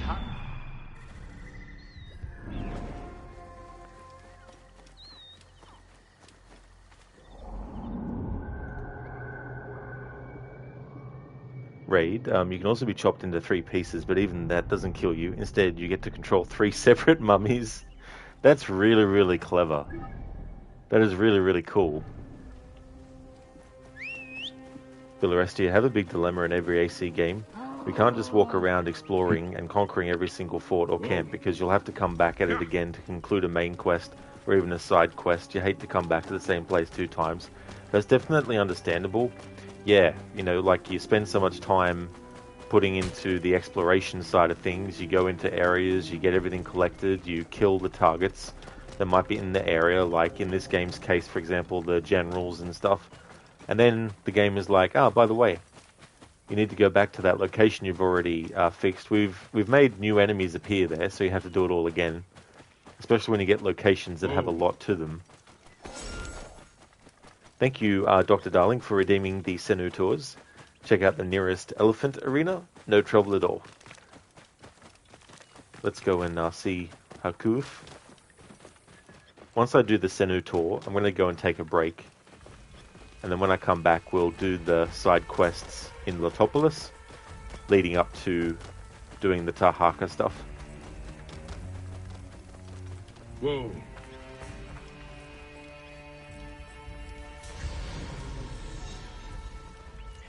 Master Tahaka's wife is so kind. I cannot thank the gods enough for delivering her to us. I have heard that about Lady Maharet. It's true. She heard our business was suffering and bought a full cart of cloth for her new home. Are they moving to Letopolis? Magi, you retread your past. My path is not an arrow, but a pattern inscribed upon the stars. Very poetic. A tool to help us understand the pain and chaos of this world. There is too much of that. But since you have removed the demon Sefetu, life is better here. Now the people have a chance to thrive. Thank you.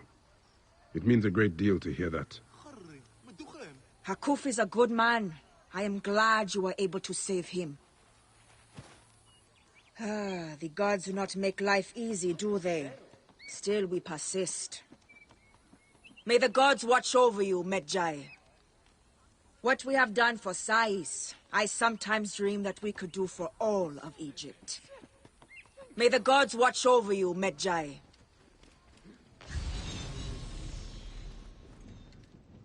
Bayek, you have come back. Any news from Apollodorus? Sais is quiet these days. Life is good in Sais. There are still evil men in the world, but we are lucky that their greedy gaze lands elsewhere.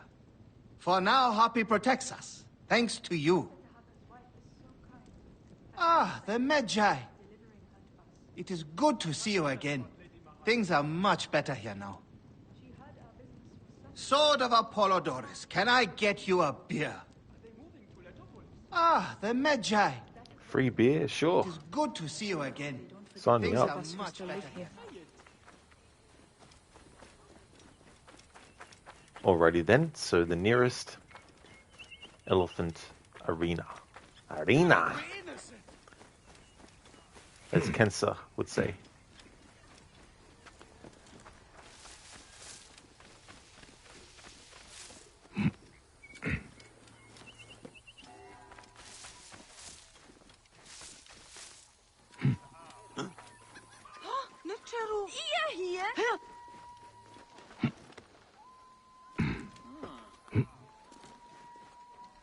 Alright, this should be a safe spot for Bayek to be. Okay, so I can't remember the exact locations for them.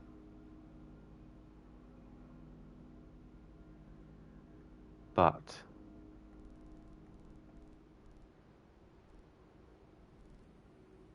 here we go. I think this is one of them.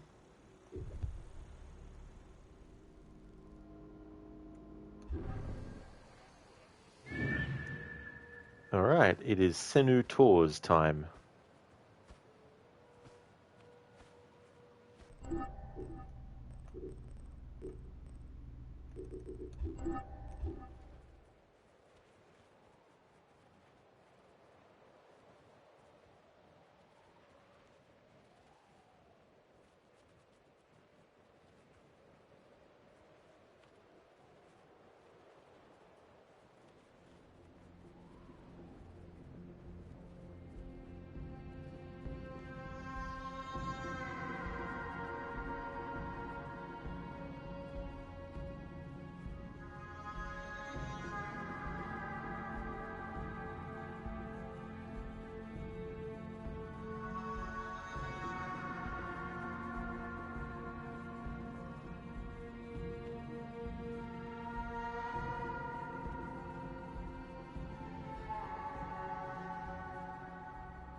That's right, Lizzie, yeah. Yeah, Dr. Darling redeemed the Senu tours, so we're going to fly to an area where there's one of the giant elephants that you need to fight. Bab's right, you're going to lurk and do some gardening? The boy says pluses and dots and dashes and dashes and pluses. That's no worries at all, Babs. I really hope that you have a good lurk and that the gardening goes well. Hopefully it's good weather for you there as well to do that with.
Liz, you wish there was a way to kill the guy controlling the elephant, but not the elephant.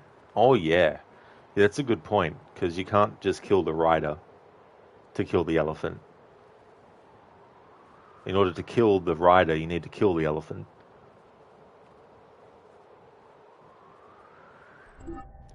Okay, let's just double check to see I'm still on the right path. Yep.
Lizzie, you're guessing you will be sleeping probably.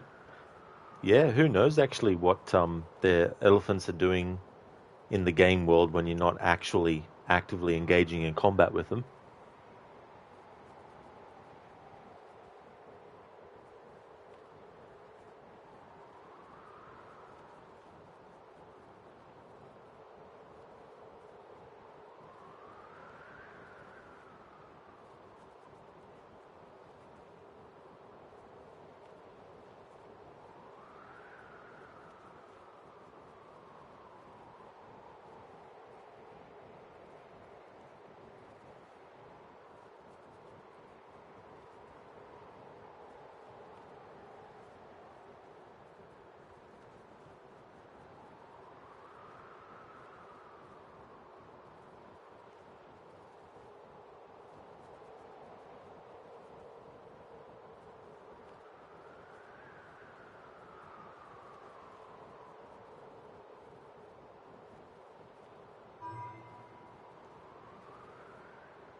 Alright, so there we go. In the distance there are the elephants.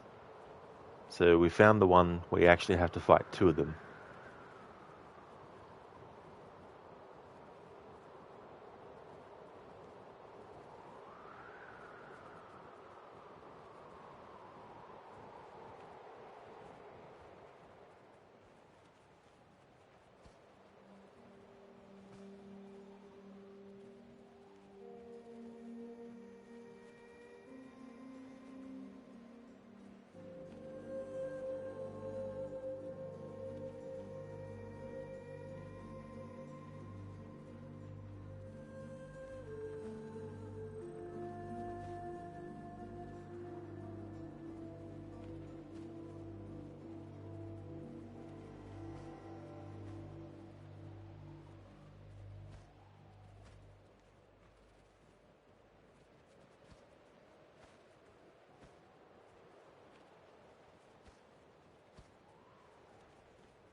It is Lizzie, yeah.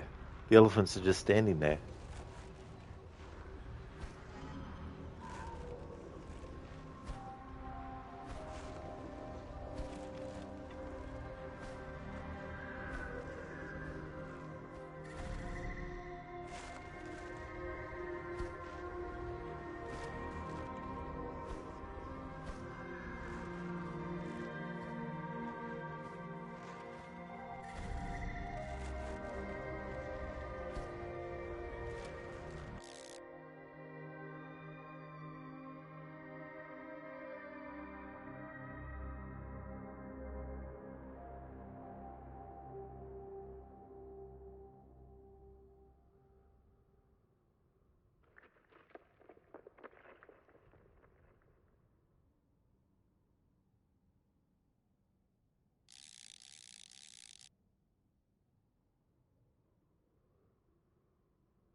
And there we go.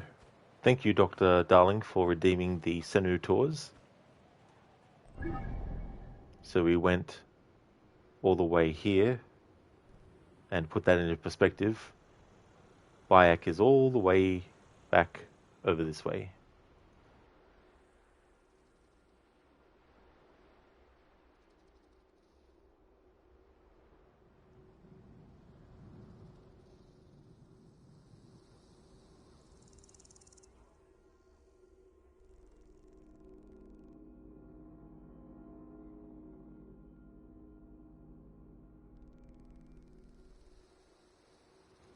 About 8,409 miles away from where Bayak is.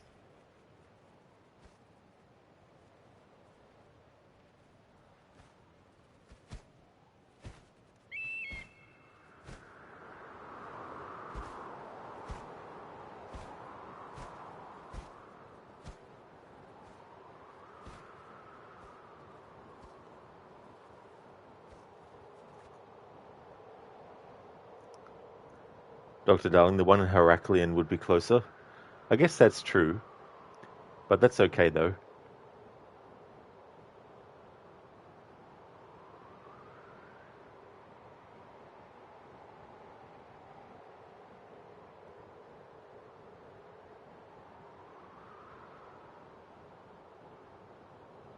Hey, Senu.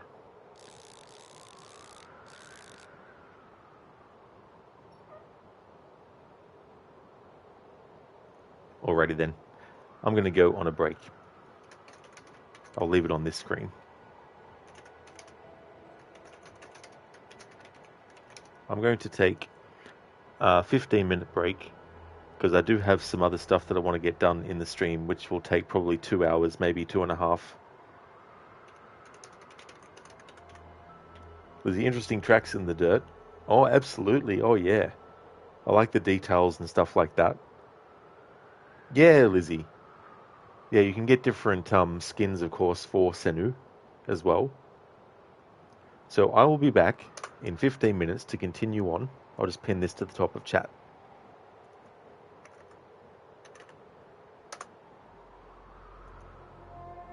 Be back soon.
Alrighty then.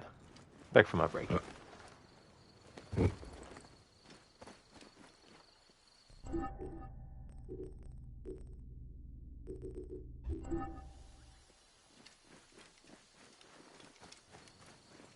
Hey there, Shaky. Senu crash. I thought for a change, I would have photo mode on Senu when going for a break. Usually I just put it on Bayek. How's things going, Shaky? Could you imagine if Senu caused the game to crash, though? Hey there, Lidus. Welcome, dude. Thanks for the welcome back. Oh, you're good, Lidus. I didn't even redeem them yet. So you haven't missed them? So I'll get those for you now. How's things going, dude?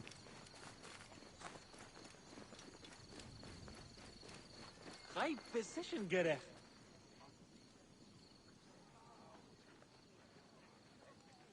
Let's hear. Oh, not deep.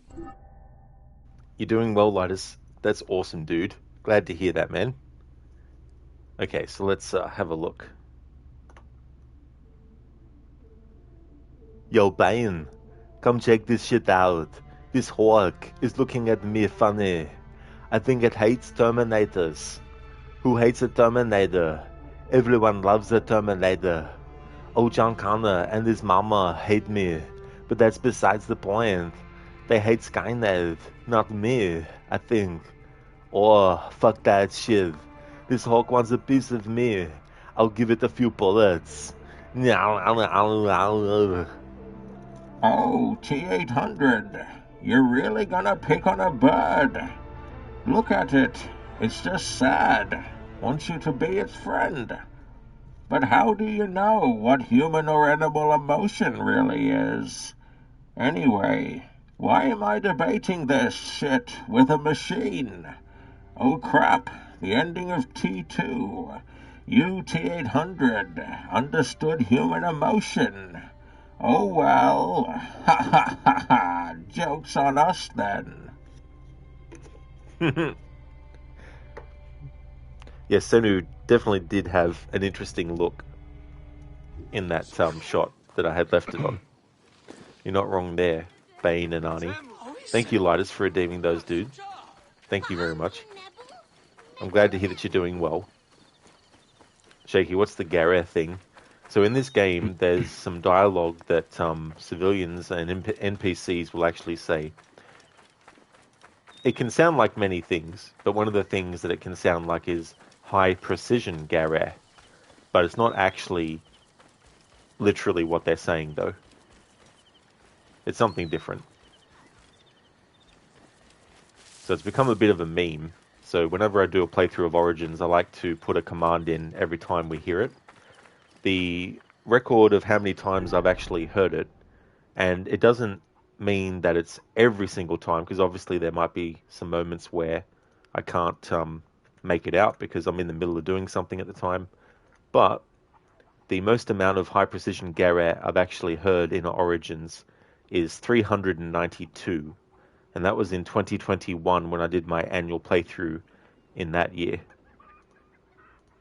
We definitely won't be reaching that many in this stream, or this playthrough, I should say. Shaky, you would do that with the townsfolk in Valhalla, same with Resident Evil 4 too. Oh yeah, exactly. What are you buying? Imagine the merchant, every time the merchant says that.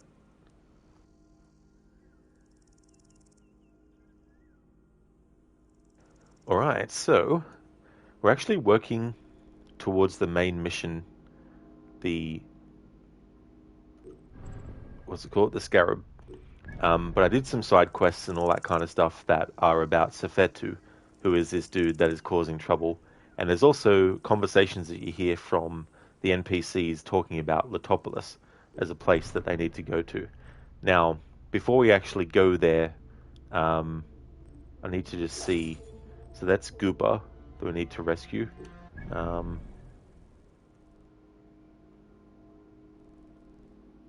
Wonder if the side quests related to that are available yet.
Alright, maybe the side quest I'm looking for won't pop up until we do the next part of the main quest related to the Scarab. I think that's probably why. Lizzie, you remember that? It was so many times. Oh yeah, it was just crazy.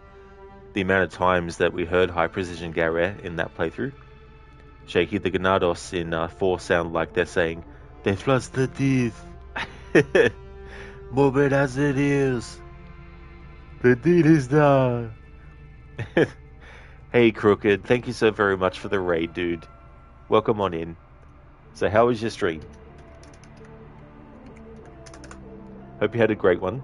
Welcome on in everyone from Crooked Stream. Hope you all are doing well. Yeah, Origins is going great, Crooked. Yeah, I just came back from my break. We're going to do more towards the Scarab. I finished off everything to do with the hyena, and I did all the side quests related to Sefetu and all that kind of stuff, and then went on a break. And so now we're getting back into the main story just quickly because I want to have the side quests in Letopolis actually appear. So yeah, but it's going good. How was your stream of Trials Rising? For those who didn't come in with Crocodile's stream, I definitely recommend checking out his channel. He was doing a stream of Trials Rising.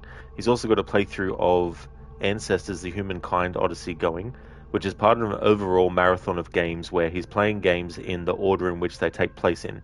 So different time periods and stuff across all different games, across all different franchises. It was good, thanks. I only did a short session because you got some other stuff to do still, but made some good progress in that time. Might make it to Australia next time. Oh, very good. So that's a location in the game that you can go to. That's cool. Be interesting to see.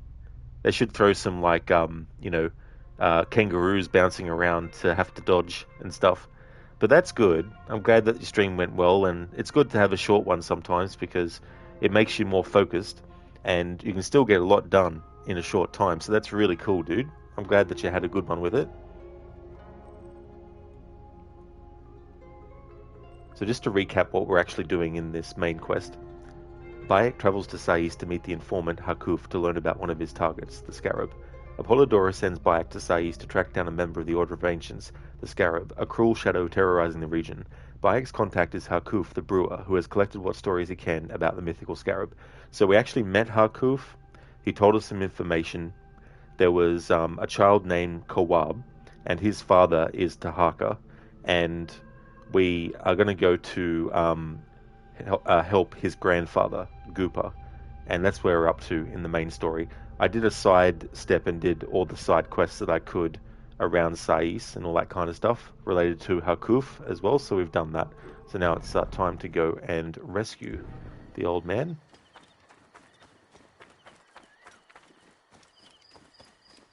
Crooked lol, maybe you get stomped and beaten up by kangaroos at the end of the track. They're like, right, we now have him where we want him. Go at him. Darling, dodging giant flesh-eating spiders while on a bike. Oh yeah, could you imagine that too? And also the snakes and everything. Having to dodge them.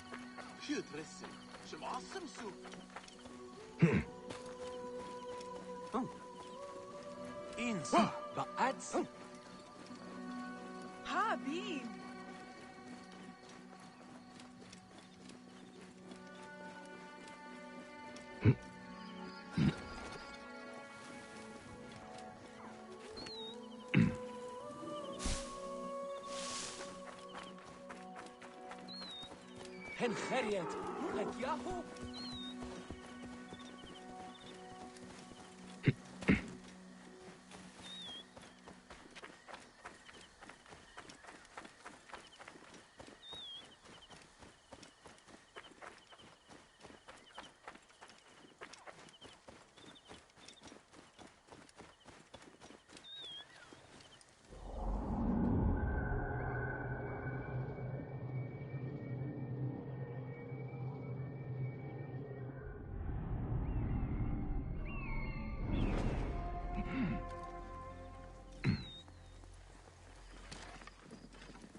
The guards here are vigilant.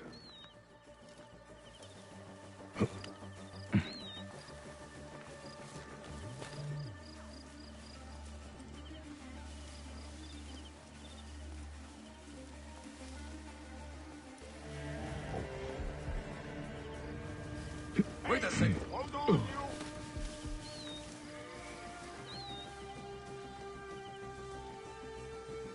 Snap to. Think we've got company. No surprises. Don't worry. Far away by now. Still, got to stay alert. Ready. Hey.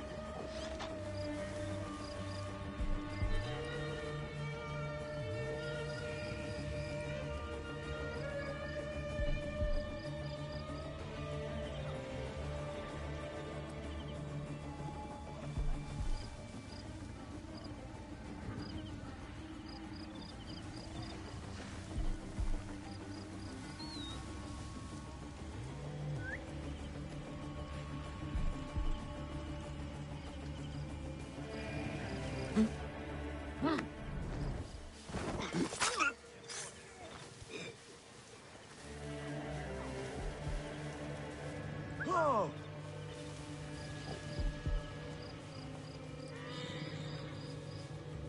Hey! Someone...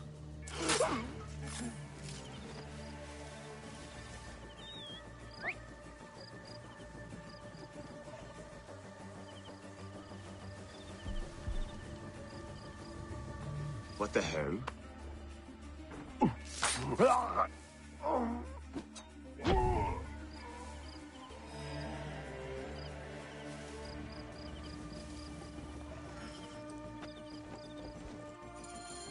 Cooper, I will get you out.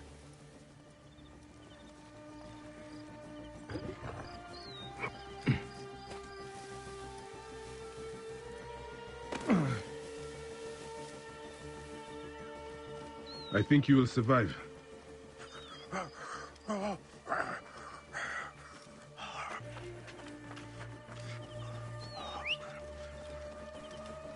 I know the scarab took your tongue, but we can help each other. Harkuf told me that you are investigating the scarab.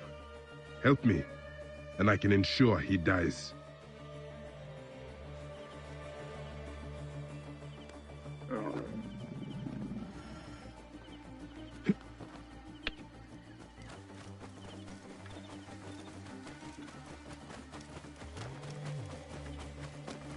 Hey, Ishimura. How's things, dude? Welcome. Whoa. Yeah.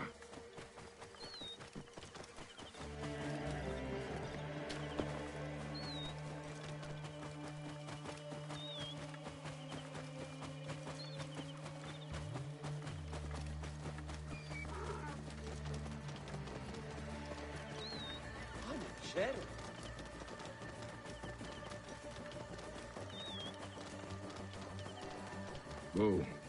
Yeah. Enormous. Whoa.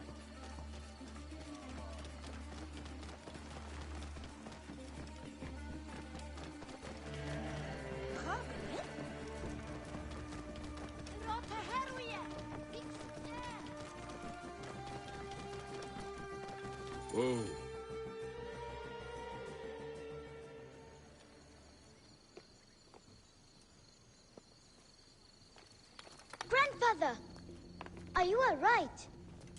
Is he hurt? Banged up, bruised, and thirsty. The soldiers did not take kindly to him, but he will be all right. Where's your father, Kawab? We must speak of this. Father is away, on his great work. Mother, grandfather is hurt. Soldiers mistook him for a beggar again. Father, what have you done this time? He was searching for the scarab. I hope he can help me. And in return, I can protect your family. The scarab is nonsense. Everyone knows this.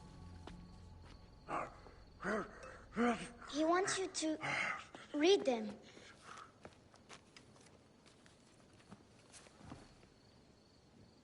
It looks like the scarab is summoning warriors to the city of Letopolis. By the gods! That is where my husband is. Or the city swallowed by the desert. It is Father's destiny to rebuild it. We're going to join him soon. Right, Mother? Yes. My husband Tahaka has been slaving there for months. I'm sure he can help you. He knows everyone there. If you go, tell him I can't wait to see him. Of course I will, Kawab.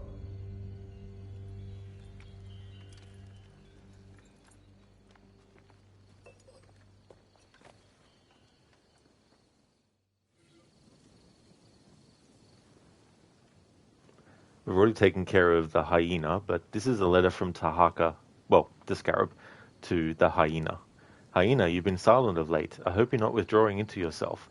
I'm sending some of your coveted silica to you that I discovered beneath Letopolis. It's not much. The desert does not give up her treasures easily. I've also sent agents to Giza, Memphis, and Yamu to attract desperate men to me. Do not worry.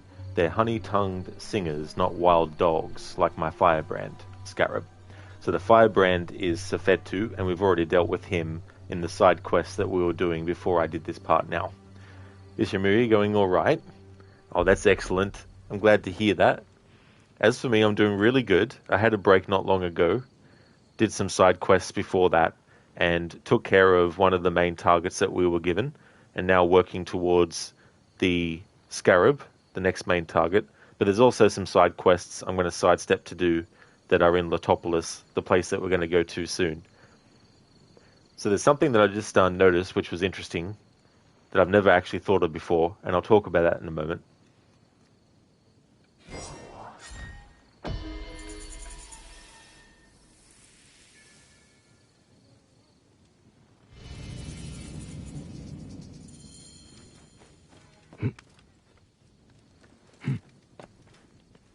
Alright, so what I noticed, so the name Kawab, if we look at the word Kawab and we basically take the words and spell them in reverse, what we get is Bawak.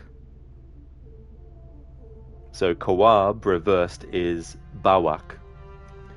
If we take the word Bayek and we put it the other way around, it sounds like Kayab. Very close.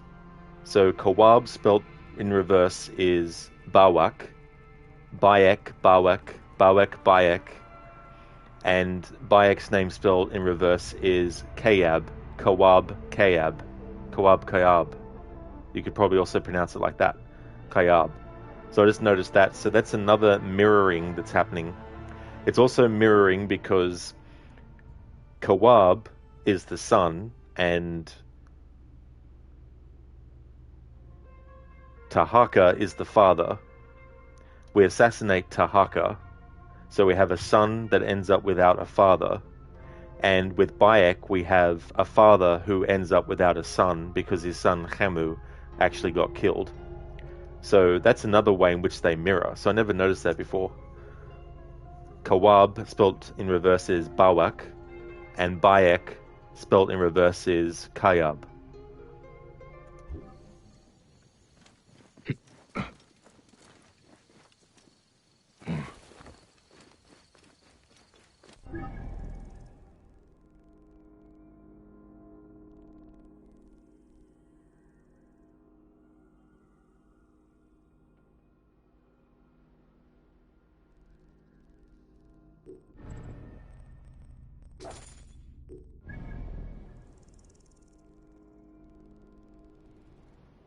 Alright, so this is where Letopolis is, and we should be able to get the quests to pop up when we actually get there.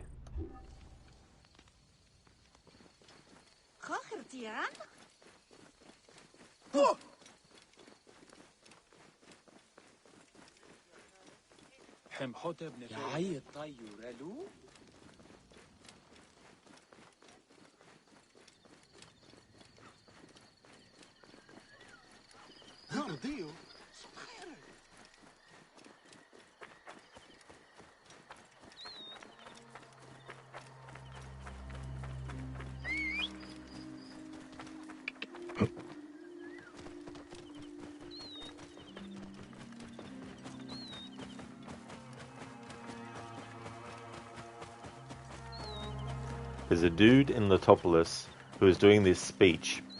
Now, if you listen to his speech before you assassinate Tahaka... Whoa. there's a slight difference in what he says between Tahaka being alive still when you hear the speech versus Tahaka being dead and you listen to the speech again. Whoa.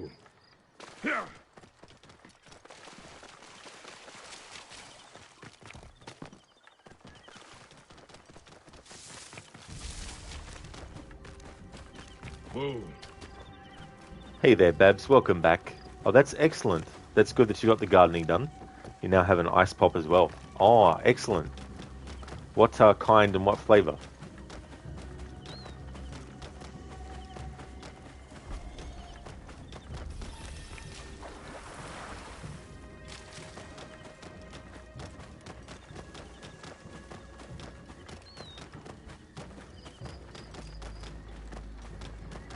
Lizzie, what's the difference? It's only a very minor difference.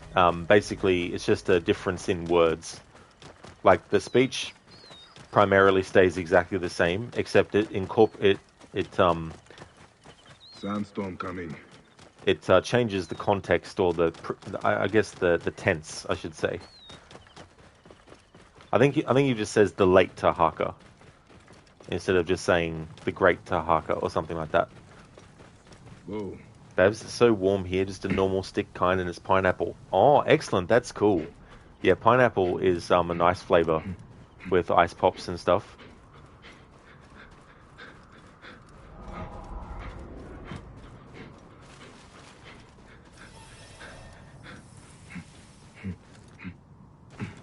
Hey there, Omega. How's things going?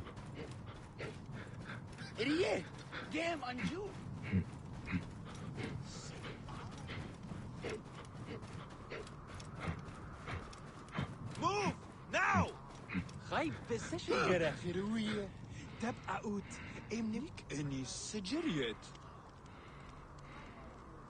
بيايت نبني فرت عائلو سنبا آو وات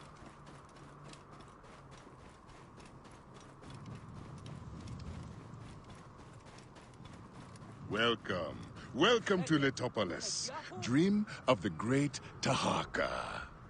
A new life awaits you in the glorious city of Letopolis. A chance to begin again in a golden land of opportunity and adventure. This entire city was lost to the cruel desert in the time of our ancestors. But the great Tahaka rediscovered its secrets. He is uncovering it to shine again under the sun and dedicating the city to Horus. With bright wings, we will reach the stars. Come, Neb. Are you ready to work to free yourself? Join us and take a house as your reward. Welcome, friend. A new life awaits you here in Letopolis, the city of Horus. Come, find your path and walk into a new age with us. I have heard the stories. A guide will show you your new house. You have but to dig it free and to help with the public works to be welcome here.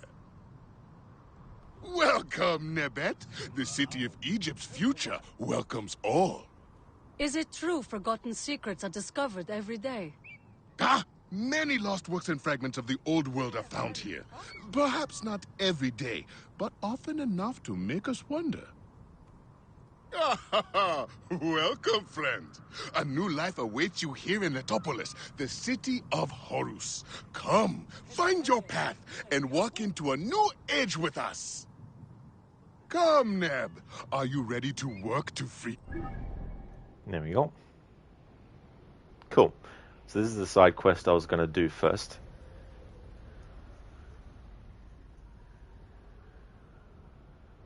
Hey there, Brummagin. Welcome on in. Hope it's going good. Hey, Spectrum. Welcome. Oh, things are going good. Had a break not too long ago. Got one of the main targets that I'm after done and dusted. Did some side stuff. And now we're working on another target, but doing also some side quests as well. How's things going with you today? Welcome, Nebet, the city of Egypt's future.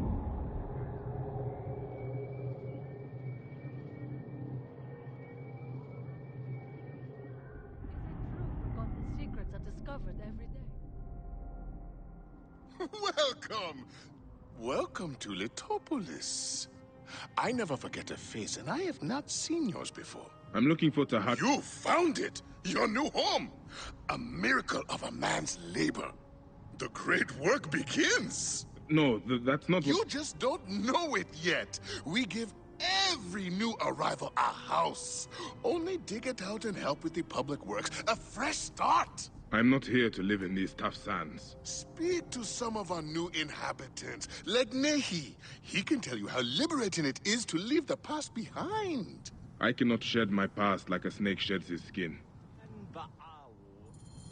Many lost works and fragments of the old world are found here. Perhaps not every day, but often enough to make us wonder. Spectrum, it's slow going this morning, is it? I gotcha. Well, I hope that when you get some coffee, that things can go really good. Hey there, E-Tone. Welcome, how's things going? New kid in town. Nehi, a new arrival to Litopolis, abandoned his ox cart outside town. Bayek offers to find it. Lured by the promise of a house to call his own, Nehi made the trek from Yamu to Litopolis. However, on the journey there, he was forced to abandon his ox cart. He ran off, scared by terrible roars. Bayek sets out to recover it. So he went from Yamu to Litopolis. So just to show, Yamu is here-ish. So he travelled all the way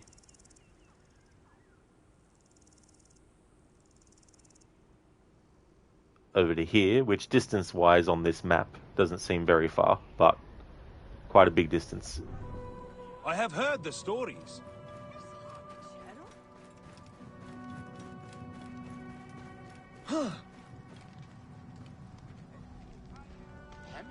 By the gods, what am I to do? Peace, friend. What happened? The gods have cast me. I lost my farm and my wife to my brother in Yamu, and now I've lost what little I owned. My cart got stuck in a ditch far from town. As night came on, I heard terrible roars, and I just left them. My poor oxen, everything I owned. What am I to do? Roars? There are no large beasts in this region.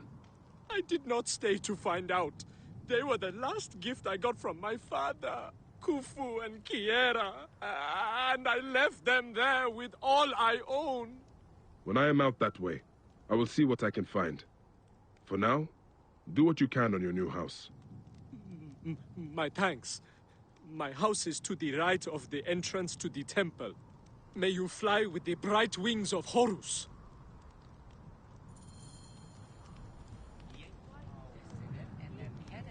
Dr. Darling, perhaps your favourite side quest in the game? Oh, is it? Oh, that's cool. Yeah, I quite like it too. There's a little bit of mystery to it, and doing the missions in this playthrough at night, just to indulge myself, because, as I've said, I want to just do all the quests at night time because I like the vibe and atmosphere of it. Especially when you do quests like this, which have a bit of mysteriousness or some sort of like, creepy goings on and stuff. Crooked Ubisoft, please bring back this voice actor. Exactly. I wonder who it is, because there's so many actors in this game that I don't know the name of.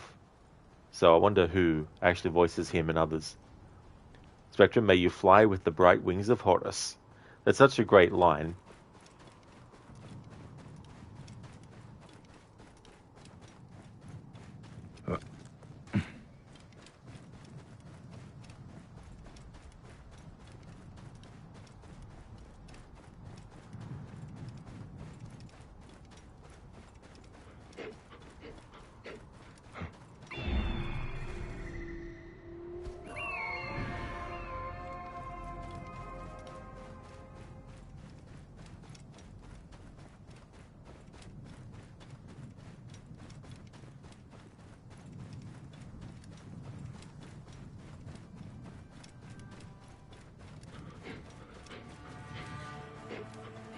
Quiet there. Let's see how you are tangled. Another sacrifice to the Mistress of Dread! Spill the outsider's blood for the Lady of Slaughter!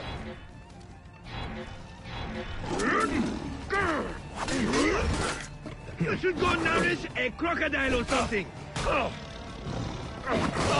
You bastard! To arms! Trouble here! Fine!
A good thing I came looking for you. I fear Nehi would be dead, and you'd be lion food otherwise.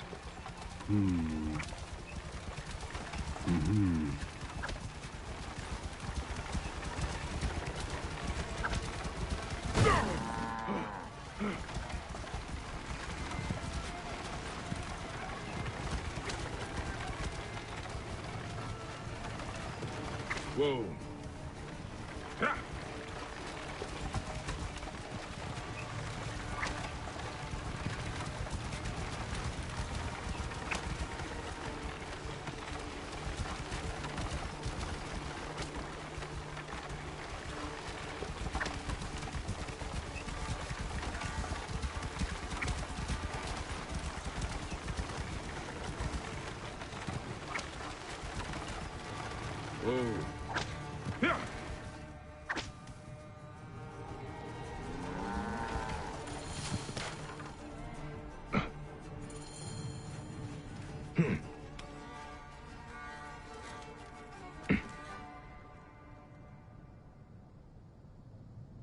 Bayek!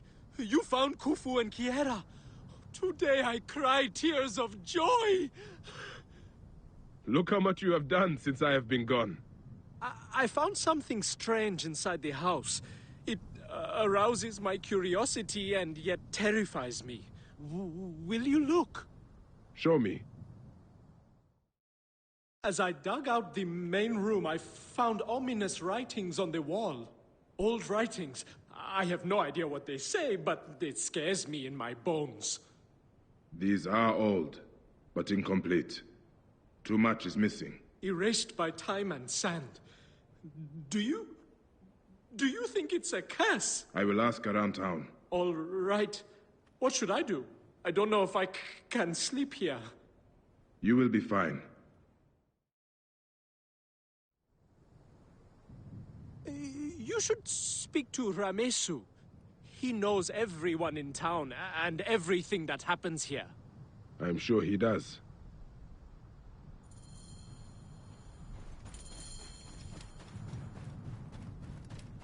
Good one, Dr. Darling. Ominous writings from the Old Kingdom. He gave me an idea as well.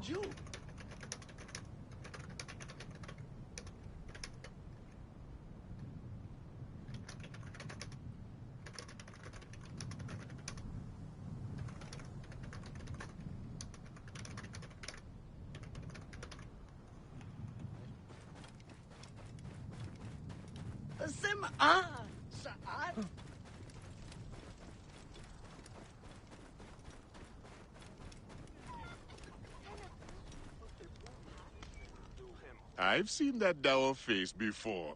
You've come for your house. No, You would clear a house in no time. Enough! At Nehi's house, he showed me strange writings. Nothing to worry you, friend. 3 others have said the same thing, but these signs are too old to be made sense of. I will check with them. You are wasting your time, but as you will.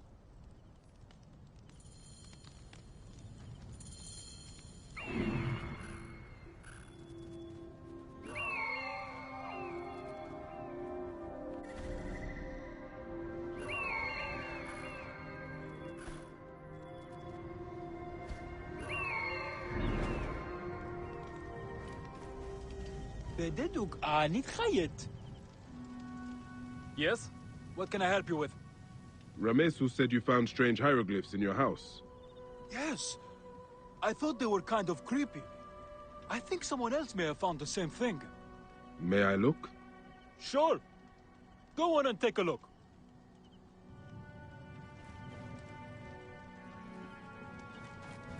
Any Sigiriet?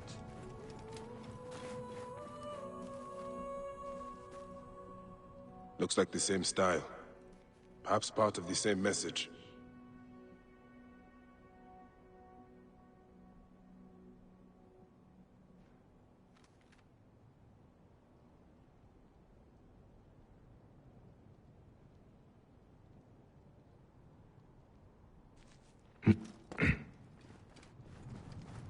High position gerecht.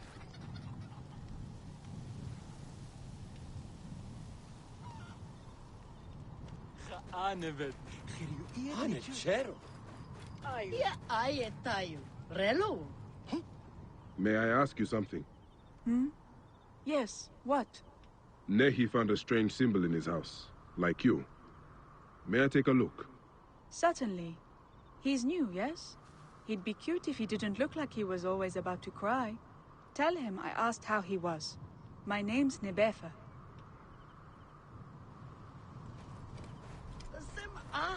Saat.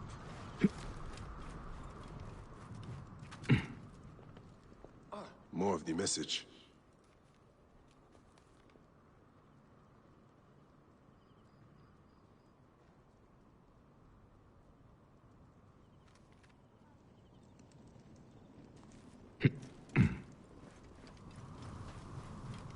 There we go, Dr. Darling. That made me think of doing that as a command, where you do exclamation mark writing, and then whatever word for it to be, whatever word writing from the Old Kingdom.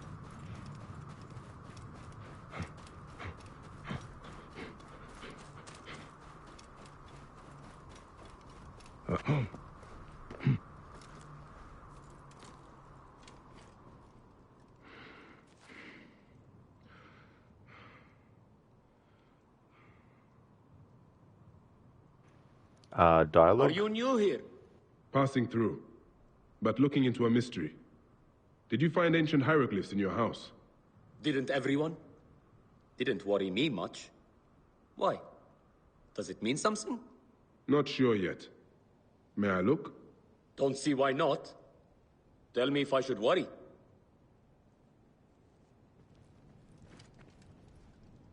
Another part of the message. That's the whole message. It appears to be a prophetic vision.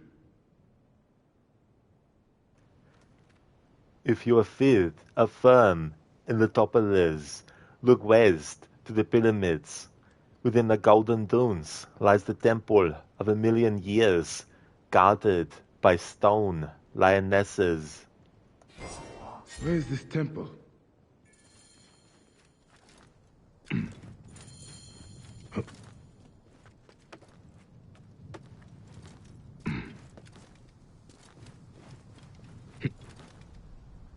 Simba ow. What?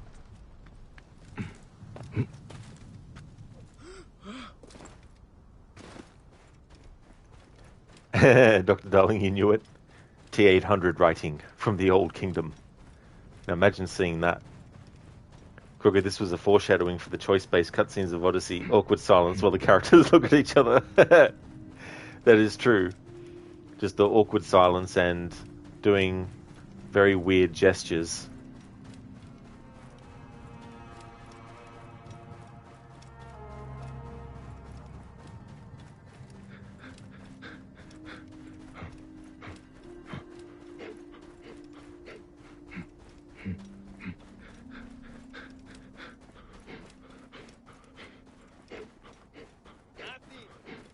Hey!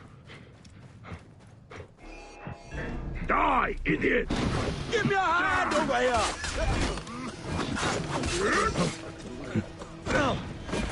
Always. Stop in there! There you are!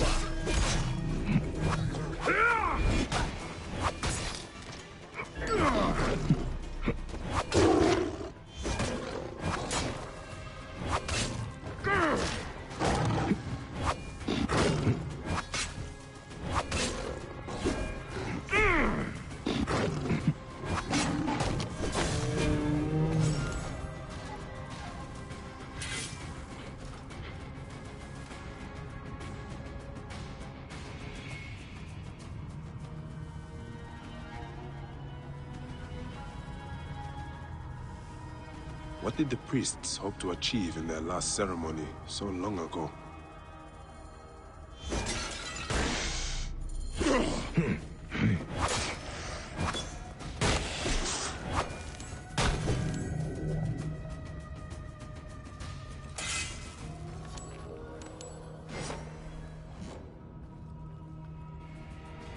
These men, they were Wab priests. Were they killed? Or did they choose this fate for themselves?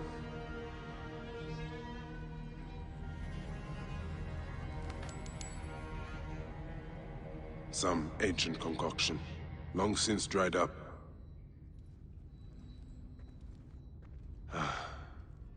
The Lady of Slaughter. This place was dedicated to Sekhmet then. I thought Letopolis was home to Horus.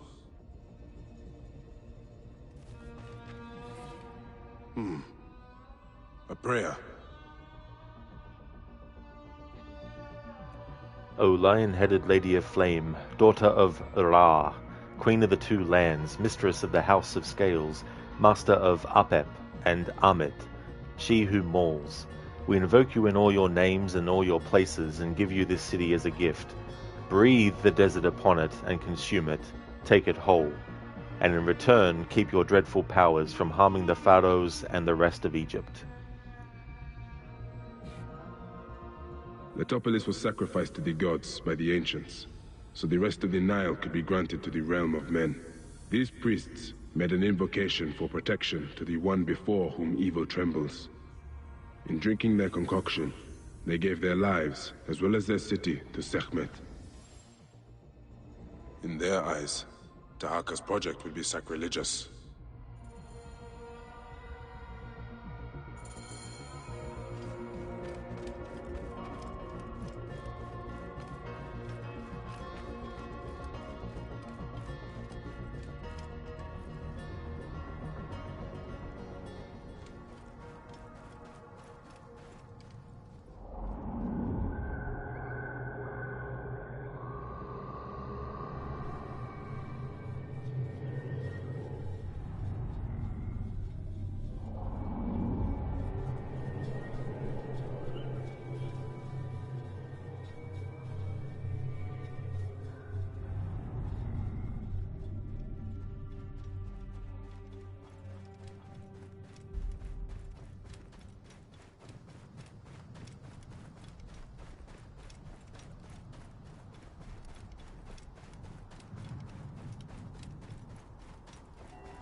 Bayek! I'm getting used to living with these symbols. Nebefe even came by for a meal.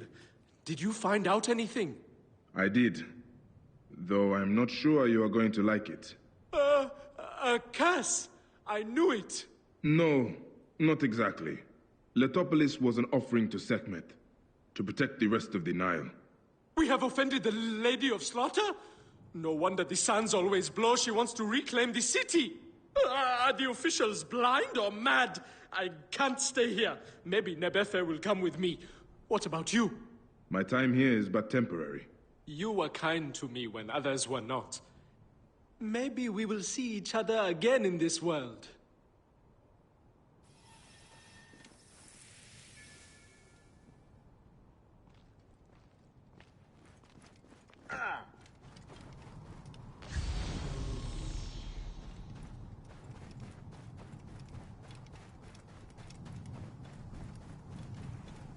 Linus, will you do a 100% playthrough with the DLC missions as well, or just a regular playthrough? Yeah, not 100%. I think it will be one of those things where I won't probably do 100% again. But for this playthrough, I'll be doing the main game, all the side quests, and for the DLCs, I'll be doing all the side quests. And in the DLCs, after every single quest, I'll be checking in with the quest giver just to see if there's any more dialogue. Because I've already done that with the main game a couple of years ago.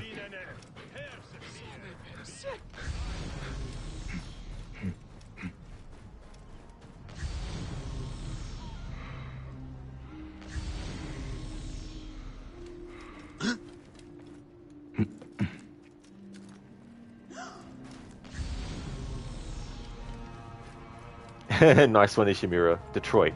Become Batman. Batman has done what he can in Metropolis. In Gotham. Now he must go to Detroit to team up with RoboCop.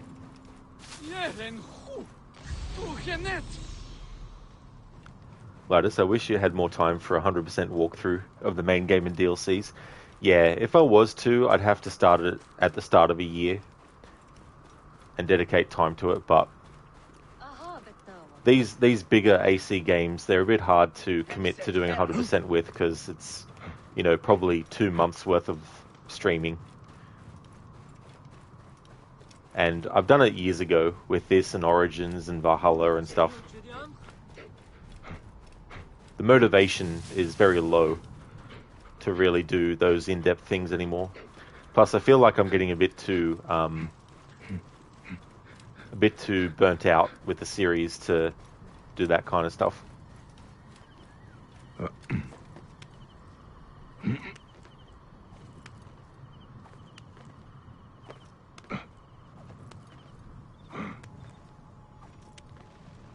Hey there, Sage. Good morning to you. I hope it's going well. That is very true. Oh yeah, you know. I mean, there's so many games too I'd love to do 100% with that I haven't done before, like Ghost of Tsushima. I want to do 100% with. Witcher 3.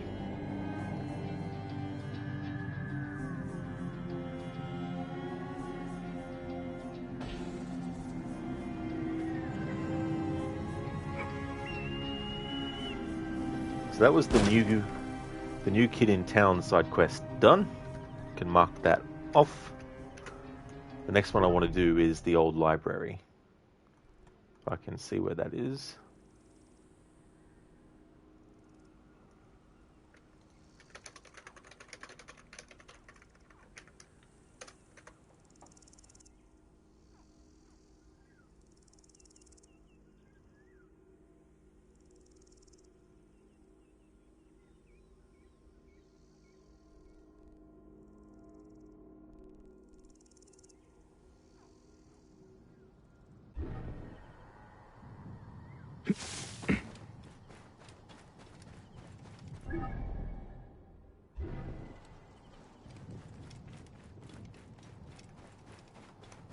Hey Lucinda, good morning. How's things going today? Origins is going really well. Earlier, I took care of the hyena. At the start of the stream, I interacted with those characters related to the Precious Bonds ring quest and made a clip of it. And I've been working on side stuff as well. Got quite a lot of side stuff done in this stream, actually, and doing more, but we're getting closer to actually doing the Scarab. I mean, I've done some of the main stuff for it, because to do some of the side stuff, you need to unlock it by doing the main quest stuff. So we just did that quest where there's these weird writings that these people are finding in their places that they've moved into. And we found out what the source of it was and what the meaning behind it was. So yeah, it's going really good. Sage, Hank is a handful to deal with, as Connor in Detroit. Also, Connor was looking for Kara, but he didn't find her. You never know what's going to piss Hank off. This is true. Yeah, he's sometimes he's very, very hard to read character, you know. Things that you might think will be okay with him don't end up being okay with him.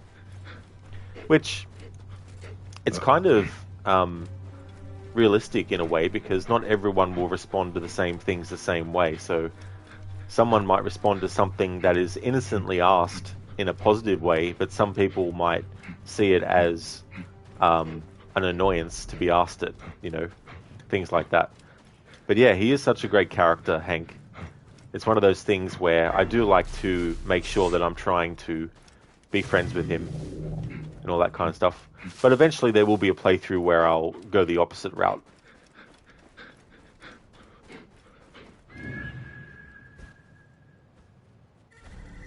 Ah, there it is, the well. Listen, you're doing okay, running a little bit behind, but finally eating you did not want to get out of bed this morning. I don't blame you, Lucinda, you know. It's good to savor those moments as much as possible before you need to get up and around and going. But that's good that you're eating something. That's great progress. That Scarab guy, such a shithead. Oh, I know, right? I just made an interesting sort of observation too. Tahaka's son, Kawab, if you take the spelling of his name and you reverse it, it sounds like Bayek, Bawak. And if you take Bayek's name and you reverse it, it sounds like Kawab, Kayab. So I thought that was interesting because there's a bit of a mirroring going on with the fact that Tahaka is a father like Bayek is. Whereas in Bayek's case, it's the loss of a son. In the son of Tahaka's case, it's the loss of a father. So it's a little bit of a mirroring. But yeah, that's something I never actually thought of until this playthrough. I was looking at the name of Kawab in the cutscene where Bayek gives the toy, gets the toy from him that he wants Bayek to give his father. And I looked at the name and I was like, hang on, that in reverse is Bawak. Lizzie, the number of people who tell you should make friends with people your own age is infuriating. Yeah, I can definitely understand, Lizzie, you know. It's like you meet so many different people in life that can be friends, you know. Babs, you feel like if you do too many 100% playthroughs, you might not be getting any more annual marathons. Yeah, I mean, that's the other consideration too. It's kind of hard because some games you can get, like I can get done some games very quickly depending on what I'm doing in it. Like if I'm doing a casual run of this on New Game Plus, I would have finished it, you know, before this point. Sage, you worded it exactly how it is with Hank. He got inspired by me from Origins and loaded up yesterday. Was wondering, does Bayek not have smoke bombs? Oh, that is so cool, Sage. I'm glad that I was able to inspire you to play Origins and load it up. He does, yeah. It's actually a skill that you have to unlock.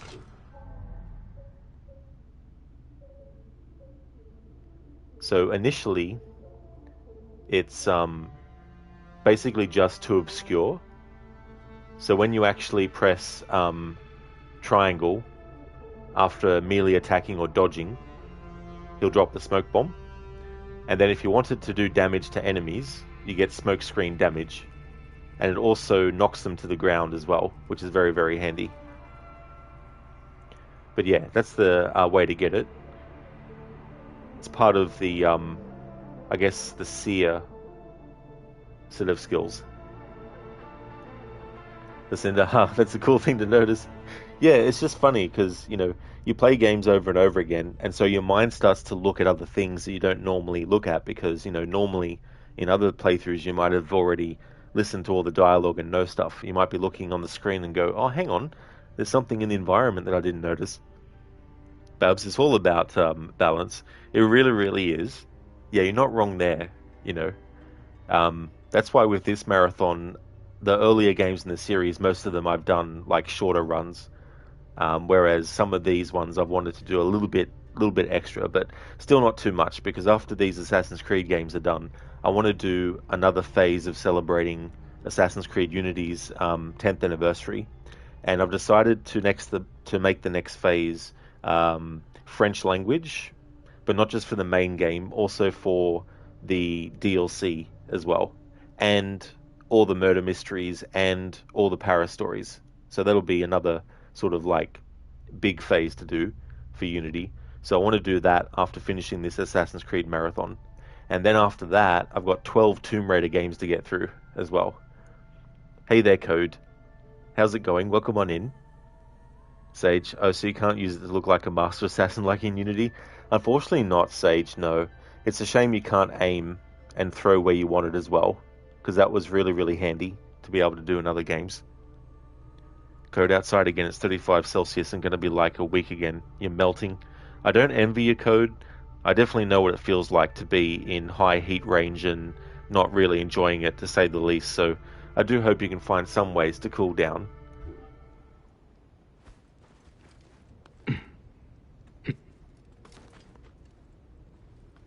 Okay, so It's either this well, and it won't be opened up further until I do this other side quest. So I'll kick off this other side quest, because that leads me to an area that there'll be another side quest to pick up.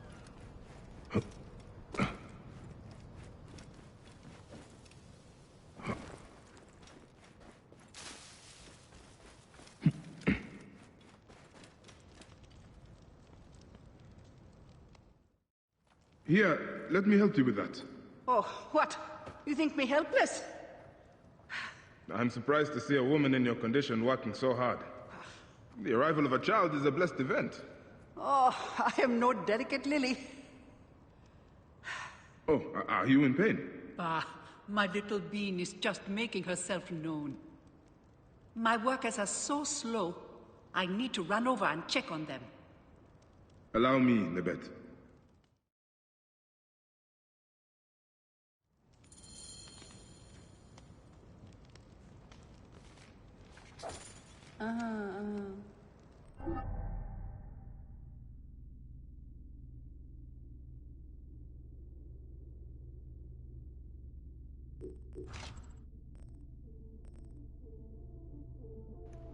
Workers lament.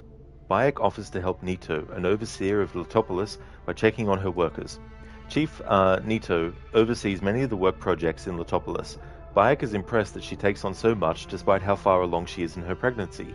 Bayek offers to help her by checking up on the workers tasked with digging a well.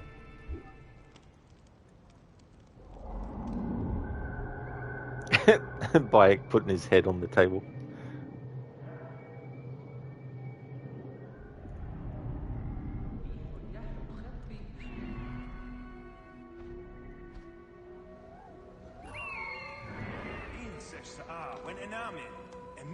Code, you wonder how much a mobile freezer would cost? You'll move in for a week? I don't blame you for wanting to get something like that.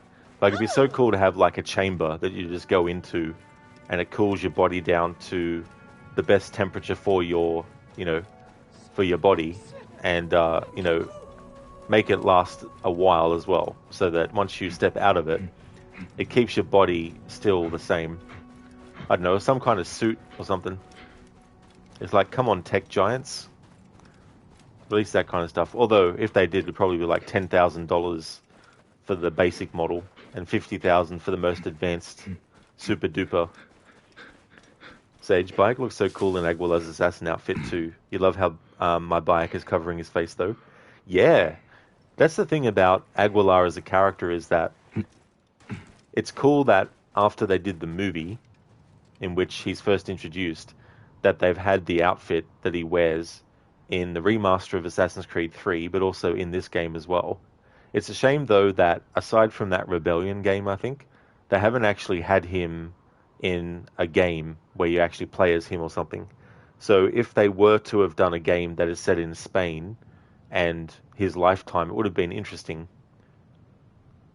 But yeah, I like the outfits that have that, because also it muffles his voice too, which is a nice detail that they do. Hey there, Zomb. Welcome on in. I'm going well, thank you. Just working on some side quests. How about yourself? Hey there, Mona. Welcome. It isn't a lot of comfort, but you remember your gran putting a bowl of ice water in front of the fan and sitting in front of it? Not AC, but it was cooler, similar to a swamp cooler. That's a great idea. Coming up with ways to get around having certain things, coming up with alternate ways of getting the same result, or sometimes even a better result as well.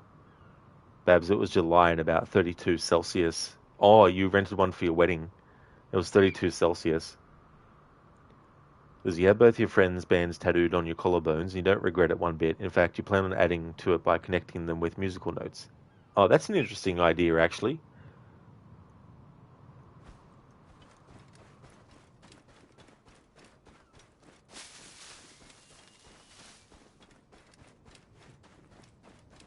Baba! Ipuy! Can you hear me? Baba! Ipuy! I am here! Are you okay? My leg is hurt.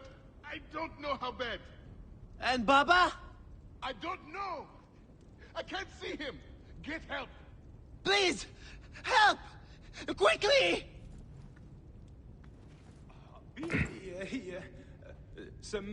What happened? The tunnel collapsed. Baba and Ipui are trapped inside. How can I help? Are you strong enough to clear the way? See if you can bring them out. Please, Neb. They are my brothers. Stay here. I will do what I can. Sage, now that you're done with AC Rev and Valhalla, your final two games are AC3 and Origins. You find yourself struggling so much finding a fit for Connor you genuinely like.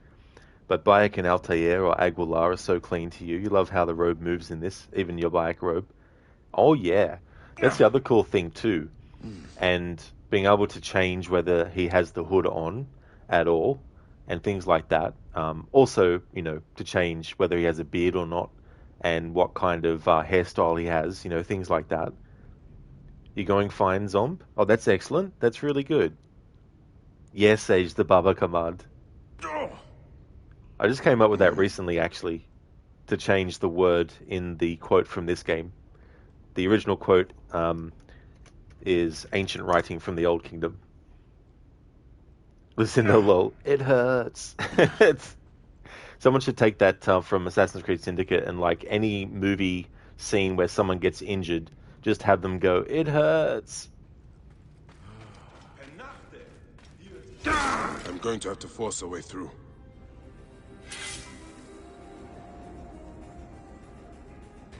Hey there. Are you hurt? I twisted my ankle. My brother Baba was working further in. The tunnel collapsed. I don't know if he's alive. I will get you out first. Then find him. Careful. I think I heard a hissing sound nearby. Ah, you heard a hiss sound nearby, huh? Well, we'll have to see if we can go over there and control whatever's hissing. Shemeni Nesu, Tanatem. Ipui! I will help him from here. You need to go back and find Baba. Hurry! He might be hurt, or worse. Take care of him. I will find your last brother. Thank you, Neb. Baba, that's 'cause they ain't there.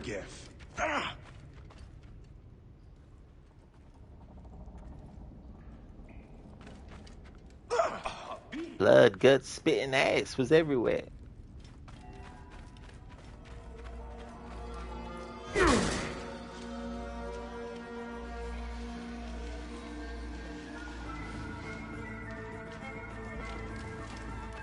Peace, Wajet.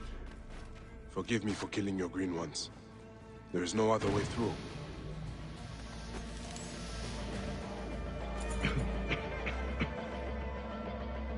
Are you hurt? No. I managed to squeeze in there just before it collapsed. I had no idea this was here. We were digging to reach the river. That place was probably part of the old temple. Do you need help getting out of here? I am fine. I am going to meet with my brothers and take a break. What is this place?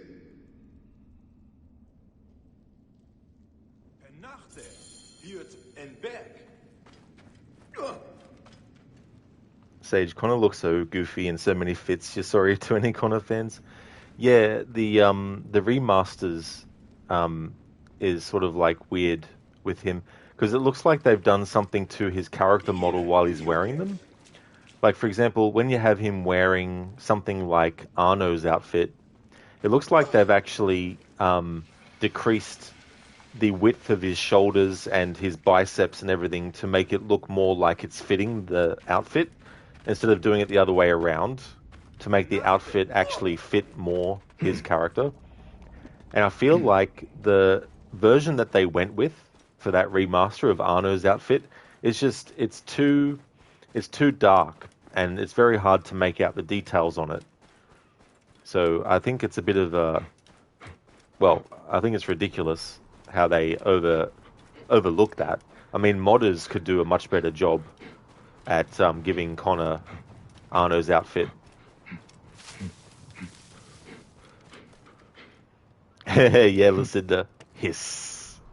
The next time you're just doing something and you hear a hiss. You might think, now is that a snake, or is that one of the hiss from Control? Babs, you said the thing. I sure did. I said it. I couldn't control myself.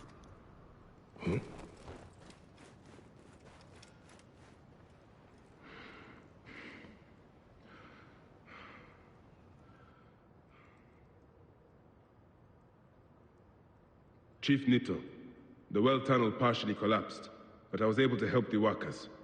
My little bean and I are so fortunate you passed by when you did, Medjay. May the gods bless you 1,000 times for your efforts. Take care of yourself. May the gods bless your little one. There we go, that's Workers' Lament. Now to go back to where that well was to grab the other quest that's there.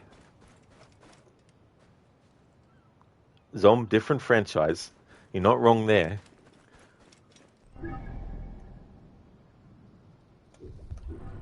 Okay. So next quest I'm going to do is the old library.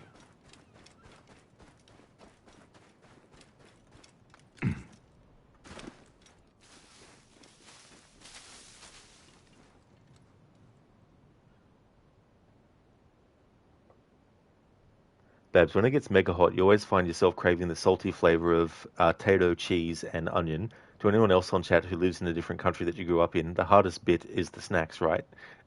Then, yeah, that is true. I don't know what our equivalent would be here. Because sometimes we get the same thing, but the company that had it in one country goes by a different name, or they put a different brand name for it somewhere else. There's in fact one of them invited you to see his new band this Saturday and to hear his music come together from just an idea on his phone to performing it live on stage and recording it for an album. It's a very interesting experience. Oh yeah, there's definitely a lot of work to do as well, you know, and different stages of the evolution of the song and the music and all that. That's really cool, Izzy.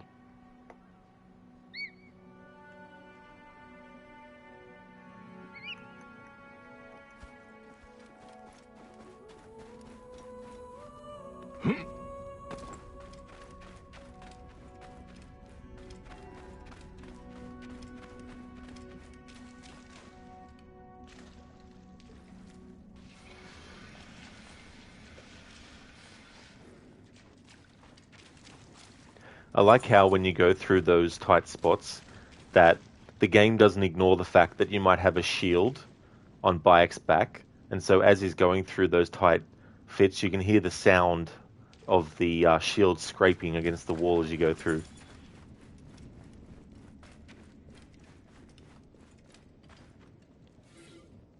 A history of the lost keepers of this place. The sword is missing. I wonder if Ma has succeeded at the House of Circuit, or whether his cause was lost there. A history of the keepers of the old library. As God's servants, we bear witness to the voyage of Mahes, son of Sekhmet, to confront the invaders who come from out of the sun. We have blessed the sword of Ta, and placed it in Mahes's hand, sending him across the river to rally our spears at the House of Serket. Mahes must stand against the armies of Okus, who is called Artaxerxes, who marched from the city of Uz to lay waste and enslave us all.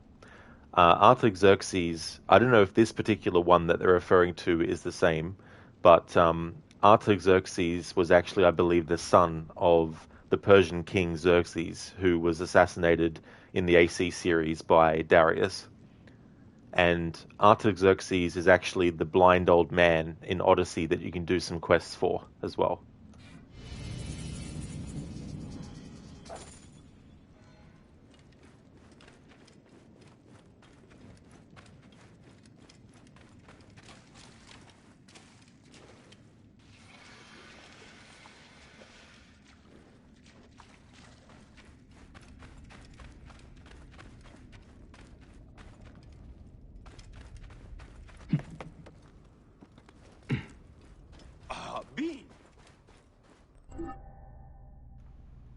Babs, Tato is an Irish brand, and you're 99% sure they are Tato everywhere. I know what you mean, Rod. It's like Tim Tams and Penguin bars. That's interesting. Penguin bars. Yeah, they're delicious, Tim Tams. Absolutely love that stuff. Lizzie, you're proud of him, so you can talk for hours. Sorry if you ever talk. Oh, that's okay, Lizzie. That's no trouble at all. It's really good to have people that you really, really get along with and that you have a lot of things in common with and can support them as well, you know, in their endeavors and things like that. The old library. Bayek searches across the river from Letopolis for the House of Serket and a missing sword. In a forgotten library buried under Letopolis, Bayek learns about a legendary weapon, the Sword of Tar, said to have been taken across the river to defend the House of Serket. Bayek goes searching for the House of Serket to see if he can find any trace of the lost sword.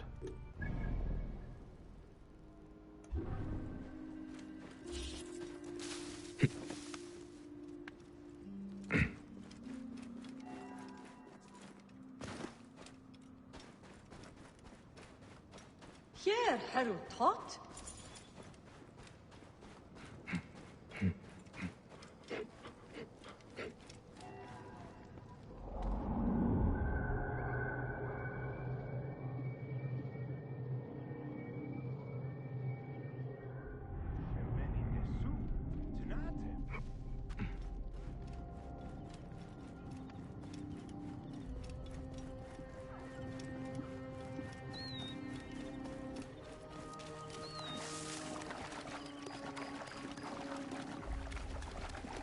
I must be careful now.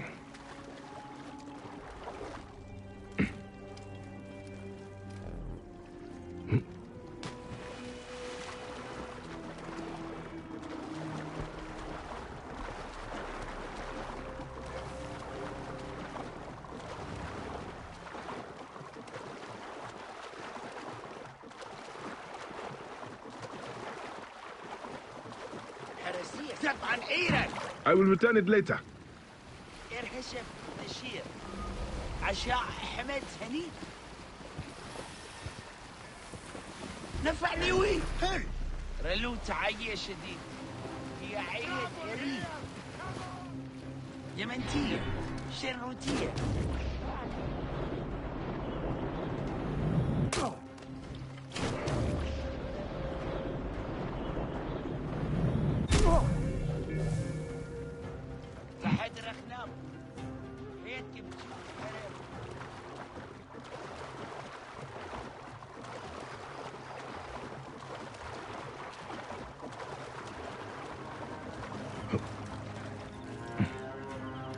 Sage, bear with me while I nerd out. You understand Connor is a hard follow-up after Ezio, who kills maybe one of your favourite characters ever, Hatham, and uses a very unlike assassin tool, Tomahawk, with constant angry bloodshed. But as you're replaying it, the Juno scene where he speaks to Connor really speaks to you. It shows Connor was destined for not only failure from tragedy from birth, his family, but Juno is manipulating him as a god figure to be this mindless Terminator.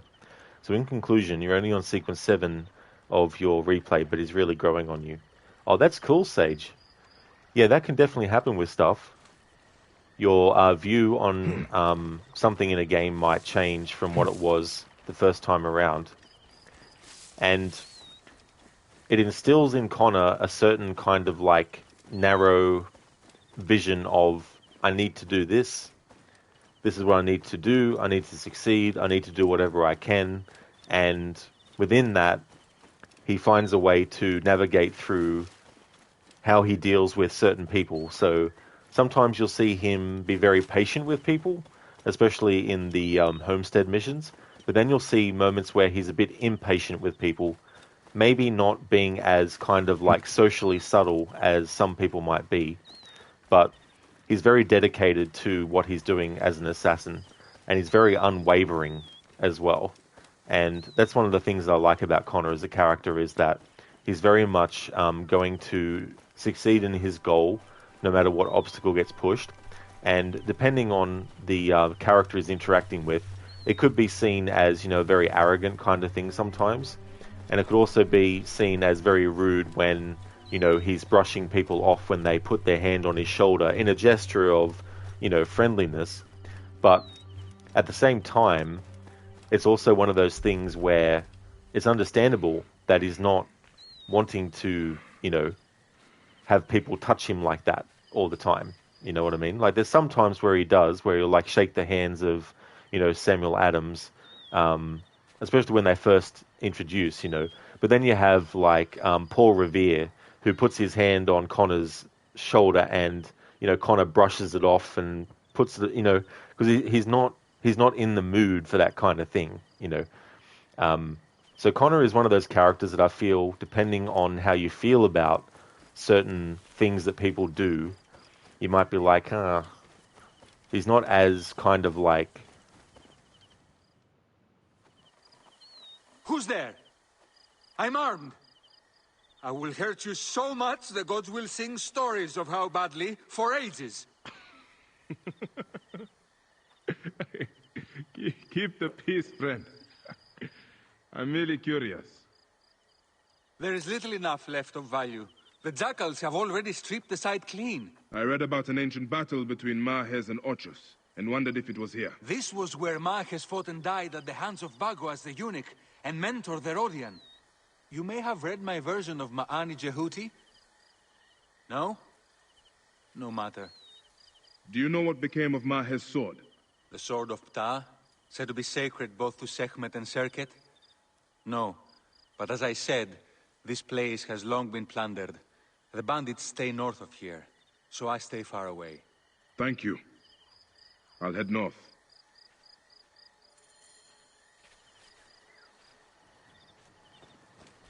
And so, yeah, like Ezio in comparison, he's more sort of like...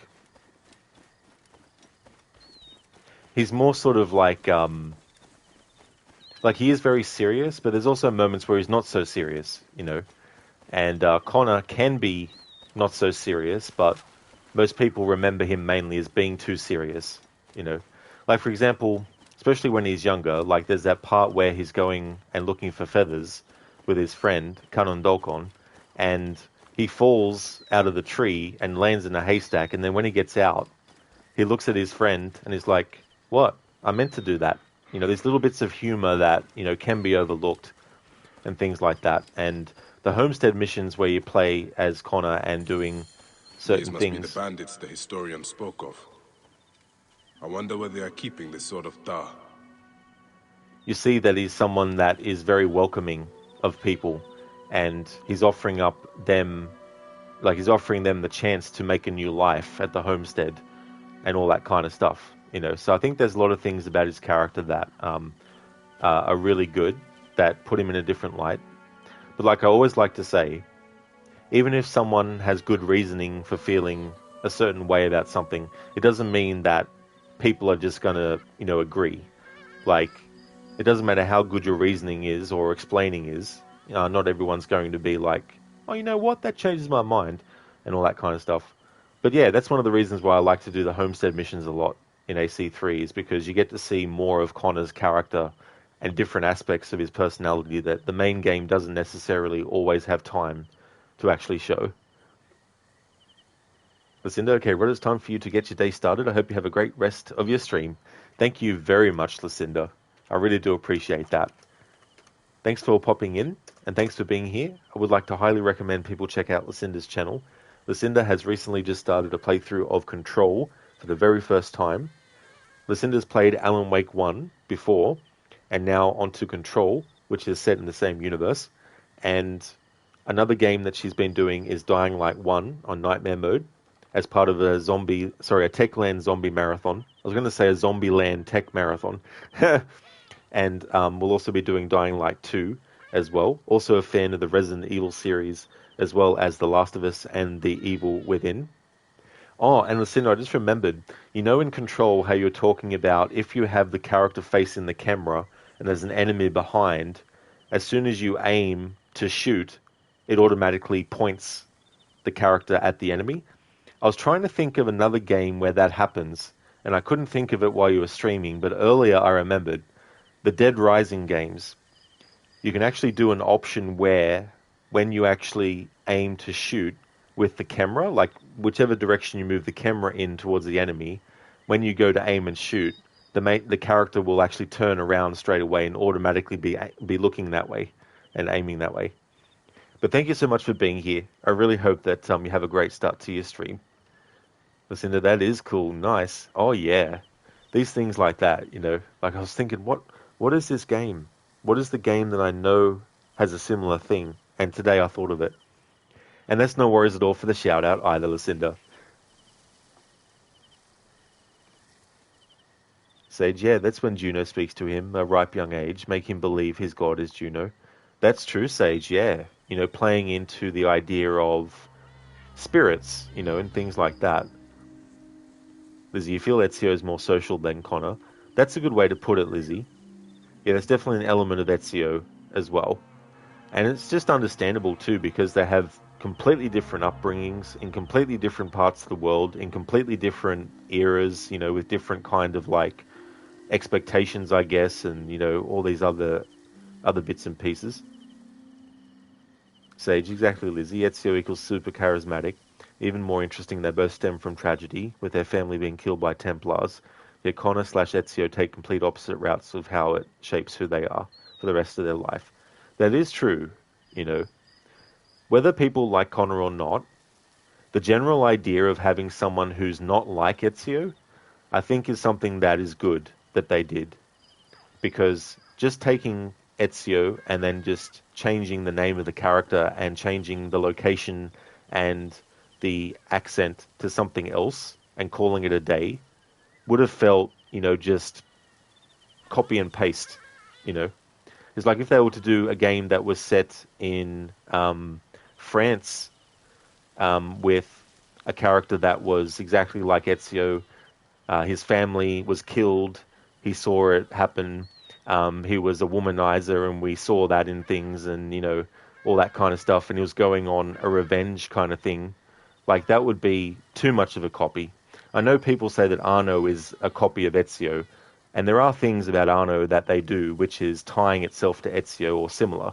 But there's definitely a lot of differences with Arno as well that make him separate from Ezio. But I think it's good to have a character that's different in general. But whether that character is liked or not is definitely understandably up for debate, depending.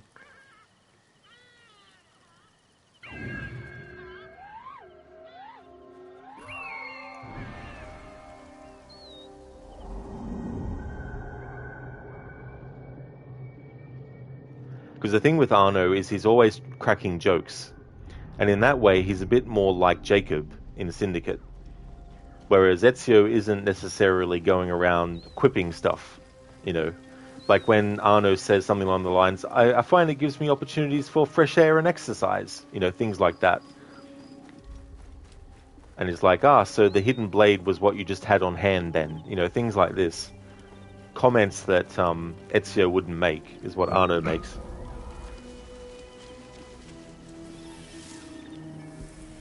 They're both flamboyantly dressed. You know, they're both in time periods and locations where the extravagant of, you know, being brought up in a rich family is there. But there's definitely distinct differences between the two.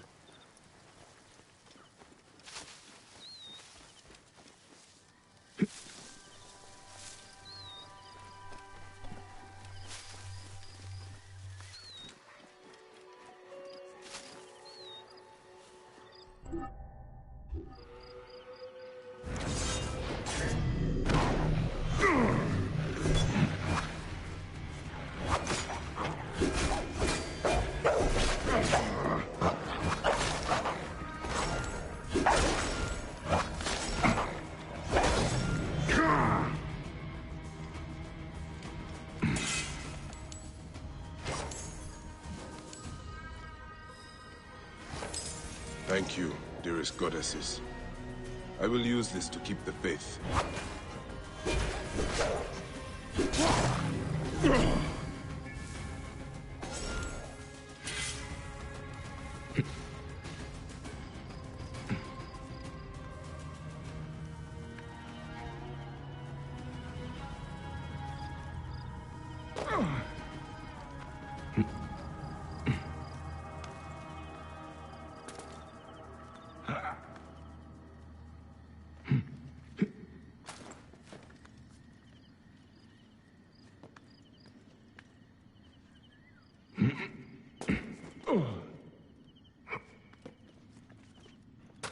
come on, fucking hell game. There we go. Don't know why. It's not just this Assassin's Creed game. Almost literally every single one. There's moments where you know something can be climbed, and the character won't, but then when you let go and try again on the exact same spot, they will. I don't know what's going on with the coding when those sorts of things happen. And what's happening to the grab point?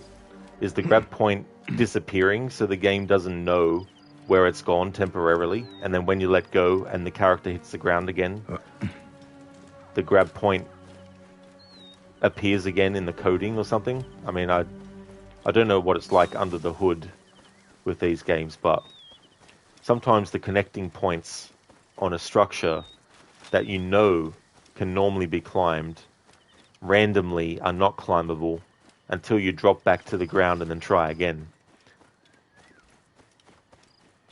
Sometimes I wonder, you know, how much of this stuff is just basically copying and pasting coding for one thing and just hoping it's a one-size-fits-all thing. Like, if you take a game like this, I wonder how much stuff is just like, let's just copy the coding and paste it in Odyssey for this kind of thing. You know, like, I don't know what shortcuts they might take in that kind of regard.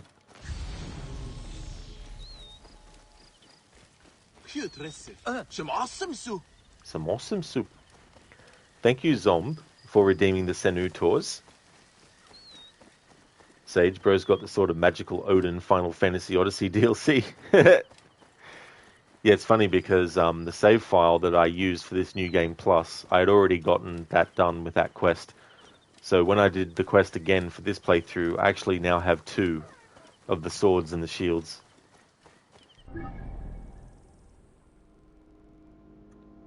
Zom felt like you wanted to try this out for yourself. Oh, nice. That's cool, dude.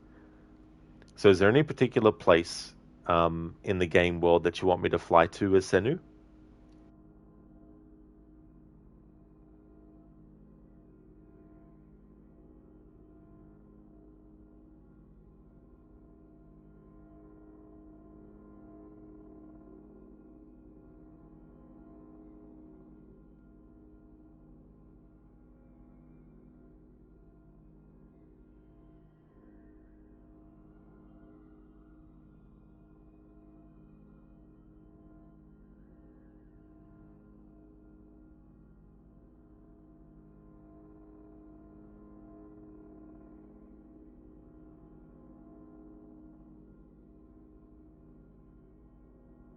Just having a look at all the side quests that I've done so far. 1, 2, 3, 4, 5, 6, 7, 8, 9, 10, 11, 12, 13, 14, 15, 16, 17, 18, 19, 20, 21, 22, 23.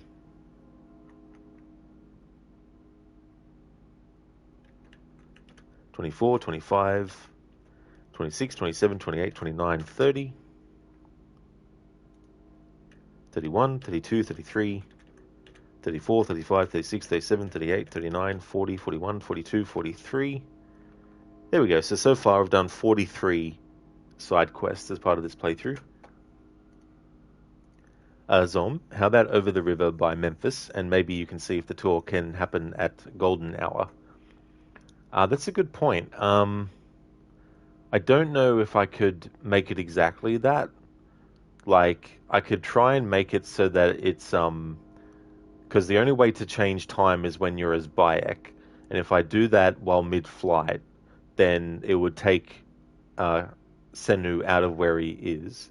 Oh, sorry, out of where she is. Sorry. So maybe if I, like, depending on what time of day it is now in the game, I might see if I can change it to, like, daytime as well. So Over the River by Memphis. So kind of like in this part here.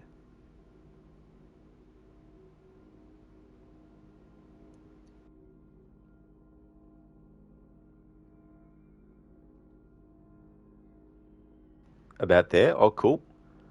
No worries. So I might put it at this point here. and I'll get Bayek to a safe spot so he can't be interrupted. Because if like an enemy attacks or a predatory animal and I'm in Senu mode, it'll automatically cancel it and bring us back to Bayek.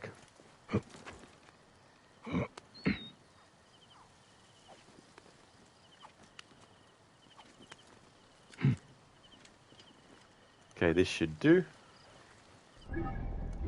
Alright, so golden hour. Isn't that like... That's sort of like towards night time, isn't it? Or evening sort of thing. I don't know if I can time it like that, unfortunately, Zomb. It's a bit too complex.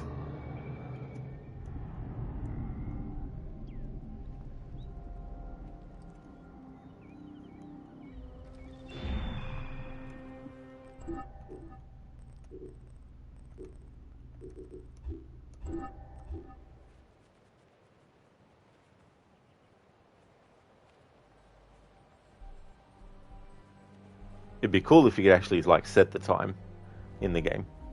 Be like if you want it sort of like early morning, or if you want it midday or evening and stuff.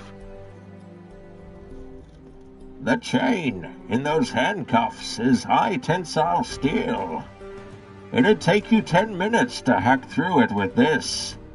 Now, if you're lucky, you could hack through your ankle in 5 minutes. Go. Thanks for redeeming that Bane impression, Dr. Darling. The chain in those handcuffs is high tensile steel. It'll take you 10 minutes to hack through it with this. Now, if you're lucky, you could hack through your ankle in 5 minutes. Go. Is that from Saw? It made me think of that movie.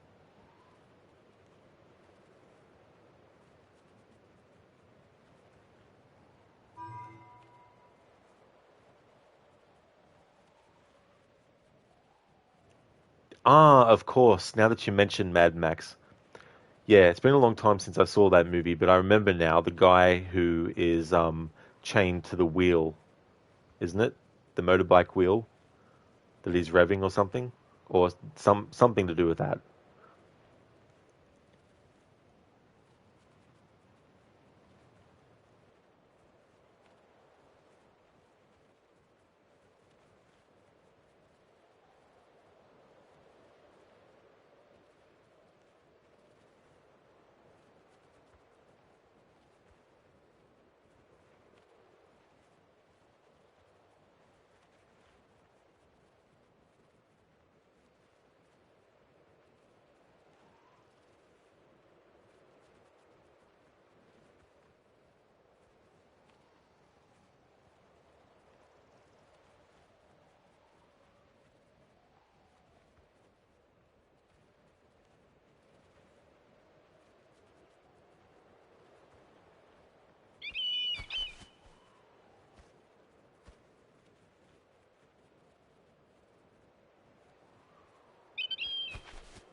Dr. Darling, in Valhalla they did the most stupid thing. There is an Isu bow hidden under an iron deposit. You have to hit it with your weapon exactly during the sunset and the area becomes dark. That kind of stuff. Like, I was saying the other day about, in Valhalla you have like a house you need to get into and all the doors are barred, and then you spend half an hour trying to figure out where to get into. And then you find out that there's like a tiny little slit through the little crack of the wall at the bottom near the ground in a corner that you can hardly fucking see is where you need to put your reticule when aiming with the bow and then shoot. It's like, get rid of all that shit. I hate that stuff in Valhalla. It's just too time consuming. I don't have the time for it. I don't have the patience for it. I don't have the energy for it. It's just like, I just want to get in there, get in the thing quick, get what's in it, and then leave. I don't want to spend an hour trying to figure out how the fuck to get inside it. Plus, you're talking about houses that have, like, just straw roof, and you can't burn the shit out of the roof and just get in. It's like, come on. Oh, that's okay, Babs. There's no trouble at all. I hope that things go well, and thanks for being here. Definitely catch you again soon.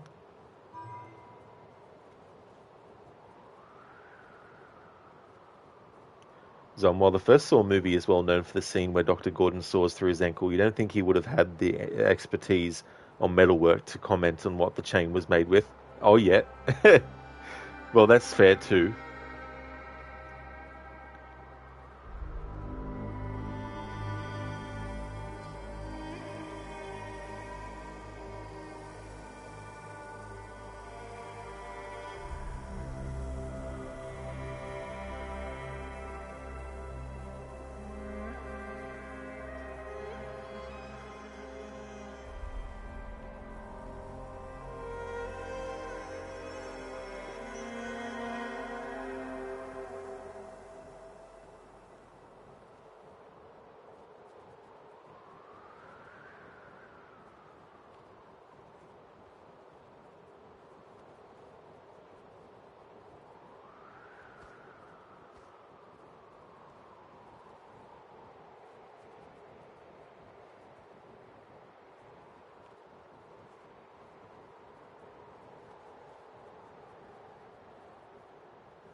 All right.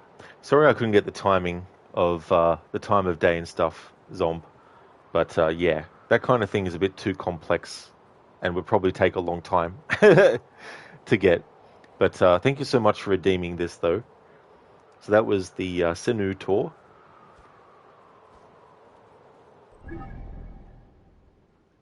And Bayek is waiting patiently all the way over this way.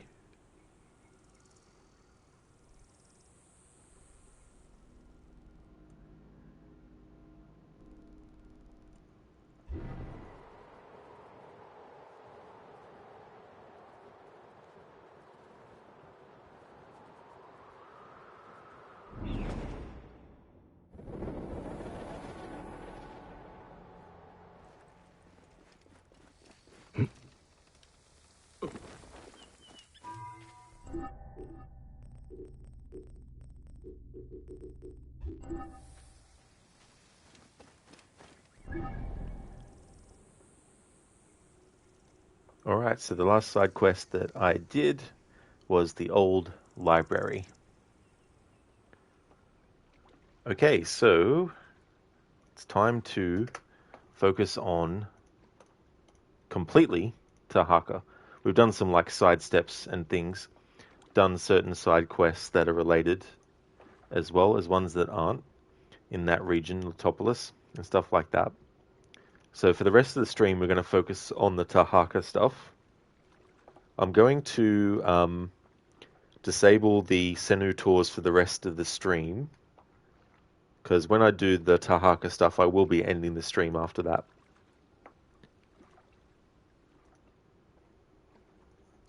Zom, guess some games don't have more specific time of day settings. Nothing you could have done about it. Oh yeah, Zom.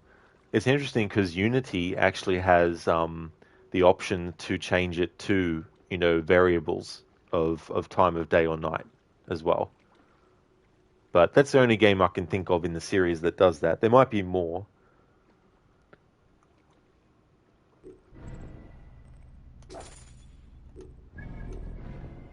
Okay, so just to recap. We're going after the Scarab.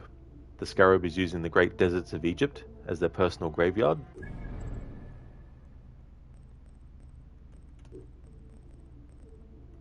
The Scarab's sting, we did that. Bayek travels to Sais to meet the informant Harkuf to learn about one of his targets, the Scarab. So he met with Harkuf. We also did some side quests related to him and got all that stuff done.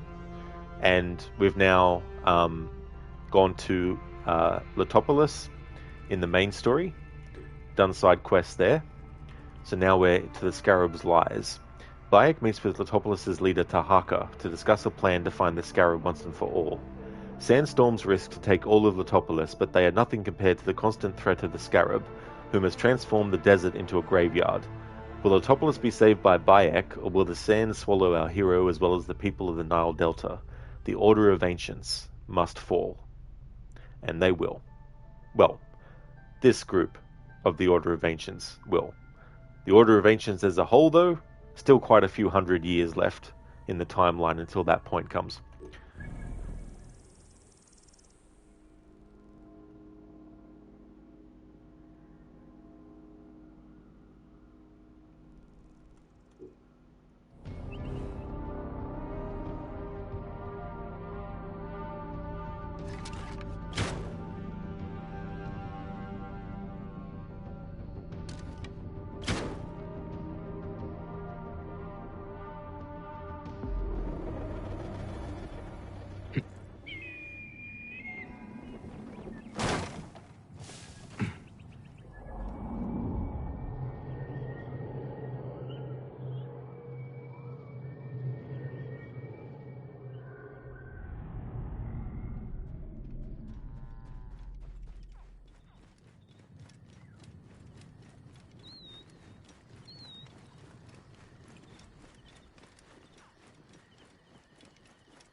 High position گرفت.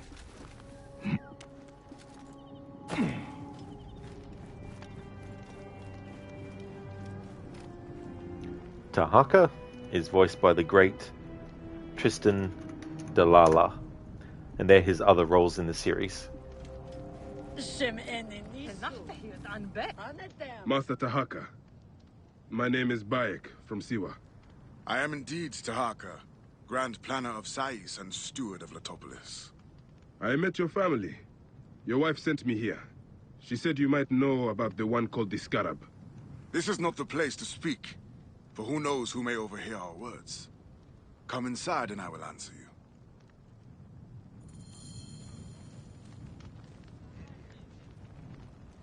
Something interesting to note. In this upcoming cutscene, Tahaka will actually offer Bayek a drink. A servant will come running in to let Tahaka know that something's going down. He'll bump into Bayek, making Bayek spill his drink.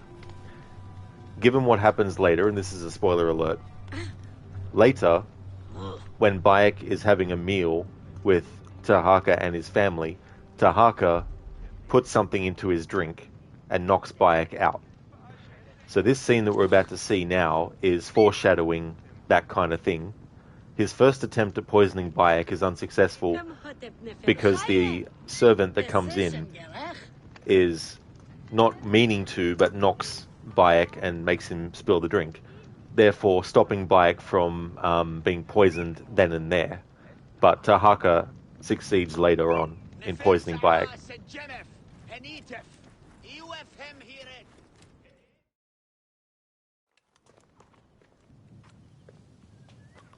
Your son is very proud of your work. He misses you. You'll be here soon. I dream of my son and his sons following in my steps. The world is made by great men dreaming big. What do you dream of, Bayek? I do not have the luxury of dreams. Just finding the Scarab. The Scarab preys upon the weak. He is no threat to me. Are you not afraid of the Scarab, Tahaka? It seems after what he did to your father-in-law... What happens to poor Gupa tears me. Whatever my life's work, whatsoever I did to bring that down upon him, I beg the gods forgive me. Master Tahaka! They're attacking the ruins again! Bayek, come fight with me. Wind is picking up. Not good. That keening is the voice of the Resetu. The desert dogs use the storm as a rallying cry. These reavers use the sandstorm to mask their raids. Stay close to me! Do not let these curs surround you! I will not let you destroy my great work! Over here! Drive of naked yet back! They pour out of the storm! These reavers fly on the wing of the storm!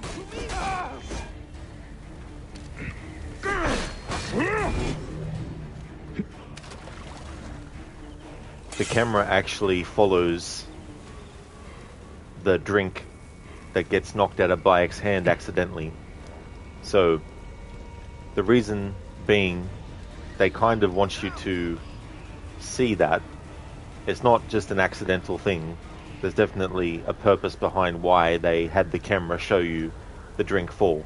If it wasn't an important element that foreshadows something later, then they wouldn't have followed the drink to the ground. They would have just stayed on Bayek and the servant and Tahaka, and the drink would have been knocked out, but the camera wouldn't have actually shown in close-up it landing on the ground. Going to kill you for that! Dr. Darling? Water the soil of my home! Surely tears you. I believe you. Oh yeah. You know. That's pretty messed up.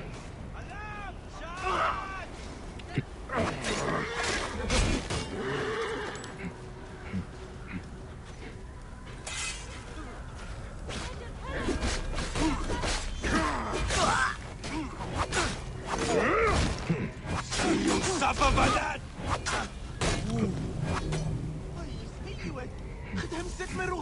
Time to rest in peace, vermin. You face the greatest of Egypt! Come, Meta! Fight with me! Quick! Hunt them down!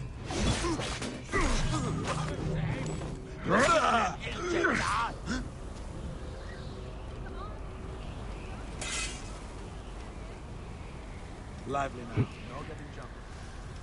Here's something.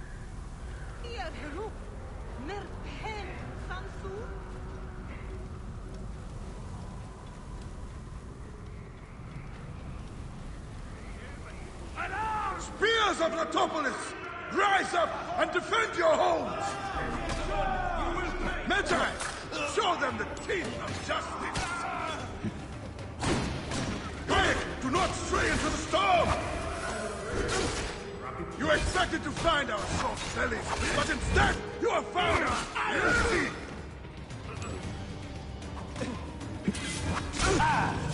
Tired of living.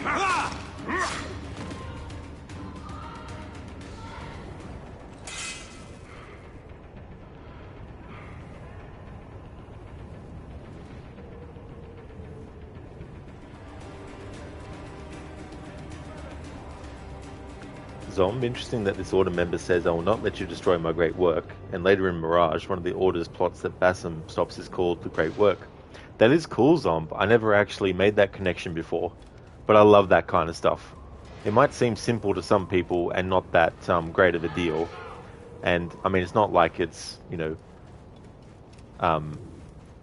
this, you know, epic sort of revelation, but I do like connections like that and callbacks and references and stuff. These reavers think themselves lions. They are but whipped curs.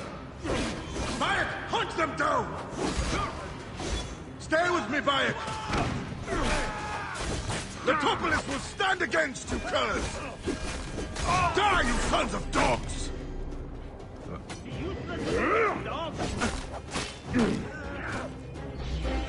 Will allow me to retort to that attack. You win.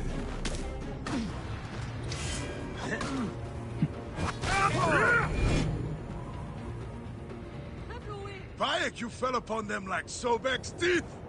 Bayek, ride with us. These desert dogs have crossed me for the last time. And with your fierce iron, I know we can end their threat. I understand your thirst for blood, Tahaka. But these bandits are not my concern. Tell me about the scarab before you ride. Is that not the badge of a Medjay that you wear?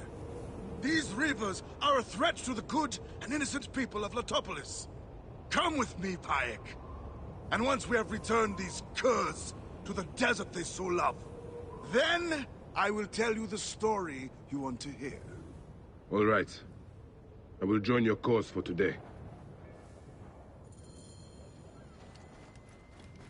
Whoa.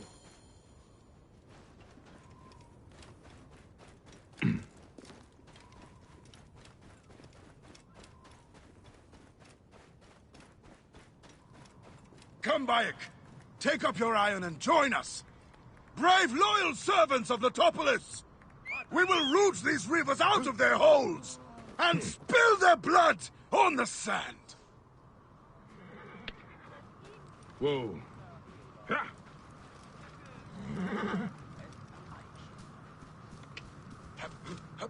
Hey, Whoa. what's wrong with you? Get out of the way. Yeah.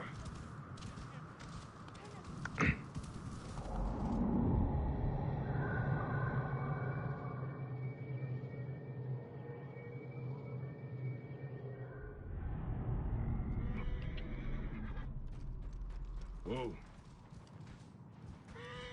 Yeah. This task you have put yourself to, it seems impossible.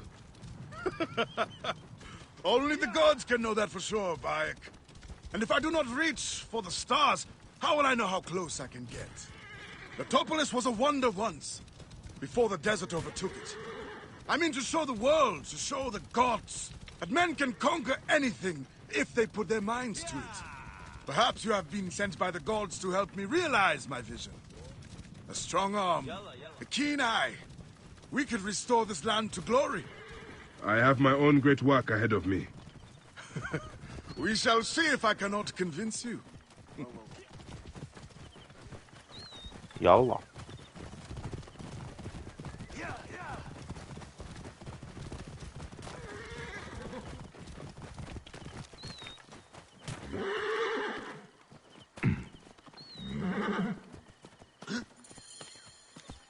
Think you're something special, idiot?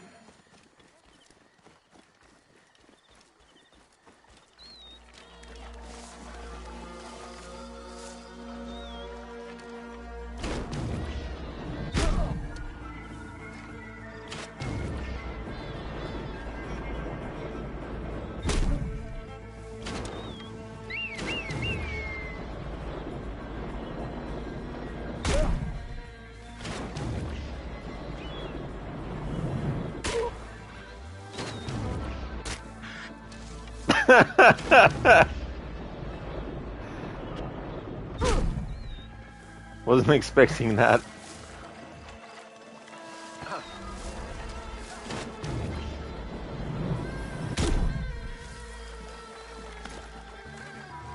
I should not.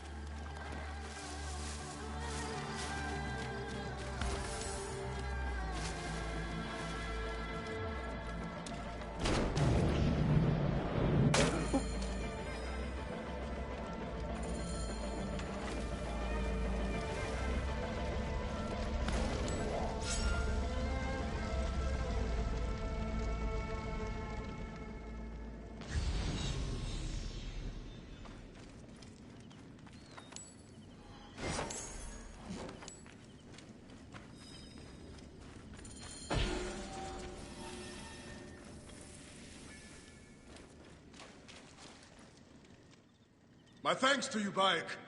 Before you arrived, I thought my dream was doomed to die. You gave me the strength to hunt down these reavers. Who are they? Blood-fevered followers of Sekhmet, the Lady of Slaughter. They wish nothing more than chaos and ruin. Are they connected to the scarab? No, they think themselves lions, but they are no more than carrion eaters. And now they will feed the scavengers.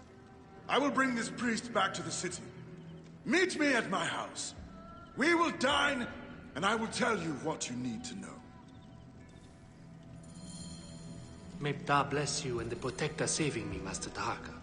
How did you end up here? I was kidnapped by these blood-crazed raiders. I thought the road from Memphis to Letopolis was safe. It is now, and I will ensure it stays so. You say you came from Memphis? Memphis is home to many priests. They do not need me there. But Letopolis is fertile ground, planted by your hard work. How are things in Memphis? I must admit, Memphis is under a shadow. The High Priest angered the gods, and is cursed to see the doom of the city. Your messengers reached Memphis, singing of your vision of tomorrow. I have come here to serve the gods. Once you are rested, we will make a home for you in Letopolis.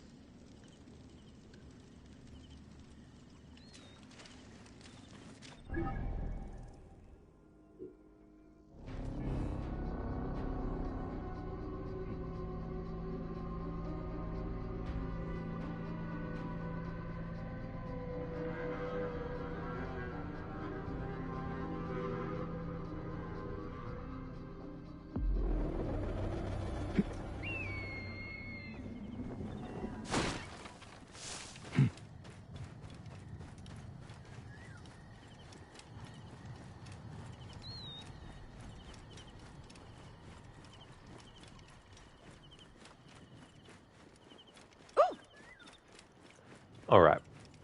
So this is the scene that I was talking about that gets foreshadowed in the scene where the servant runs in and accidentally knocks Bayek's drink out of his hand, therefore preventing Bayek from being poisoned at that point. Did you see the sandstorm?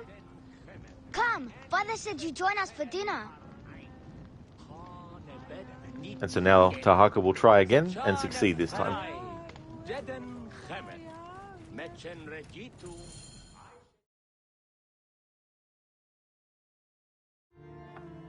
I'm glad you made it safely, Maharet. Yes, the gods blessed our passage. We saw vultures and a hyena and so much sand.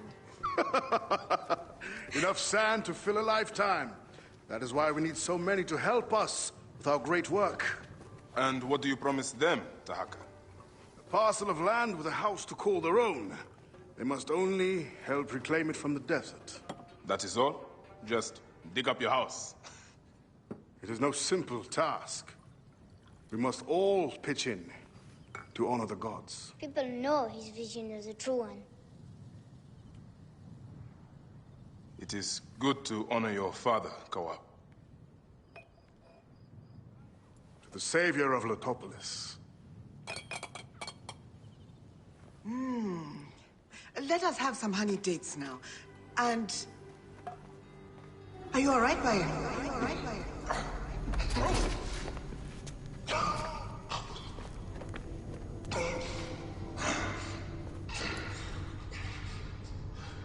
Are you unwell? Are you unwell?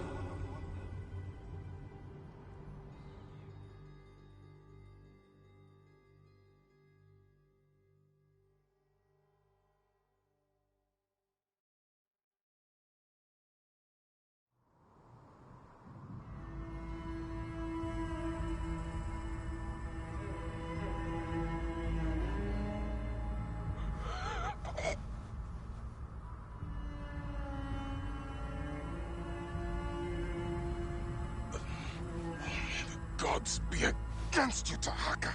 And all that you do.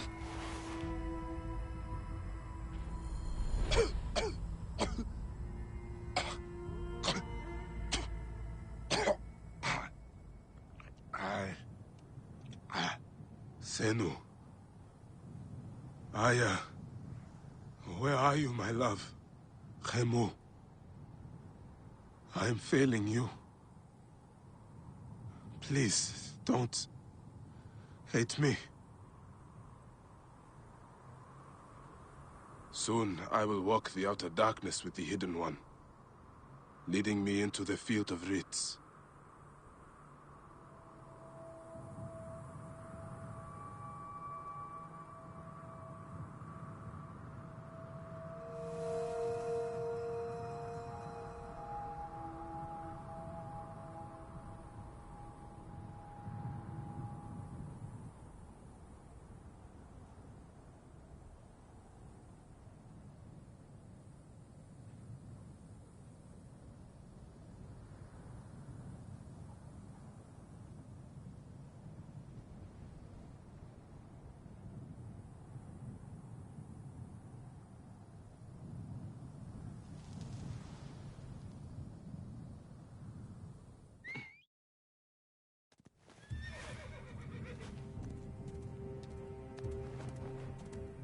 now.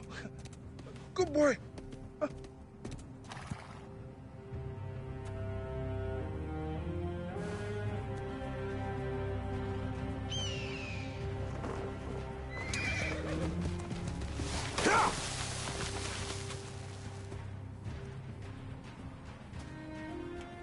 May the gods smile upon you.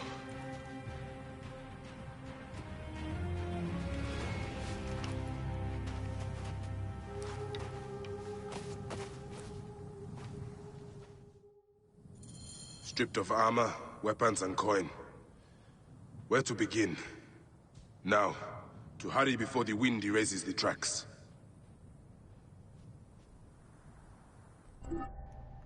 Alright, so if you don't do anything, Bayek will just basically stay there. Now, I've never tested to see if eventually he will die if you don't do anything. So when the horse actually turns up, it's not because the game waits a certain amount of time and then automatically plays that cutscene. You yourself actually have to hold down the button that you do the whistle for your horse or your mount, whatever you have. And then that cutscene actually kicks in. But we have a camel as our mount, but for that moment it was just a horse that came through. So they don't change the mount to be whatever mount you actually currently have active. They make it a default horse to be the one that actually comes in and saves Bayek. So now that the game has revealed to us and Bayek has found out that the Scarab is actually Tahaka, it's updated his info here. The Scarab, Tahaka, the mysterious Scarab hunts Sais, exacting cruel punishment upon any who crosses his murky path. He keeps to the shadows so cleverly that some doubt his very existence.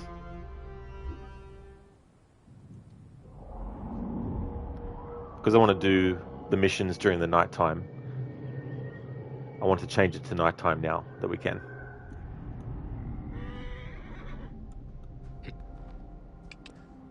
Just for my own indulgence sake, because I like the atmosphere of doing missions at night. First my steel, then the Scarab.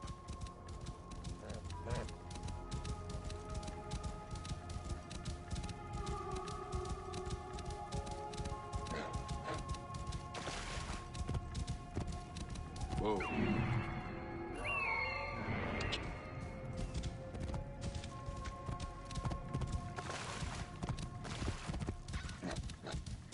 Whoa.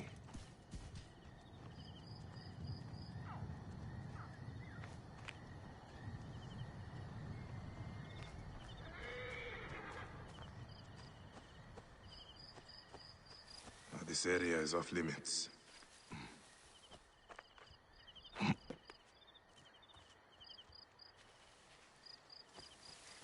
Did you pack up the gear?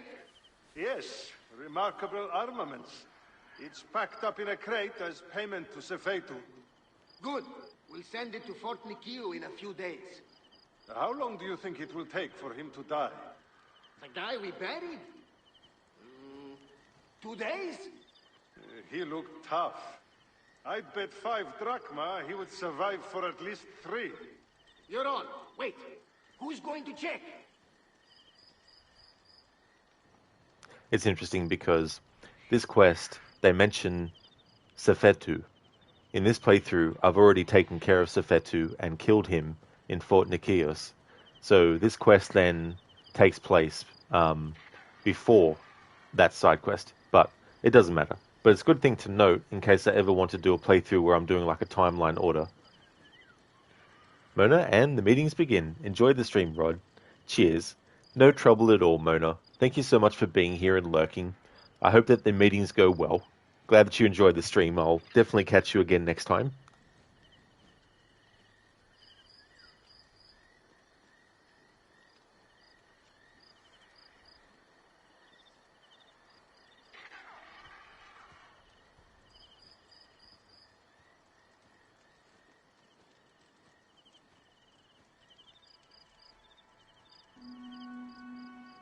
Just made a note on that for my future reference.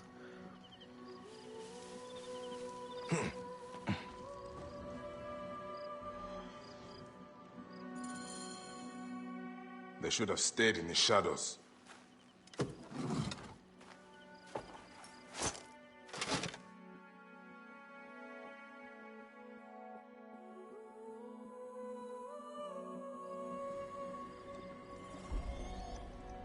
Letter to Sefetu. Take these arms and armor as payment. You'll see the worth of it immediately, and in return I expect considerable service.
Best not to draw attention here.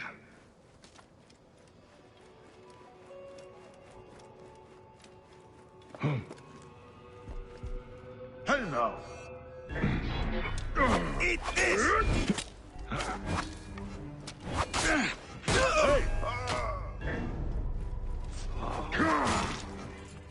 What? Huh. Who are you? Hey!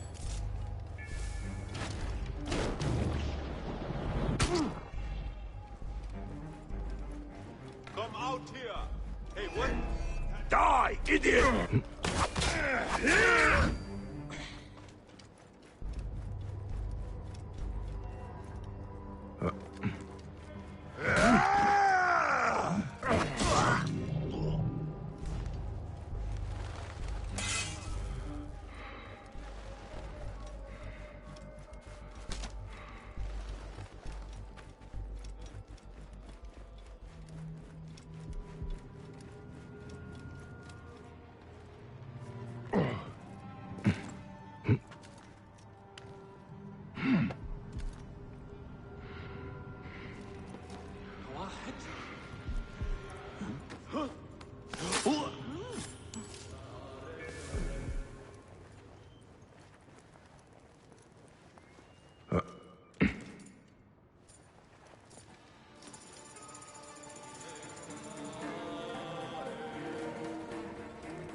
Who shot that? Alarm, damn it! Got trouble here!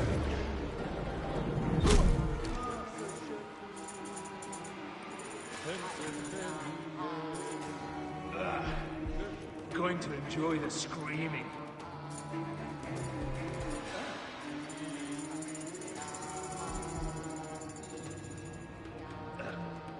Need to bury you.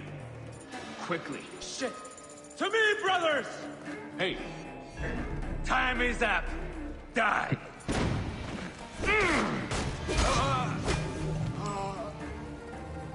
Feel that? Am I going mad, Philly?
Whatever, game. The vacuum for the leap of faith isn't that wide, it seems, on that part.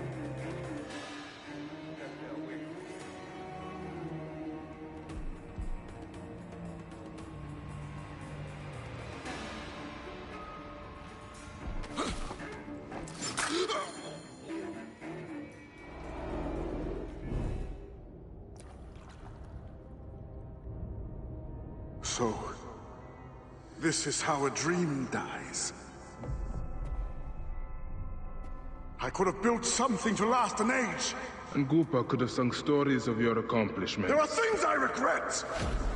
We all labor for higher powers. We are all enthralled to greater forces. There is no escape.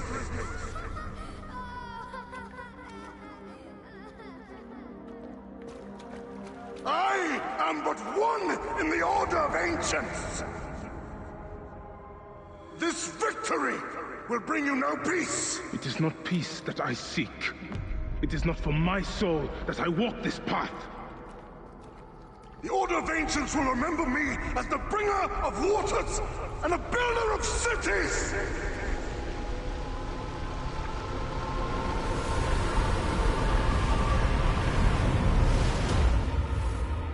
Or the desert will blow in and scatter the dream of Letopolis like dust.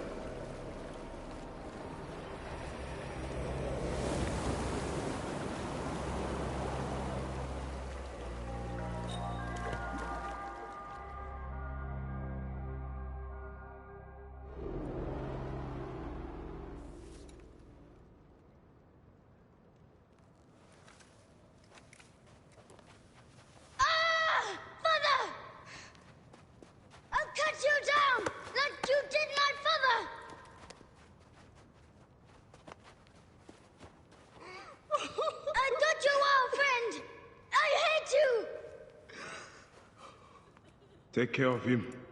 Try to make him understand if you can. You have brought blood and death to my house. You are blind. But now you must open your eyes. Your husband was the scarab. He did this. Your father was tortured and scarred by this man, as were so many others. No! It is up to you to raise your boy into the light, out of the blood and shadows of his father's legacy.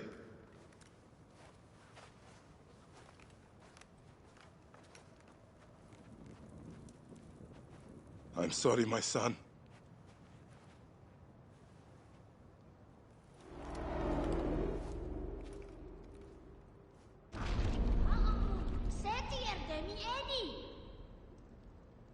Good news, Layla. IS DNA has finished sequencing. You can sync with their memories now. They're pretty fragmented, but you should be able to dip in for a little while. I walk on your water. Okay. Weird.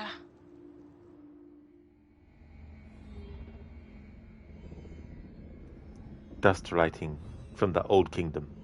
Bayek wins. Fatality.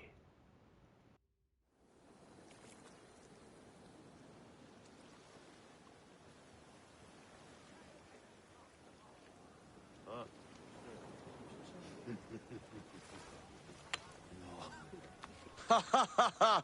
Just like the Battle of Salamis, Captain. I have you trapped. Ha ha ha ha ha ha! Here comes Themistocles. And that is the game.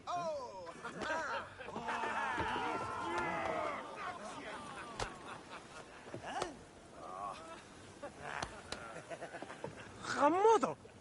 Foxy, that's why are we delivering all this treasure? We could retire to Lesbos with this amount of gold. What say you, desert rat? If that chest doesn't make it to Pompeii, this ship won't either. We crawl through Hades to deliver it if we have to. Fair enough. Back to work, you slack Vlachos! Temestis! My trusted shield boy, get to it, huh? We've been hired to bribe Pompeii, to save a queen, and to win a kingdom. The usual fare for us mercenaries, huh?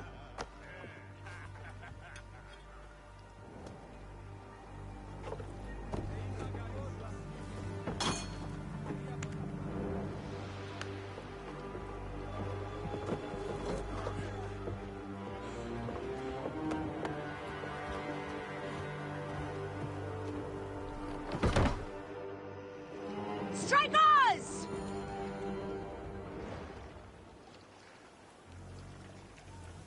Galley speed! Need more speed! Galley speed, let's go!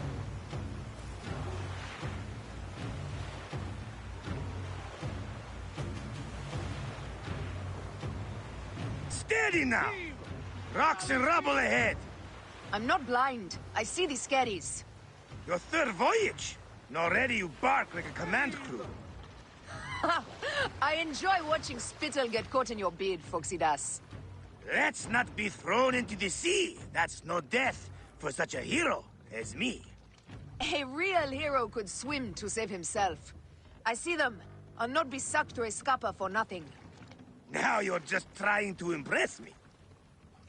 Heave to! Galley speed!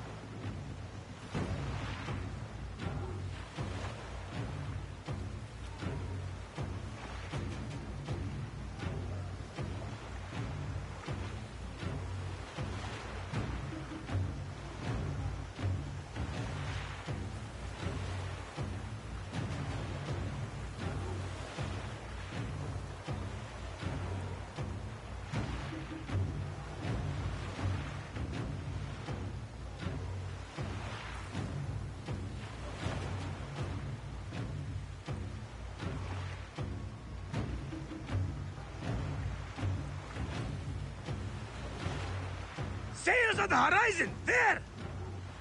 Those colors are not from Rome. What mess has this boxy queen dragged us into? Ptolemy's ships. Sent by the Order of Ancients, no doubt. What business do they have with Pompeii? Pompey's armies will give Cleopatra the throne. They mean to prevent the alliance before it happens. We must hurry. Galley speed, easy pace!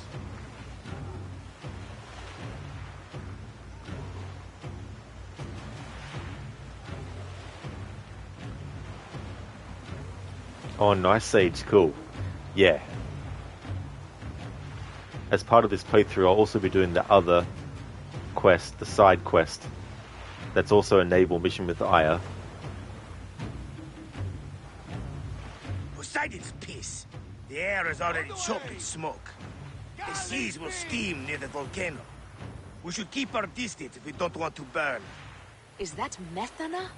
She hasn't burst for hundreds of years. Wouldn't surprise me if she bursts now for us. Let loose storm sea dragons alongside her. You don't believe in that nonsense, do you, Foxidas? Come on now. Let's go! Galley speed! Heave a galley speed!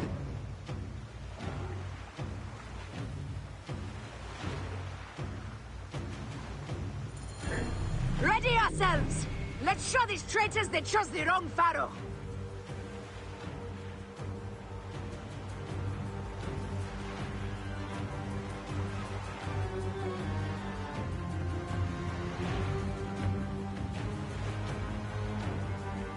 the pace, brothers! A rain of fire! Order the shields! Galley speed, let's go! Race!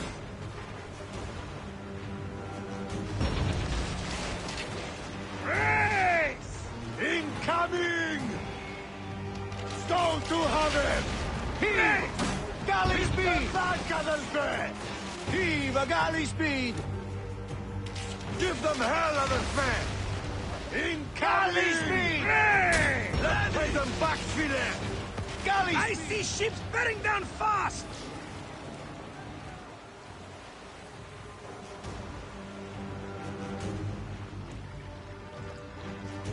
Heave to! Galley speed! Incoming! Race! Let's go! Galley speed! Race! Galley speed, easy pace! Incoming! Race! Ready! We've got these Malakia! Target their rear wings! They're full of oil! They'll burn like camel shit! Call for ramming speed! Got them like fish! Oh, no, no! Galley speed, go to heaven! Galley speed, incoming! More speed! Incoming! Race! Let's pay them back, Fide! Race! Race! Heave to! Galley speed! Damn! Galley speed, easy pace! Fire! Ha! That's the last of them down. Yet still no sign of your faithless Roman. Be careful with your jibes, Captain. Pompey is a needed ally, and no mean general. We didn't sail all this way just to offend him with insults. I am who I am. I do not change for kings or queens. I left my wife and kids behind for the same reason. No one sane accepts me. I accept you. We accept you. Alala! These 100 nauta is enough acceptance for me. It's hard to say goodbye to those who don't accept us. But it is also the only way. Is it? Pompey will be at the appointed place, off Terra's coast. Sail on! Pompeius Magnus. Aya and Phoxidas sail the Aegean Sea to rendezvous with Pompey the Great in a bid to ally him with Cleopatra's cause. A great naval battle ensues against rival forces. Aya and Phoxidas sail the Aegean Sea to rendezvous with Pompey Magnus and offer him gold in a bid to ally him to Cleopatra's cause. But Ptolemy has other ideas, sending waves of ships against them. Phoxidas and Aya beat back the attacks. I thought I would wait till there was like a quiet moment to actually read what the quest is about.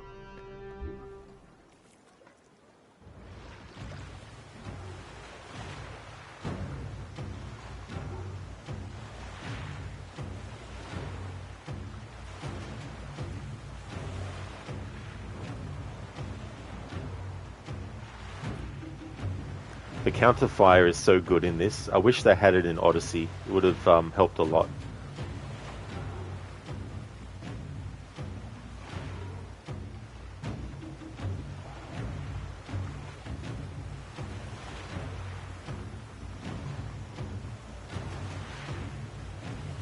Also, this is a better naval. This is also a better experience than Skull and Bones.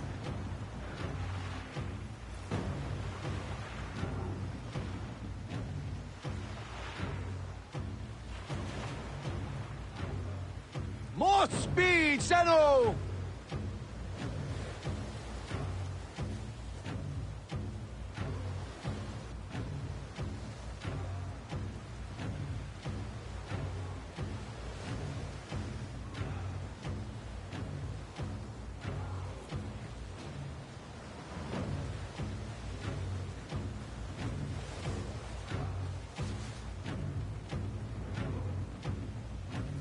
Galley speed, let's go! There! I see him! Pompey sails north. Don't rush! There may be patrols ahead. Are you ordering me away from a fight? Heady shit, woman, of course not.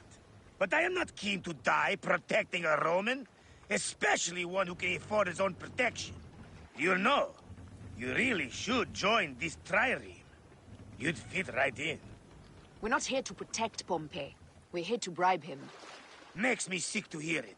Wasn't it Cleopatra's father who did the same? Squander Egypt's wealth on fashion, fornication, and Pompey's annual fee. You put it bluntly, but yes. And you want us to trust his daughter?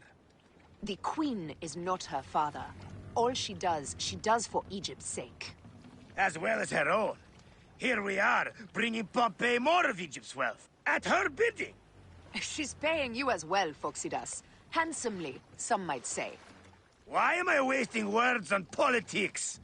Death to all leaders! Tyrants, a lot of them! There! Just as I said! Ptolemy ship's port side! Seems this Roman of yours needs our protection after all! La! They fire on Pompey! Quickly, to his aid! Rain our arrows of Ra upon them! Fire bombs ready! Call for them when we pull near!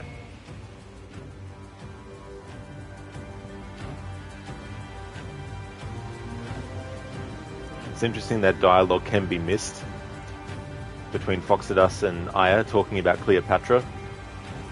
At this point, Cleopatra is doing things in a way that Aya supports, Up the tempo! but ultimately Cleopatra will betray her and others.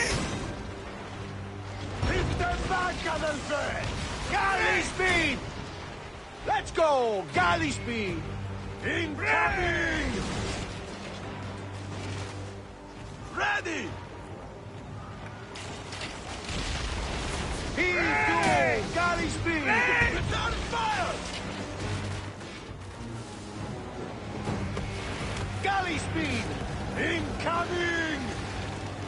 Don't to have him! Race!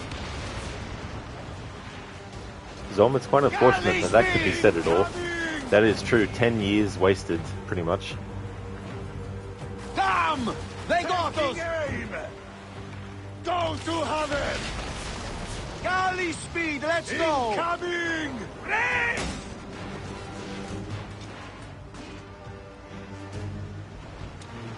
Give them hell of a heave! Galley speed! Pompey is taking heavy fire. We must stop them. Keep at the boxy bastards! We'll break them, or take them down with us! Galley speed, easy pace! Pick up the pace! Incoming! Incoming! Race! Galley speed! Give them hell! Hit the square with that one! Fire! One more remains! That was brave work! There might be more to you than royal courtesies! Mind your tongue, old man, or you'll discover I'm better at swordplay than sailing. Give them hell of a fan! They're going down! And that's the game! Well fought! Now let's find this Metro Coites. I've never met a Roman general face to face before. Don't worry, Aya. I'll be on my best behavior.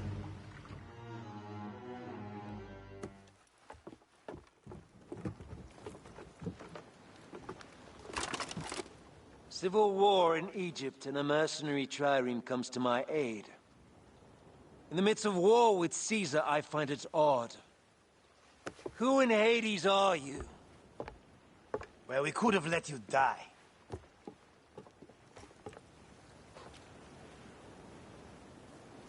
Pompeius Magnus. Greetings and friendship from Queen Cleopatra.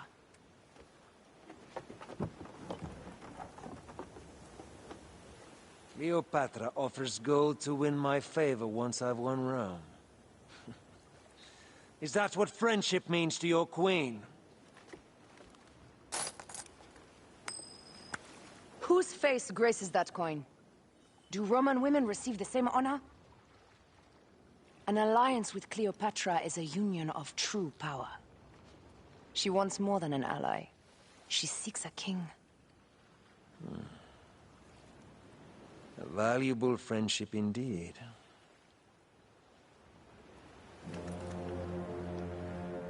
Agreed. My fleet will soon be ready for Egypt.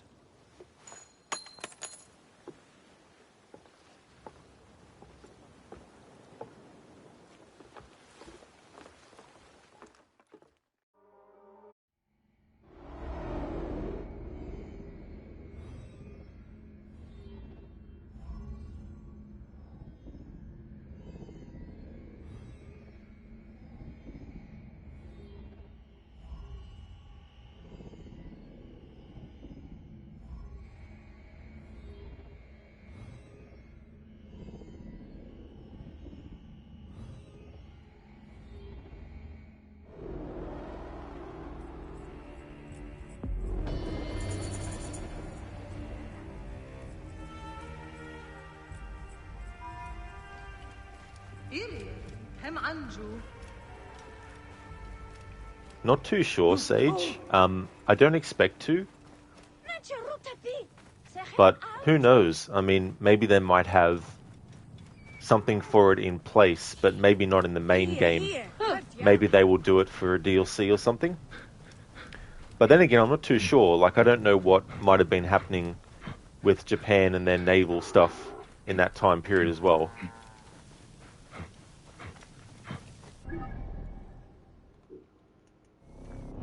So when the crew pulled the alalalas, anyone else had thoughts of guess we found Cobra? Not me, that's for sure. I don't know what that might be from. Okay, so now that we've assassinated Tahaka, it'll update again. Tahaka was the mythical scarab who haunted Sais and Letopolis, a great man who caused terrible pain in pursuit of a quest to build monuments that would outlive him. In his darkest moments, Bayek understood Tahaka all too well. The man had to die for the blood on his hands, but Bayek prays he hasn't simply carried forward the cycle of vengeance. Well, unfortunately, that's something that is out of his control, but Kawab in the DLC Hidden Ones wants to get revenge on Bayek years later after the fact. But yeah, that is the Scarab assassinated, and with that, that is where I'm going to end the stream. So did a lot of good progress, got a lot of side quests done, got 2 main targets taken care of, so we have 2 other ones left. I don't know which order I'm going to do them in, but it's going to be a heavy sort of like leaning towards doing the crocodile last, because of just how it sort of goes. So most likely it'll be the lizard with the next sort of thing, but there will also be some side quests and all that kind of stuff. So the next stream that you'll see from me of this will be when it's Thursday. So if you see me streaming this again, then you know it's become Thursday in Australia. We're going to go and raid out to Lucinda, who's playing Control for the very first time. See you next time, Sage. I hope that everything goes well with your playthroughs. Before I go, and before we raid out, just want to give some shout-outs.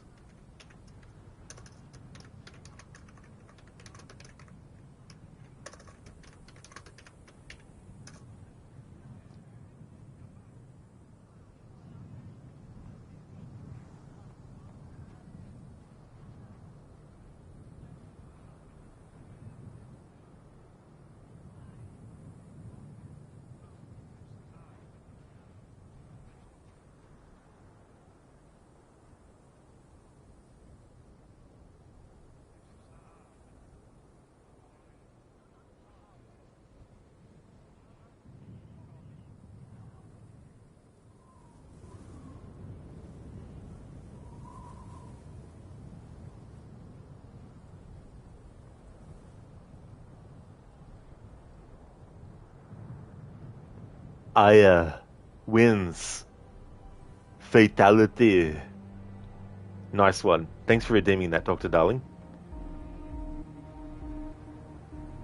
Thank you, Zomb. You too. Thank you very much. I definitely will. Would like to highly recommend people check out Crocodiles, who's doing a playthrough of Trials Rising, as well as Ancestors, the Humankind Odyssey, as part of an overall playthrough series where he's going through games in timeline order as to what year and era they actually take place in. So that game takes place millions and millions of years ago, and he'll be working his way all through the games up until a game that ends in about 1945. So doing a big undertaking with that kind of playthrough series. Shillerlock is also highly recommended. He's playing Assassin's Creed 4 Black Flag as part of his annual series runs. He's also a fan of Mafia, as well as Dead by Daylight and the Dark Pictures series. Lightus is also highly recommended. He's playing games like Mortal Kombat 2. He's a big fan of retro games, especially fighting games. Mortal Kombat is his favorite fighting game franchise, but he also streams Street Fighter and Tekken and Streets of Rage as well. Also highly recommend checking out AC. He's been doing some 7 Days to Die. Carbon is also definitely recommended. He's playing software and game development. Well, he's doing streams of software and game development, but he's also doing playthroughs of games like Assassin's Creed Rogue. Gizlek is also recommended highly. He's playing through games like Gravity Rush 2, as well as Rise of the Ronin. He's also a fan of the Yakuza series. Hipsuit has been doing some Stream Raiders. He's another great streamer that I highly recommend. And same with Shaky Johnson. He's also definitely recommended. He's playing WWE SmackDown. Here Comes the Pain. I just want to thank everyone so much for watching the stream. I really appreciate it. Hey there, Ave. Welcome on in. I hope it's going well.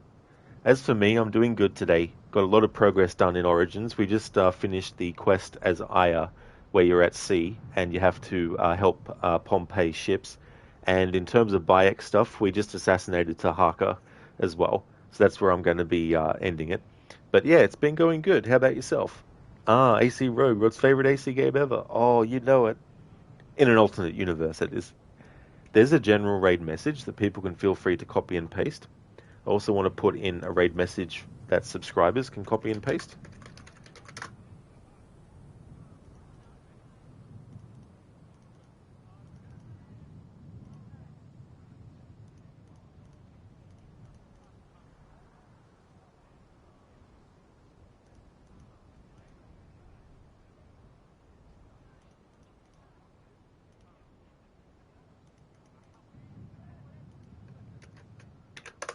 Which is that one there.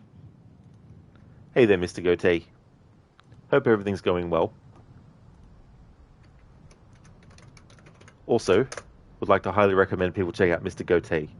He does games like Banishers, Ghosts of New Eden, as well as Outlast and the Dark Pictures series, but also Supermassive's horror games like Until Dawn and The Quarry.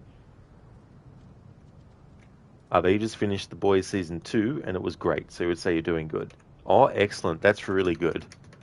It's really good when you actually enjoy, a season of a show. Because you never know, some seasons can, turn out very, very badly as well. Glad to hear that you're going good. You take care as well, Zomb. Hope everything goes well. They sucks that you joined at the ending of the stream, but at least you made it ever right. Exactly, they? And that's definitely no trouble at all. I wanted to do a long one because the other two stream days were shorter, and also the stream ended abruptly yesterday because my internet went down. So I wanted to do a longer stream. You weren't expecting Season 2 to be as good as Season 1, but goddamn it was. Well, that is good, especially if you're not expecting it to be as good. It's good to have expectations broken in a good way. Hey there, Theory of Cake. Welcome on in. I hope it's going good. This weekend, there won't be any streams, but the games that I do have for the weekend stream is Splinter Cell. So the next Splinter Cell stream will be the 6th of July. So this coming weekend, there won't be any streams. Going to be taking a stream break for the weekend. Exactly. It was brutal, and in a good way. Well, that's excellent. It is Theory, yeah. You're just about to end. Almost did 8 hours, so...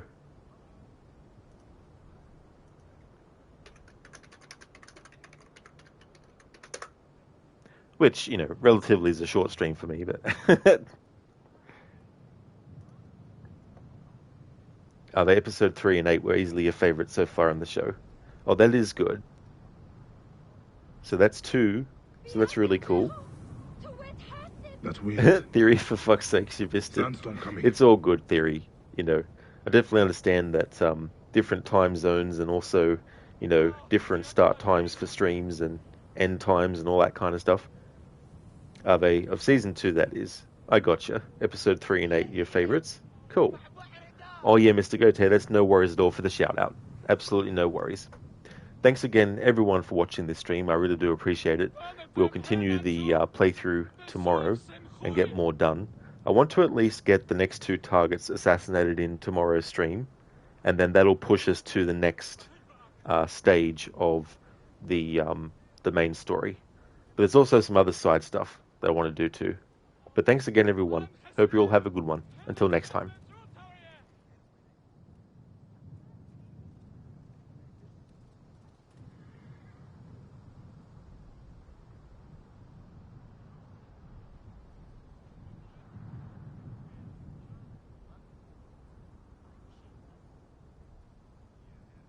Katemu! Nephu netwechbu! Yeh rechet!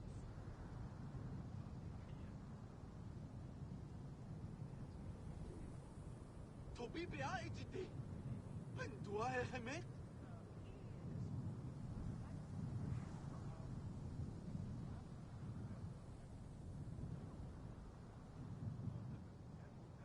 Nacharutepi! Ersa